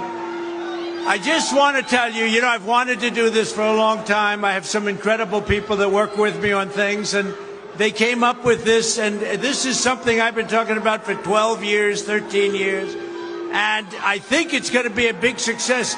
Your influencers have been very positive. They've been real influences, and they love it, and they love what we've done. That's the real deal. That's the real deal. And we have a few young ladies that are up here crying. Look at you. Damn. Anyway. They look like this. I ain't gonna lie. They look atrocious to me, but fuck it. You get what I mean? Yo, the point is Trump is just extremely popular, man. I think my boy gonna win the presidency. Now, I ain't gonna lie. I do got a slight call out here. I got a very slight call out. And I'm not gonna let niggas get away with this. Charlemagne and Meek Mill, y'all niggas rode a lot of Democratic dick for the last 4 years. I don't want to hear y'all act like now Trump is a viable option. I'm sorry. Y'all niggas, like, listen, you know they say, oh, y'all made y'all bed, stay there. Yep. Y'all gotta stay there now. I'm sorry. Charlemagne, I love you, brother. But I seen recently, you now trying to get on the Uncle Trump, because here's the thing. This is what happened to everybody, especially even Charlemagne. Charlemagne is a, hip hop, legend when it comes to commentary, now turned political pundit, but he's just repeating the same bullshit that we keep hearing from every fucking person. He's now finally revamped it and basically now calling on the Democratic Party. He's going dumb viral. But part of that rhetoric is saying, hey, listen, we might have to have an open ear to what the Republicans are saying. And all I got to say is, man, y'all cut that shit out. That fake performative shit, we don't want to hear it, because I watched and listened to the Breakfast Club, niggas like Meek Mill and everybody else act like Trump was the devil with two horns, or act like Republicans were just fucking aliens, and they were riding Democratic dick so much they caught yeast infection, STD, syphilis, goddamn gonorrhea, and some chlamydia. I don't want to hear y'all now all of a sudden have an open mind. What? Y'all having an open mind now? Y'all never had this open mind when the last time Biden was running. Biden was over here talking to Charlemagne and saying, you ain't black if you ain't vote for me. She ain't say shit. Now everybody's on some shit like, nah, maybe we should consider. No, hold on. No. I see Meek Mill tweeting shit out. I'm like, yo, Meek, if you don't get the fuck on out of here too, nigga, you don't even know how to download Robinhood. We don't want to hear nothing about politics from you. Let's be very clear. Look what he talked about in terms of politics. Like, come on. Like, you feel me? Now, the reason why I'm calling these people out is because they've always had a voice in the black community. And for 4 fucking years, before you now start having an open mind, you need to first admit that part of the reason why people thought so one-sided is because you didn't have an open mind. Because you never actually, encourage people to check out both sides of the argument. Y'all niggas used to just only demonize one side of the argument. Now, because you finally have an open mind, y'all are acting like y'all are so brand new. Hell nah. Y'all the reason we fucking here. You get what I mean? Y'all are the reason who Y'all never wanted to hear from both sides. Y'all just wanted to suck Democratic dick. Now, all of a sudden, you hear these motherfuckers like, nah, maybe we should listen to the other side. Since when? Y'all the niggas the reason we here.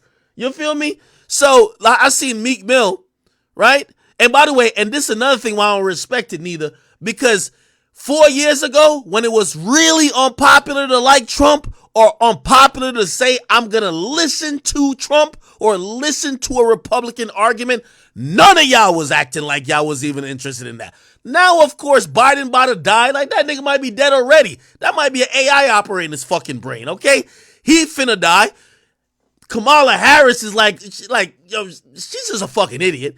And everybody realizes your stocks is down, gas prices high, milk is high, and now everybody's like saying, hey, maybe it's not that bad to listen to Republicans. That's when everybody's have a change of mind. Why didn't you have a change of mind initially? Y'all should always listen to both sides of the argument. Everybody was with that until it came to politics. Remember when I motherfucking signed to Rumble? They said I signed to a right-wing platform. Like I was like some type of, like, yo, he's a Trump supporter. He like, no, nigga. Bro, I don't give a fuck. I came over here for a platform, but they were so polarized and they're trying to lump me in a place where they were trying to say these were the vile, disgusting people are. That's where they were, that's how they were discussing people who seem to align or even be open to hearing the Republican Party. So when I hear, oh, Charlemagne coming over here talking about, oh yeah, listen, y'all, we tired of them, let's listen. I'm like, nigga, you one of the reasons why we even voted for the motherfucking Democratic Party. You need to accept your blame. And then Meek Mill half retarded. Let's be honest. Like no disrespect, but come on. You feel what I'm saying? So when I seen him say this shit, what did he say? He has said some shit about politics. I'm like, Jesus Christ. Could Elon Musk has deactivated his fucking account, nigga? What the fuck? Y'all spent all this time acting like Trump. Like, first of all, you know why rappers, especially, half these rappers used to rap how about they had money like Trump, they rich like Trump, they getting it out the mud, and now they balling like Trump. And as soon as Trump ran for politics, the Democrats brainwashed him. So all they kept saying is Trump is the devil, this and third. To watch those same rappers now come back around and say that they're down to give Trump a chance? Nigga, what? What the fuck was y'all doing for the last 4 years? Y'all niggas need to admit y'all was wrong. So anyway, let me see. What the fuck? Like, I forgot to tweet. Okay, I gotta just Google it. Meek Mill, Donald Trump. Here we go. Did Meek Mill just endorse Donald Trump? Basically, can I see the tweet? Oh, you didn't even put the tweet up. Thank you. Perfect. No. Where is it? January 20th.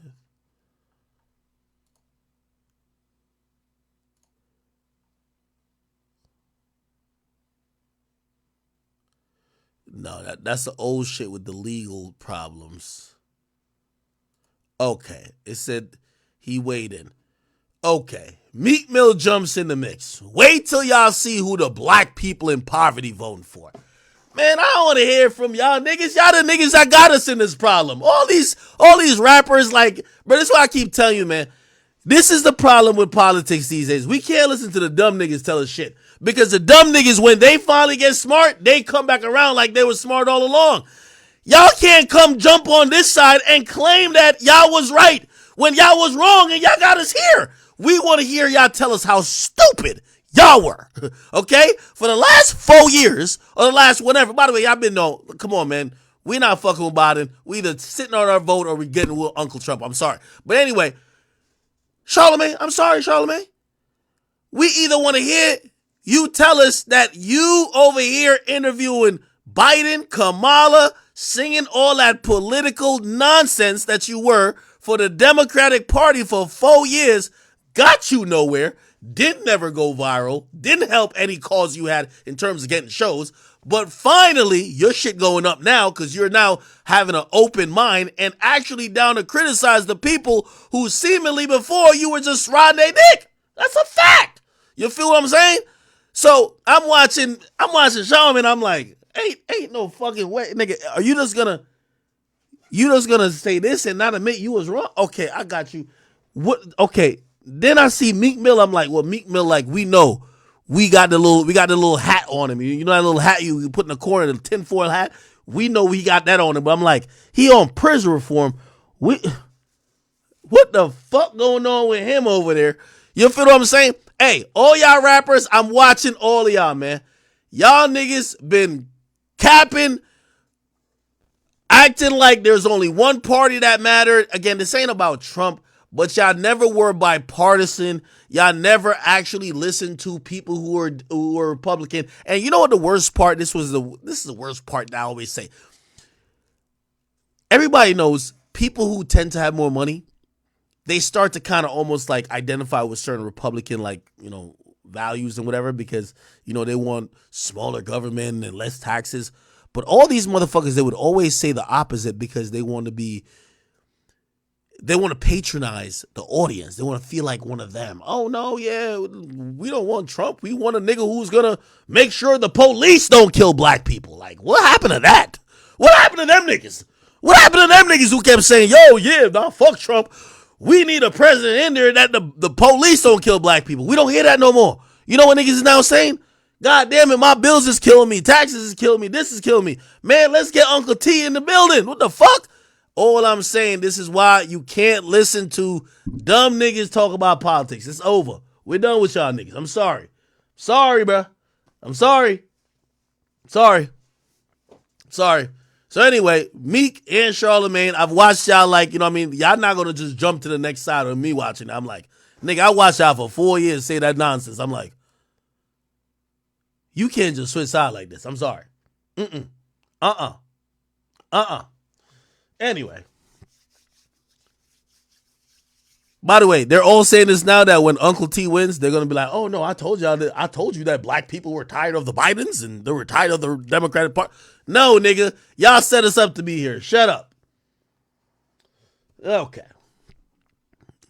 Chat, just mark my words. All of the niggas who was, by the way, they were all getting paid off by the Democrats. Remember I told y'all. They always, like, it was crazy when they said I signed to a Republican platform. Nigga, I got a big media company in hip-hop that I run. When it came to election time last year, you know who the only people who offered me money to post shit? It was Democrats. They offered me thousands of dollars. Never a Republican. But you know what? The Republicans were demonized. Like, okay, well, if you're associated with them, that means you don't like black people or you're getting paid off. Like, oh, what? Now, so if they offered me money, I know them other niggas who was cock riding for the whole 4 years got money. So now I'm watching them trying to switch sides and I'm like, really, nigga? I just want to put that out there. As every time I see one of y'all jump off the Biden train, I just want to remind people that y'all was sucking dick for 4 straight years. We're going to have some accountability. 4 years of cock sucking, you can't just switch like this. Come on now. Somebody says, Ack, remember Complex Silence? What? Y'all remember that? Remember Complex silencing me during the time Biden and Kamala was running against Trump? Yo, anytime I would say anything that would be like, hey, maybe we should listen to the other side. Yo, chill. You wildin', bro. You tweaking. Now everybody want to listen? Just watch, chat. Just watch. I'm telling you. You're watching niggas realizing, and this is why you realize people don't have original thoughts, right? That's what I'm trying to say. People don't have original thoughts. It's easy now to jump to the other side because you're realizing the side you were on is about to lose. Don't you hate that one sports player, or no, that one fan of sports teams? He only root for the teams that go to the finals. You looking at that nigga be like, how the fuck every single year you always got the jersey on of the team in the fucking finals? This been your team? He only like the nigga who finna win. Every year, he take a stock of who's doing what and says, I think this team finna win. This my team this year. That nigga don't really got no opinion. That's a dick rider. That's a dick rider. Let's be honest. Have y'all ever, listen, before, like, put it like this. Before 5 years ago, have y'all ever seen a Chiefs fan? I never seen one.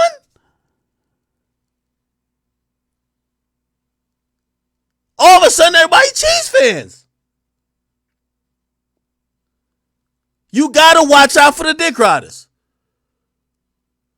Every year, they take a stock. And right now, all the niggas who was riding with the Democratic Party for 4 years straight, yo, put it like this. Go look on the Breakfast Club. How many niggas who was Democrat they brought on versus Republican? Nigga, they been on the agenda for the Democrats. Now all of a sudden they might be like, it's time to switch. Nigga, what? wait, what happened now? Here's my thing. My thing ain't about picking teams. My thing is about having an open ear. I've been always said that. You feel me? Because honestly, if we had Barack running versus Trump, I'm all with Barack. I fuck with Barack. You feel me? Big Trump versus Joe Biden. Like, nigga, that's not even a conversation. Let's get Trump in a building. Feel me? I'm going to choose me. I don't really give a fuck. Black people has always been on, like, you have like some lame ass thing like Biden saying if you're not black, if you don't vote for us. Like, no, man, we should be able to pick what's best for us at the time. And also, we should be able to leverage the vote to be like, bruh, to keep it real, nigga, we ain't finna vote for that until you give us this. This is why the goddamn politicians, they don't do not a goddamn thing for black people. They do it for the gays, the Asians, the Jewish people, everybody but niggas. You know why? Niggas is dick riders. You know, when they try to get a nigga vote, all they do, all right, let's hit the Breakfast Club. Let's go get like 2 pastors and then motherfucking, let's like put some hot sauce in our purse. We got them. We got them. Now, I'll take Obama over Trump still. I ain't gonna lie. Obama time was a good time. I ain't gonna lie. Obama time was good. This fuck nigga Biden is on some other type of shit. And then this waste gal that's like Kamala, she ain't doing a motherfucking thing. I don't know if she's like neutered and she can do something, but she don't do fucking thing. Give us back Obama. I'm rocking with him. Other than that, give us Uncle T.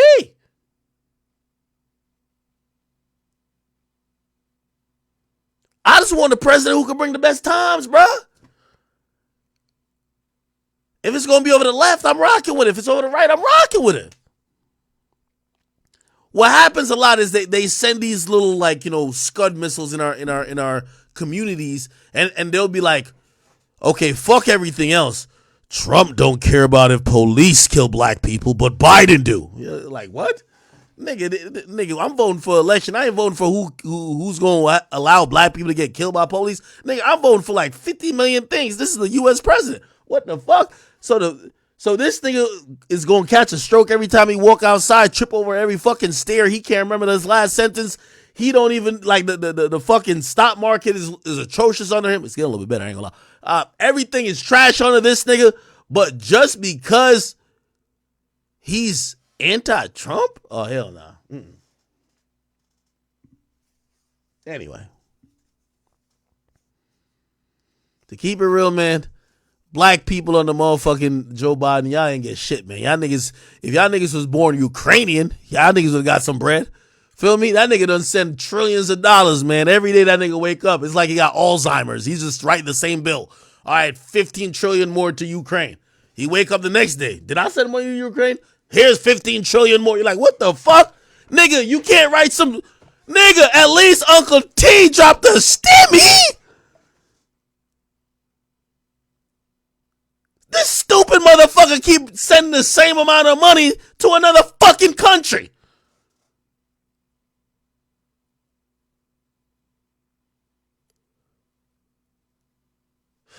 Anyway. The only headlines I seen, hey, we're sending some more trillions to Ukraine. For what? What is them niggas doing with that bread? What are they doing? They asked us for 50 billion. We gave him 180. What the fuck? Nigga, in what type of world you ask a nigga for A and he just triple it just cuz? What in the Alzheimer's is going on?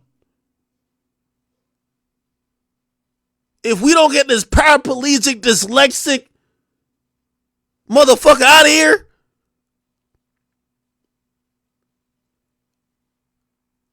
I don't know if he got autism or what he got, man. This thing is fucking stupid. Shit, my bad, chat. Just tired of the fucking bullshit, man. This is Meek Mill.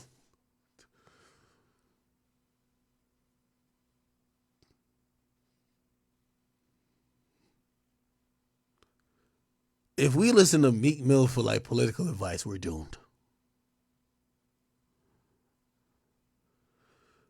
Okay, we're just gonna keep this going. Okay, we gotta just keep this going. This is getting out of hand. All right, people. Okay. Y'all got me riled up now, man. Y'all got me riled the fuck up.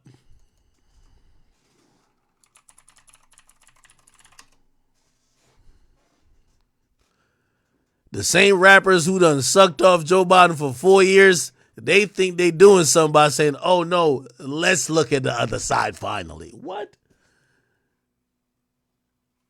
Okay, anyway, let me see what they got going on here. Zeus. All right, fuck all this bullshit. Glorilla linked up with Shaq. I don't give a fuck about that. Oh, hey. Kanye West and Ty Dolla $ign Vultures actually debuted at #1 on the Billboard charts. If you guys didn't know, without, by the way, they had problems with their distributor, Fuga. There were certain songs that allegedly Spotify did not want on their platform that was actually removed. They went through a lot of other sagas in terms of even the rollouts. Some stadiums didn't want to host them, and a lot of people who didn't want to be next to their messes, including even a bunch of musicians who said that their songs were sampled, but they were really there's pretty much copywritten because they're saying, yo, this shit should have never came out because we didn't clear these motherfuckers to use our music, okay? Despite all that, we get Kanye West and Ty Dolla $ign having a #1 with Vultures 1, okay? 148,000 sold, which was 167 million on-demand streams and 18,000 pure sales, okay? It's his 11th consecutive, wow, that's crazy, 11th consecutive #1 album. Wow. That's crazy. Now, I'm going to be honest with you, man. Music just comes a little bit too easy to Kanye West. By the way, I've listened to the album. I do believe that this album is good. I believe that, if you take out all the drama and you only listen to the music, there is some good music on here, okay? Now, I do have my critique. I do think Kanye could up his rapping a little bit because I've been used to a little bit higher level of rapping from him. But I think the production value is amazing on here. And I think if you're used to, Kanye West really innovative, groundbreaking type of production approach, I think you will be satisfied here. I think Ty Dolla $ign is an amazing person to have as a co-album lead. And I think the features, for the most part, I think they all did their thing. So I actually think it's a good album. I'm not going to lie to you. If we're talking about albums that's completely, fully mainstream, did Nicki's album come out this year or am I tripping? I think maybe it was December. Obviously we have 21 Savage's album that came out this year, and I think this album as well, they're going to be in that conversation if we're talking about fully mainstream albums on what will be good. Somebody says, I didn't listen. No, I did listen. I ain't gonna lie to you. Even the song that most people like, Carnival, I didn't like it at first because I didn't like the choir, like Carnival. Like I didn't really like it at first, but then I kind of caught on to it. I caught the vibe. It's all good. Now Ty Dolla $ign is fucking amazing, right? Yeah. So again, I'm actually excited, and I know some people they will compare this to like Drake. Hey, we have to be very honest. Like Kanye is in a very interesting place of his career. Kanye West even selling this amount is like humongous. He has everybody working against him. I really just don't know what he could possibly do that people could give him another chance other than he completely, #1, lose all that batshit crazy shit and gets like, completely does a rebrand. Because most of these places and people, all they keep hearing, despite even his attempts to try to apologize, they're like, he's an anti-Semite. He's an anti-Semite. We can't really, like, they're hammering him.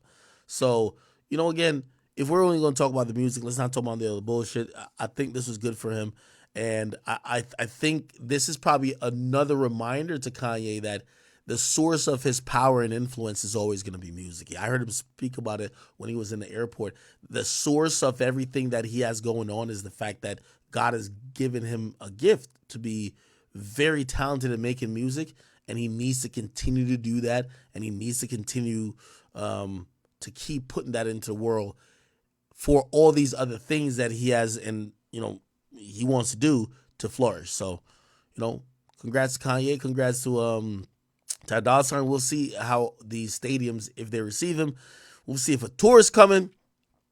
Currently, a lot of businesses are trying to get out of business with them, even if they're going to make a lot of money, and they're all just sending that smoke signal to people who they feel are offended, which they believe the Jewish people are offended. So, they want to show a stand of solidarity with them by saying fuck Kanye. And I'm gonna be honest with you, I don't think this will stop anytime soon. Okay, again, I think the only thing that will make it stop is a rebrand, or else, not saying he won't be successful, but he's gonna have this battle every single time. By the way, he also showed that Adidas thing where he said he met with the CEO and he's talking about giving them like a percentage for distribution. I still think that's a long shot until we see it actually come to fruition, if you get what I mean, all right? Somebody said Drake hating in the comments. Ooh, Drake wasn't in the comments, was he?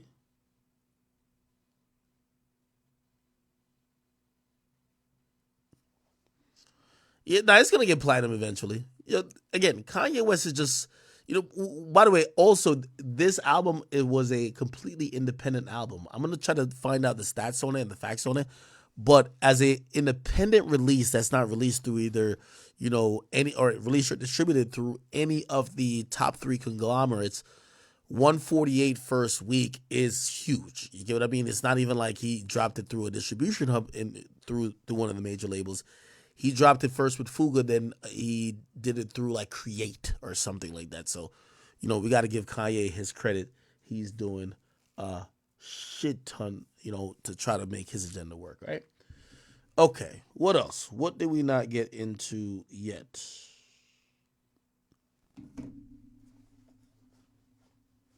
Yeah, the album was taken down multiple times too. Can't even lie about that, right? They said Natalie Nunn denies cheating on her husband, says 5 years just mad his friend is assisting her in music. Shit's slow over there, so he came to work with the baddest. Now, a bunch of females. Now, if we gonna be a bunch of females, at least tell the whole story, because I ain't usually do this. Oh, yeah. So Natalie Nunn, who does the Baddies show, she married, okay? And then Fabio Foreign, tell me if this is dirty macking. Fabio Foreign goes on Math Hoffa's show and basically outs her for cheating on her husband, right? It's her husband over there. She basically saying she cheated on her husband with his homeboy. You know what I'm saying? Niggas just fumble that back. Certain niggas don't. Certain niggas do. Right here. But a lot of the ones who do blame you for they fuck up. You know what I'm saying? Yeah. When you my son Peso that call. Savage. Louis Peso. Mm-hmm. Shout out to Peso. Shout out to Peso. That's my man. He came around me. He used the Fabio card. He's fucking Natalie Nunn right now. Knocking her head. Knocking her head like a clumsy nigga. She flying him all over the world. You know what I'm saying? Spending money, going viral. Taking him to Dubai. Boy, I don't even think he ever been to Dubai. That's my bro. If she going viral, why not? Niggas, and this is what niggas is doing. You know what I'm saying? Niggas is fun. Okay. So Natalie Nunn, who has an actual husband, she's basically saying, yo, you're just mad because your guy is working with me and he's not working with you right now, but shit's slow over there, so he's just coming over here where the money's at. And she's saying, I ain't cheat on my husband. Then she says, so I dropped a single Outside remix with Beat King, and I was looking for someone to join my team to help with all with bookings and a road manager because I'm not performing my song on the road. Your boy, I'm flying out everywhere, was someone who worked on your team with you. Shit is slow over there, so he came to work with the baddest. I did not meet him through you. I'm not sleeping with him, and you sound big mad. If you wanted a feature with me, that's all you had to say, because you sound big mad. Your boy joined the winning team, and we running up a serious bag. Then she says, now, can you men in this industry stop being females? Because y'all really getting outbeat y'all getting really outbeat by every single female in all categories. I think y'all need to cast him for baddies. You would make a great cast member. Then she says, keep my name out your mouth, not the one to be played with. So apparently this is the guy, Louis Peso, and Natalie's supposed to be cheating on this guy with this guy. I don't know, bro. Truth be told, it was kind of odd that Fabio Foreign mentioned it, but in this industry, bro, I just wouldn't be like surprised. Like, unfortunately, sex and collaboration is intermingled a lot of times. Now, I wouldn't accuse her of cheating on her husband, but if that's the word on the street, that's for a husband to find out. You know what I mean, if shit, maybe on your Safari vibes where it's like, yo, she's a star, which, by the way, I don't really know her husband like that, but, you know, Natalie Nunn got a lot going on. Shit, maybe he just got to sit in the back while she's fucking suck this nigga. You know what I mean? Like, it is what it is. Like, you know what I mean? You Safari, she Nikki. Or, you know what I mean? Shit, if you the husband, it's on him to figure it out. Is a nigga writing her music or helping with her music fucking her? That's on him. So, I don't know. Anyway. Let's see. What else is going on, man? What else is going on? They said LeBron with a like and an unlike. Nah, this is a mistake. They said LeBron liked her picture. Nah, it's a mistake. LeBron like white girls. Come on now. Everybody know that. I mean,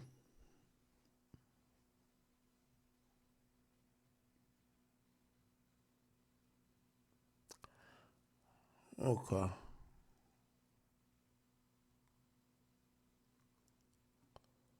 All right.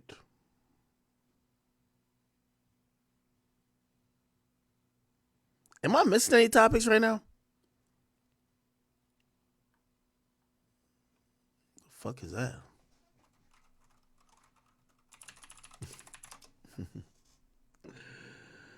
Somebody said her public response is admission of guilt. Maybe it was. All right, let me go say cheese. All right. Okay. Killer Mike lays out a plan to combat child support and encourage marriage. Said the government should pay the first 2. All right, this is the bullshit. Only a nigga that's on some democratic shit thing. Like, bro, stop it, bro. Like, why the fuck would the government be paying for the first 2 years of child support, my nigga? Hell to the no. You know why? It's all the bum niggas just getting all the bitches pregnant. Bro, you know how many bum niggas gonna get mad bitches pregnant if they find out the government is gonna pay for the first 2 years? Fuck no, my nigga. Hell to the no. I ain't with that. I'm sorry. No way. This sounds good. This sounds good on some Bernie Sanders shit, man. But it's the reason why that nigga Bernie Sanders ain't in the fucking White House, nigga. We don't want no socialism, all type of shit to encourage. Nigga, if anything, nigga, we need to go on some China shit. You know what China says? Yo, 2 kids per family, gang. 2 kids. We ain't want you. You ain't no NBA young boy around the bitch. Like, we don't want you, like, you just love to fuck? Nah, nigga, we ain't with that. We got a bunch of niggas who all they could do is fuck and not provide. Nah, we ain't on that. I'm sorry. Fuck that. I'm sorry. I'm not with this Killer Mike plan at all. The government paying it. You see, it sounds good when you said the government pay it because it feels like it's not you. Man, that shit come from your taxes, man. That shit coming from like the people who gotta really pay it, bro. I'm sorry, it's coming from the people. Hell no. Because the people who gonna have the most kids is gonna be the most bummish niggas. I'm sorry. Fuck that. I ain't with the socialism shit. That sound good, Killer Mike, but nigga, win your Grammy and go sit your ass over there, nigga. Go make some good music. I'm sorry. Somebody say ain't no Nick Cannon in China. I don't know if in China, if you got like the resources, maybe you could have more. Maybe you could get like an exception from the government or something like that. The Chinese government don't play. They're like, fuck that nigga. You ain't gonna NBA young boy this shit out. You ain't finna like, you know what I mean? How many kids Dirk got? Like 8? How many Chief Keef got? 10?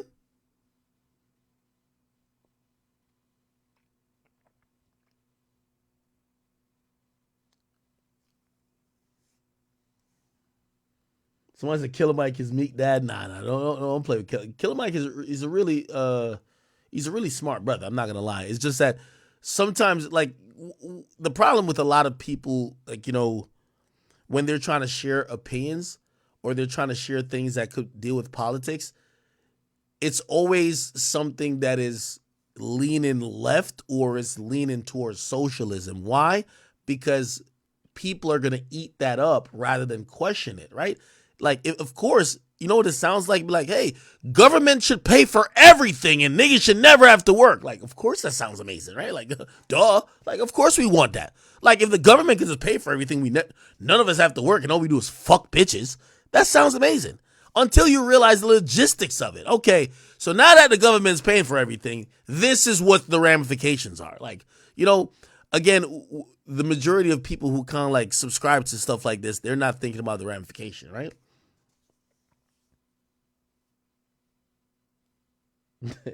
Somebody said Killer Mike is moderate. I'm gonna be honest with you. I believe, I don't know if he's necessary. Actually, I think he is moderate a little bit. I think Ice Cube is more moderate than Killer Mike, even though I wouldn't say he's as eloquent as Killer Mike. But Ice Cube to me is somebody who's in the middle where he is, for certain things I fall on this side and for certain things I fall on this side. But for anything I'm trying to get done, I will talk to either side, which I think that's the way you should probably do it, right? I don't want to get too much into politics tonight, though, you know? Somebody says I should talk about Sneeko and Aiden and them dudes. Let me see what happened. Sneeko and Aiden. Sneeko and Aiden. What's going on? Sneeko goes in on Aiden. What? Let me see. So just recently a clip went viral. I shared it on my Instagram where Sneeko is standing there and I Show Speed and Kai Snet just walk past him without any acknowledgement. A woman says about stopping to say something to him and they look like they just rejected him. Yeah. Can you please wait with Sneeko? Yes. Okay, perfect. They're with you? Yes. Have fun, guys. By the way, shout out to Shorty here. She works for Rumble. She's the one who got me in as well, too. Okay. Sneeko's surrounded by the Rumble people. You'll see Rumble on their hats and shit. I don't know why the fuck them niggas just walk by him like that, though. Thank you. Now, some people on my video and me myself thought this might have been unintentional. They just walked past him. They was busy, didn't realize, because when you're caught up in the moment, you don't really look around you and pay attention to everyone. But Sneeko went on a little rant, basically just going at them and saying he's too risky to associate their brand with. He said this. Their manager said in their ear, you know this, I know this, and everybody watching knows this. They completely ghosted you, Aiden, because you were brand risky. Because you weren't profitable to hang out with. What happened to the friendship there? You know who was there? You know, it was like Kai, when you got accused of rape allegation, when last year, New Year's Eve, when they tried to accuse you of grape, who was there on stream defending you while everybody else was silent? Well, everybody else was like, what? I immediately defended you because I know that they try to do that to successful men. As soon as you get to the next path in life, they try to bring up some false allegations, and I defended you, Kai. I actually covered that whole Kai Cenat situation on the channel as well. That blew over really quickly. It was his friend at a party was accused of certain things, being an art allegation. It was very serious, and Sneeko is saying he defended him. A lot of people did defend Kai because it was nothing to do with him. It was his mate. But Sneeko making a point here that he had defended him in the past. And then you walk right in front of me. Aiden, same thing. When you got canceled, these people were not your friends. They only fuck with you when it's profitable for them. This whole influencer shit is like high school times 10. It's all the giant popularity contest. There's no loyalty whatsoever. They smile and do a little dance and bark, but none of them actually even like each other. They only pretend to so that they can get more money and fame. It's all fake. And so if you notice that this is not messing with whatever you're doing, take it as a sign that you're doing something right, bro. It's all a play. So obviously Aiden Ross has done streams with Sneeko in the past. They spoke about the Andrew Tate. They didn't see me. You know, it's about 6 inches in front of me. I think the main narrative being pushed on social media is that Kai Cenat, Speed, and even They try to lump me in with these other influencers. I want to reiterate right now, I am not like these other niggas, man. I am not like one of these other influencers. I'm not them. Sean Strickland doesn't seem to understand that. A lot of the people in the MMA community, they think that they're lumping me in there. Bro, the only videos that they allow of me on YouTube right now are videos of me getting punched in the face. The Random Dawa Muslim channel, they're deleting every single video off of their channel because I'm speaking positively about Islam. If I'm ever clipped in a positive way on YouTube, they take it down. It's an interesting point that Andrew Tate got cancelled on social media, but shortly after, so did Sneako because he was so outspoken. Blurred. They need to call me Sneaky-O on TikTok. Sneaky. They can't use my real name. That's how sensitive I am. I stream on Rumble. Who else streams on Rumble? My generation. Who else is doing it? The people that they put at the front. That's another good point from Sneako. Rumble and Kick. Page, the people that they shove in front of Dana White. You know, hey, here's the influencers. They put me on the other side. And I'm the one streaming on Rumble every day. Every day. But they put these guys, Kai and Speed, who stream like, what do they stream like 6 times? They give them, they walk out the red carpet for them. I get it. I get it. They're not a brand risk. They're, you know, they're jumping around, they're dancing. They're not going to speak about anything that is going to cause a problem.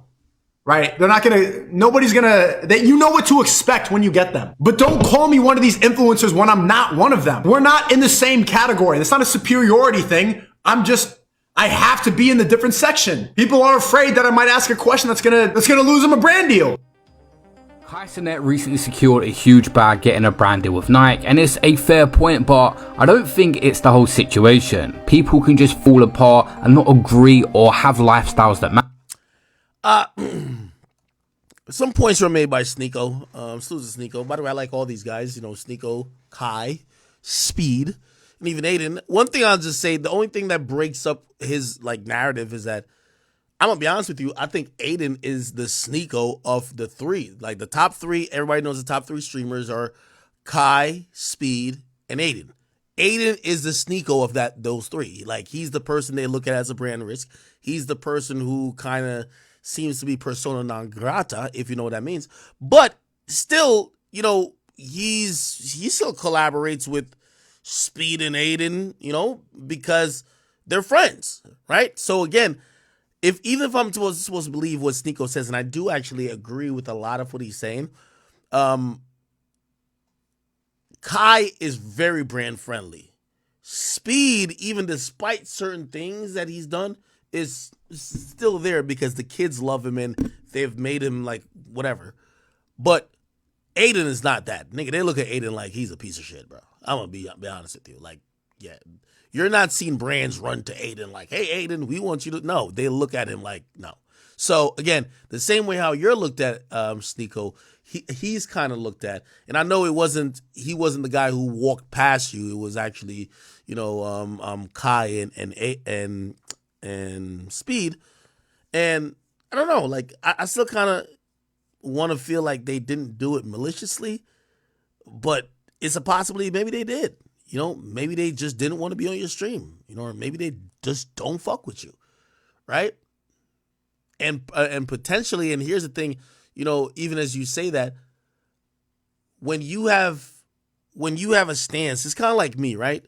It's kind of like me, right? Like, we can't play victim necessarily when we know how we're making our way, right? Like, for example, I'm the outspoken guy in hip hop. I'm not the guy who's like, oh, hey, just invite me to your little like listening session. A lot of these guys, they like me. A lot of these guys hate me, right? What does that mean in turn? You're not going to see me hanging out with a bunch of these guys. And a bunch of these guys, you won't hear speak positively of me, right? Now, does my voice still resonate? Of course. But if you want to see Ack and all the mixy shit, I'm probably not going to be there, right? You know what I mean? There's a lot of niggas who are popular who don't like me, and I don't care for them neither. So, again, it kind of comes a part of it. You know, you have to pick your struggle and you got to pick your path.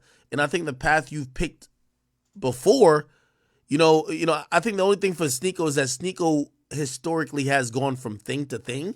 Like he was Red Pill at first and then he went on to some other shit. As you're going from thing to thing and you're almost like recreating yourself, the shit you did over there still matters. Like, people still remember when you was wilding with Nick Fuentes or whoever the fuck that nigga is. You know what I mean? They still remember when you was on that arc. And that's what's coming back to bite you, right? Again, you've done a lot of things. So, you can't really be mad at it. You got to take it with a grain of salt. You got to take what comes with it, right? And again, I think I told him this in person. Bro, if you really think that they really ignored you like that, bro, holler at those boys, man. Like, they're men too. You could reach out. I'm pretty sure he talked to them before. You could reach out and shit. If then you get that energy in a private reach out, I think that's when, you could address it publicly too. But I want to give those guys some graces to hope that they weren't on some fuck shit because, yeah. Anyway, what do y'all think about that?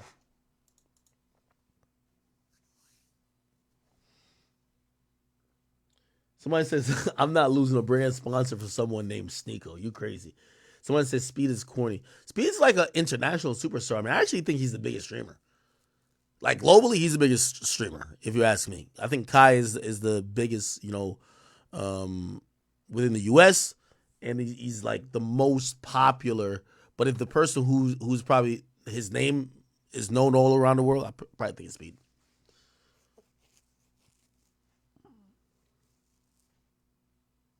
Someone says Sneeko do be racist sometimes. Hey, listen, that's what I'm saying. A lot of these things come back to haunt you, right? And you got to take the good with the bad. Bro, you think at times I don't be like, yo, look at this guy getting, like, this guy who I think I'm in either the same league or I might be bigger than, he's getting these opportunities. But then I realized that, bro, you talk shit and clown everybody in the fucking game. You think they're going to be like, hey, like, let's have you in these, like, certain positions where they want to have the guy who's non-controversial and just, like, fun or funny? No, bro. So you're going to just, bro, be cool with where you're at. Like, hopefully you've built an empire in a mountain where you're at that you don't want to. They used to be saying this to me like, yo, you just be mad because you don't get invited to the table. Shit. At this point, nigga, I'll control the narrative. Whatever tables they got going on, that y'all bunny hopping over there, selling y'all souls, sucking each other dick. I made them tables look corny. I'm cool where I'm at. You feel me? I'm good.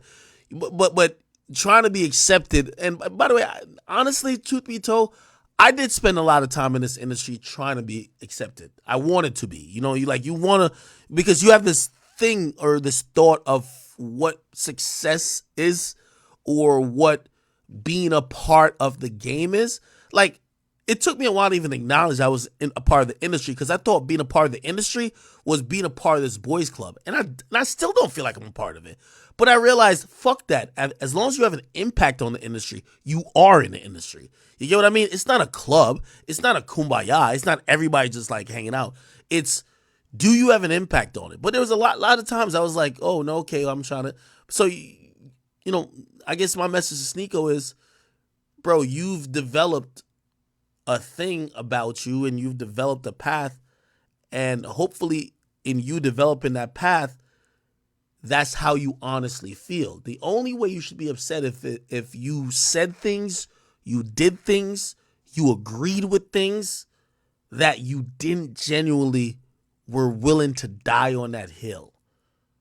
If you only did it for entertainment or you were following other people or you wanted to be other people, that's where it should bother you.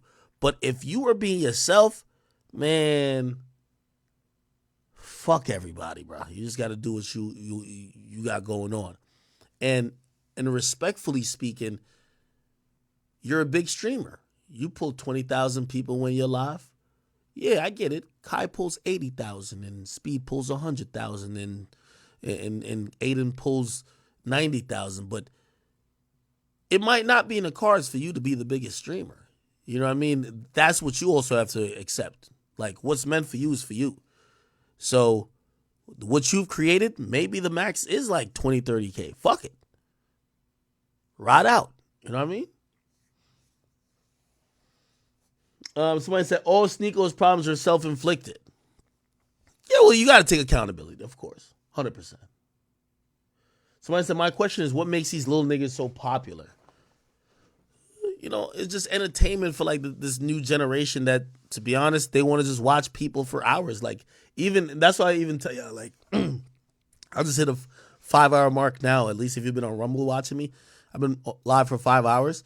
Shit, yo, Speed? No, not Speed. Well, not Aiden. He's not as consistent as Kai. Yo, Kai streams for like 8 to 10 hours every day. This is probably the longest he ain't streamed because he probably just came from Super Bowl and went straight to All Star. But once he's back, he's gonna be streaming every day. You feel what I'm saying? So these guys put in a lot of work, and also the newer generation of how they're consuming content. Rather, there was a time where people didn't watch podcasts, and then people were like, no shit, I got a long drive or whatever, I'm gonna put on a podcast. These days, a lot of people that I'm gonna put on a stream. The same reason why you watch me, there's a demographic that watches them just for different reasons. A lot of y'all watch me for conversation about urban shit, hip hop, cultural shit. People watch them for different reasons, but kind of this similar type of sentiment. So it is what it is, Somebody say you want to see me on a Rumble exclusive with the Taste. I mean, well, the Taste didn't invite me, but like Fresh and Fit invited me to Romania with them recently. I couldn't make it, but that was good. Yeah. Hey, if y'all, well, first of all, I know I don't stream enough, or I don't stream a lot. Do you know how much hours these guys stream for? Like, matter of fact, I think the average amount of hours, right? Like, so the average amount of hours for me a month that I stream for is probably like 60 or so. The average amount of hours that Aiden does, no, not Aiden, I keep saying Aiden, Kai does, is like 3 times that. Like, he's doing 150 hours. Then you have like a nigga like XQC, he's gonna do 200 easy. Like, these people are baked into people's lives. Like, for example, like, I know a lot of y'all have a deeper connection with me, like even more than when I used to make those little short videos, those 4-minute videos, because you're watching me for 5 hours, right? If you watch me for 5 hours even 3 times a week, like, at a certain point you're like, this is my nigga, bro. Like, this is like my friend, right? These guys are streaming way more than me. Like, these guys are literally locked in. Like, Kai literally streams 150 hours a month. 3 times what I do. You get what I'm saying? So, yeah. Somebody said he signed to that Twitch contract. Anyway, chat, I'm going to get off of here, man. It's almost 3 o'clock. I do appreciate you guys. We do have a streak going on, 2 in a row. Hopefully tomorrow I will be on slightly a bit earlier, but we're going to still have the same stream going on. We're going to talk about any topics we didn't talk about today. We're going to keep it light, keep it fun.